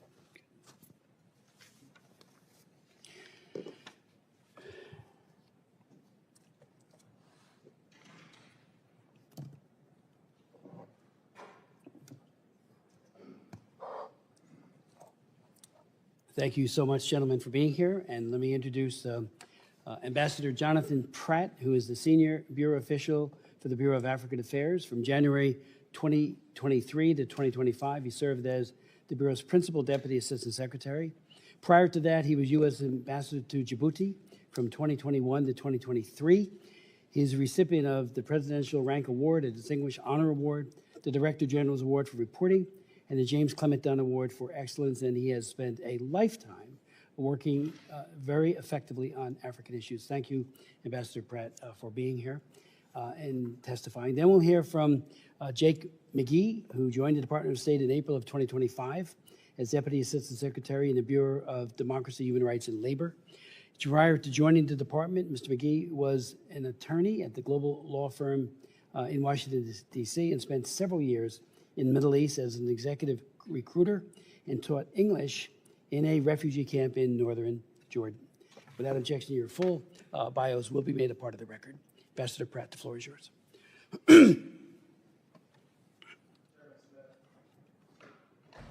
Chairman Smith, Ranking Member Jacobs, and distinguished members of the subcommittee, thank you for the opportunity to testify today on the administration's redesignation of Nigeria as a country of particular concern under the International Religious Freedom Act. In June of this year in Benue State, Nigeria, Fulani militants armed with guns and machetes set homes and food stores ablaze and locked families inside burning buildings, killing over 200 Christians. Witnesses reported assailants shouting Allahu Akbar as they assaulted St. Joseph's Church. The Fulani militants targeted Christian farmers, many of them internally displaced persons, already seeking refuge from previous violence. Benue State Governor Hyacinth Ali recently warned that his state is, quote, under siege and being attacked by terrorists and bandits, highlighting the Nigerian government's failure to intervene. The scale and brutality of violence facing Christian communities is tragic and unacceptable. It represents a serious failing on the part of the authorities. Similarly, on December 23, 2023, a series of coordinated attacks began and continued into Christmas morning in Plateau State. The attacks resulted in hundreds of victims. Many were women, children, and elderly unable to flee. At least 8 churches were destroyed. Plateau State communities are still reeling today from the overt religious-based violence of those attacks and their unanswered calls for help. The Nigerian government must do more to protect its Christian citizens who are being targeted and killed. Terrorists, separatists, bandits, and criminal militias in Nigeria wreak havoc throughout the country, with ongoing attacks often deliberately targeting Christian communities. In addition to the violent Islamic extremism and banditry experienced in Nigeria's Middle Belt, there has been a surge in violent attacks across northern Nigeria by violent extremist organizations like ISIS West Africa, ISIS Sahel, Boko Haram, Jainim, and Al-Qaeda affiliate Ansaru, and Lakurawa. The ongoing violence is a problem of prioritization for the government of Nigeria. Although its military and police are engaged and taking significant losses in their counterterrorism efforts in the Northeast, the Nigerian government has not done enough to effectively combat violence in the Middle Belt, protect Christian communities, or hold perpetrators accountable. The intent of the administration's approach is to raise the protection of Christians to the top of the government of Nigeria's priorities, especially in the Middle Belt. Nigeria is a key regional partner, Africa's largest democracy and most populous nation, with whom we share economic and security interests. It is in the United States' interest to work with the Nigerian government on a plan of action to strengthen security for at-risk Christian communities and Nigerians of all faiths whose ability to practice their faith is put in jeopardy by endemic violence and terrorism. We welcome Nigeria's willingness to cooperate following the CPC designation. We look forward to seeing these commitments put into action. The Trump administration is developing a plan to incentivize and compel the Nigerian government to better protect Christian communities and improve religious freedom. This plan will consider U.S. state and Treasury engagement on sanctions, as well as possible Department of War engagement on counterterrorism and other efforts to protect religious communities. Secretary Rubio and Deputy Secretary Landau have engaged already with members of the Nigerian government on the importance of addressing the violence facing Christians in the Middle Belt. Ultimately, the President's decision underscores the administration's commitment to promoting religious freedom as a universal right and a fundamental freedom. The levels of violence and atrocities committed against Christians and communities of all faiths in Nigeria are appalling and threaten this universal right. We remain open to working together with the Nigerians, but we also expect the Nigerian government to deliver results on the ground as proof of their commitment to this universal right. Thank you for your attention, and I welcome your questions. Thank you. Mr. Ambassador, Mr. McGee. Signed by religious freedom as a U.S. foreign policy priority and mandates that the President call out religious freedom violators as a reflection of the importance our nation places on America's first freedom. As my colleague stated, the levels of violence and atrocities committed against Christians in Nigeria are appalling. Particularly in the Middle Belt, these attacks directly target Christian populations. Ample witness testimonies have confirmed attackers used religious language during their attacks and specifically targeted Christians for killing, abduction, and rape. It is clear Nigerians are being attacked and killed because of their faith, and the Nigerian government must uphold its duty to protect them. The United States stands with civil society and religious actors brave enough to speak about the tragic violence and discrimination they face in Nigeria. When Bishop Wilfred Anagbe and Father Remigius Eyula testified before Chairman Smith's hearing last March about religious freedom, these two courageous religious leaders reported they received threats rather than protection from the Nigerian government. But the United States listened, and we will continue to listen and act until the Nigerian government protects religious freedom, strengthens its protections for vulnerable Christians, and holds perpetrators accountable. In addition to these failures, Nigerian officials also continue to prosecute individuals for alleged blasphemy, which stands in clear violation of Nigeria's obligation to safeguard free speech. Under the Sharia penal codes enforced in 12 of its states, Nigeria is one of only 8 countries in the world that allows for penalties up to execution for blasphemy, along with Iran and Pakistan, which have long been designated CPCs. When authorities detain individuals accused of blasphemy, the judicial process often takes years while they remain in prison, sometimes on death row. Mobs often take the law into their own hands with impunity. For example, in 2022, a mob killed Deborah Samuel Yakubu, a student of Shehu Shagari College of Education, Sokoto, in a heinous attack after she was accused of blasphemy. This young Christian woman's life was taken too soon, yet her murderers remain free. With horrifying reports of discrimination, abuse, torture, disappearance, and even the murder of individuals simply trying to practice their faith freely and safely, religious freedom is not an abstraction, but an obligation Nigeria must uphold. This administration has heard the steady, clarion call from civil society and religious actors about the pernicious impact of the violence on religious communities. The Nigerian government must protect religious freedom, strengthen protections of vulnerable Christians, hold perpetrators accountable, and make measurable progress toward ending this violence against Christians as well as any Nigerians persecuted for their faith. We greatly appreciate the committee's dedication to shedding light on the situation in Nigeria and support in advancing freedom, religious freedom, not just in Nigeria, but around the world. And I want to personally thank you, Chairman Smith, for your tireless efforts over the decades about religious freedom and, of course, other human rights abuses, including combating human trafficking. So thank you, Chairman Smith. I welcome your questions. Thank you so very much for your testimonies. The phrase incentivize and compel, which you used, Ambassador Pratt, I think is an excellent one. Last night, and I know others met with the delegation that traveled here, and I know they're meeting with you and other at state. The head of National Security Advisor, Rabuda, and his delegation, including the Attorney General, I raised the very significant issue of CPC is not forever. You can get off of it, and everybody who gets put on CPC, or especially including on the trafficking laws, and I wrote them, Trafficking Victims Protection Act, I wrote that in the year 2000. And I have met with more delegations who always say, not us. That's, somebody else is doing the trafficking, it's not us. There's always this culture of denial.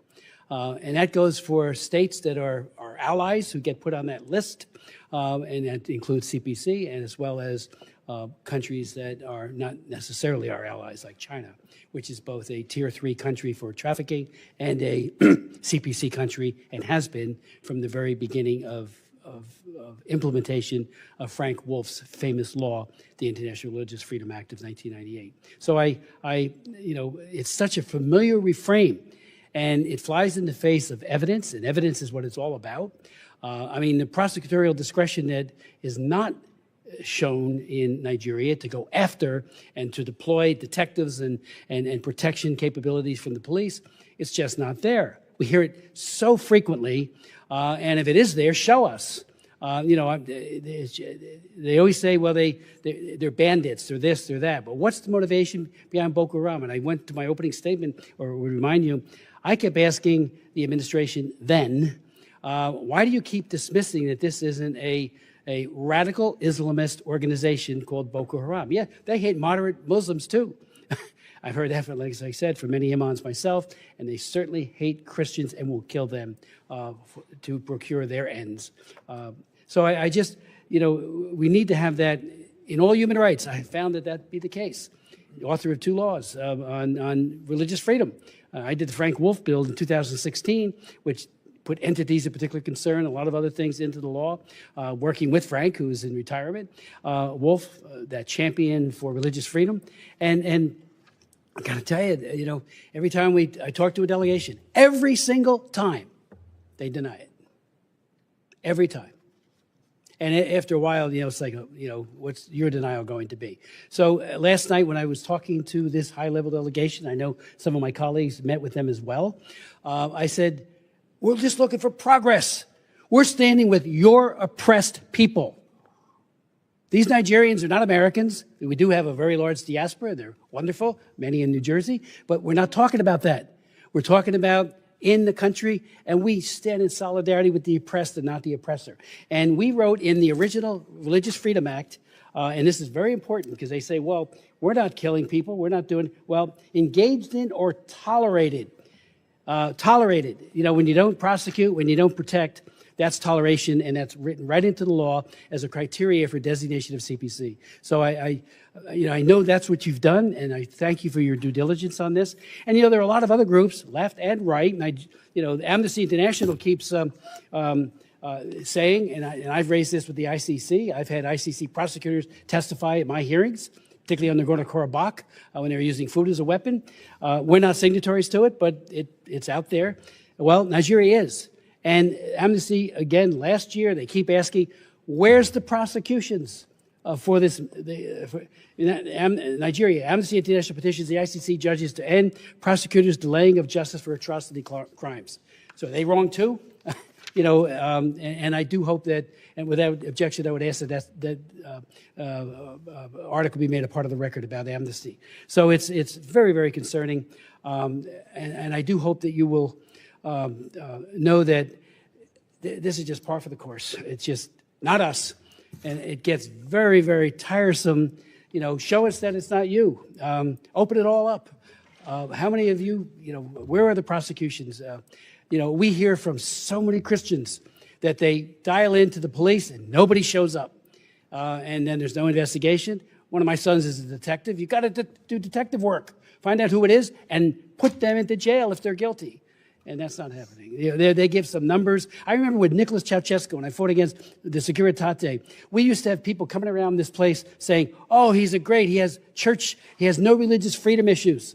He allows churches. He was crushing the Jewish as well as the Christian communities through his Securitate, the secret police of Romania. So it's like we just see this reframe over and over again. So if you might want to comment on that, because again, my argument last night to that high-level delegation, we want you to succeed. We absolutely want you to rid yourself of this cancer that hates moderate Muslims and absolutely hates and kills as well Christians. Thank you, Mr. Chairman. Well, as you and I discussed yesterday, the designation, we hope, will sharpen minds and sharpen attention to the issue. As you mentioned, there is a delegation already here now in Washington this week, a very senior delegation. They'll be meeting with the Deputy Secretary of State. They're meeting with Department of War officials as well. And the Secretary of State has directed us at the State Department to work with the Nigerian government on an action plan and to set up a task force to address this issue and use all of the tools that are at our disposal to focus minds and focus attention on this issue. Thank you. As you mentioned, Chairman, this is not a new issue. This has been going on in Nigeria for several years. President Trump designated Nigeria in 2020, and the previous administration removed Nigeria as a CPC in 2021 and 2022 and 2023.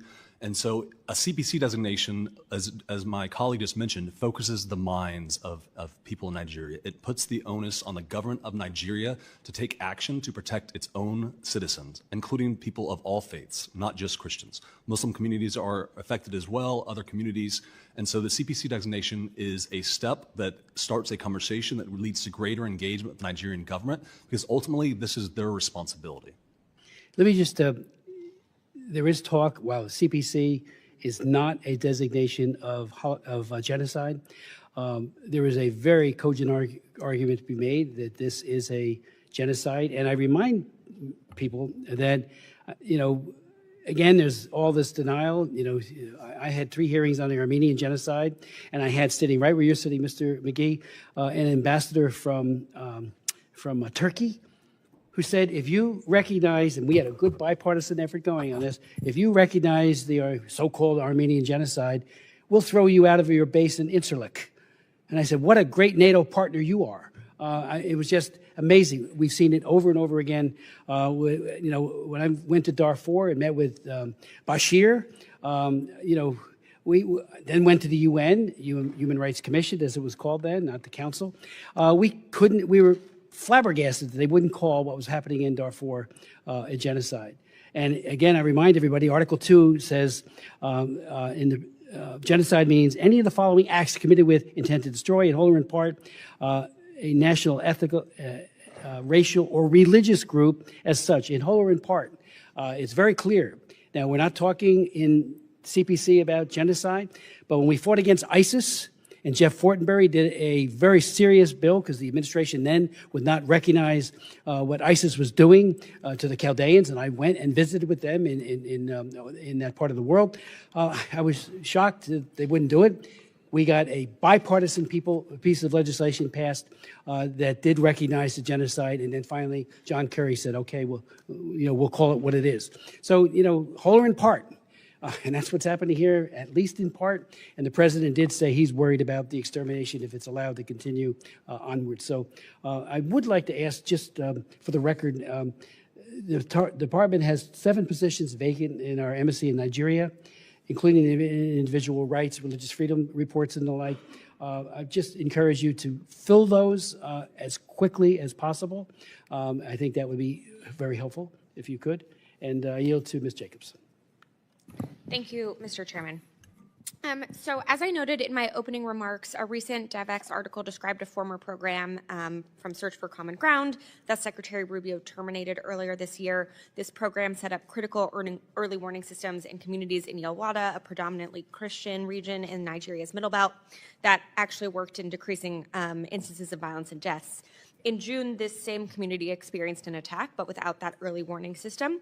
Nearly 200 people died and 4,000 people fled their homes. Security forces arrived long after the attackers left. And had this program still been in place, it could have prevented some of these deaths by sending early warning signs ahead of the attack and taking actions to prevent or respond to it. Mr. McGee, this program was funded by your bureau, the Democracy, Human Rights, and Labor Bureau. Can you explain to the committee why the department canceled this program? Thank you for your question, Ranking Member Jacobs. As Secretary Rubio has said time and again, America is the most generous country in the world, and we will continue to be the most generous country in the world.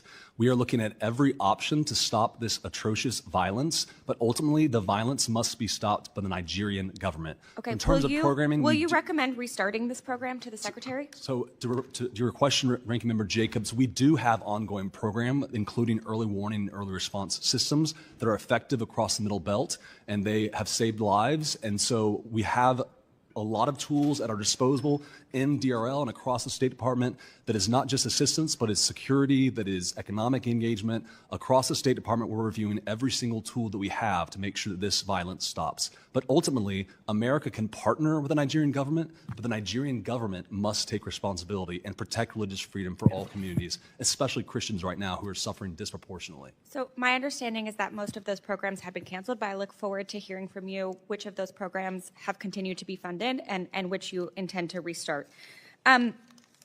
Earlier this month, President Trump posted on Truth Social threatening to cut off all aid to Nigeria and go into the country, quote, guns a-blazing, to, quote, completely wipe out terrorists. He ordered Secretary Hegseth to prepare for possible actions.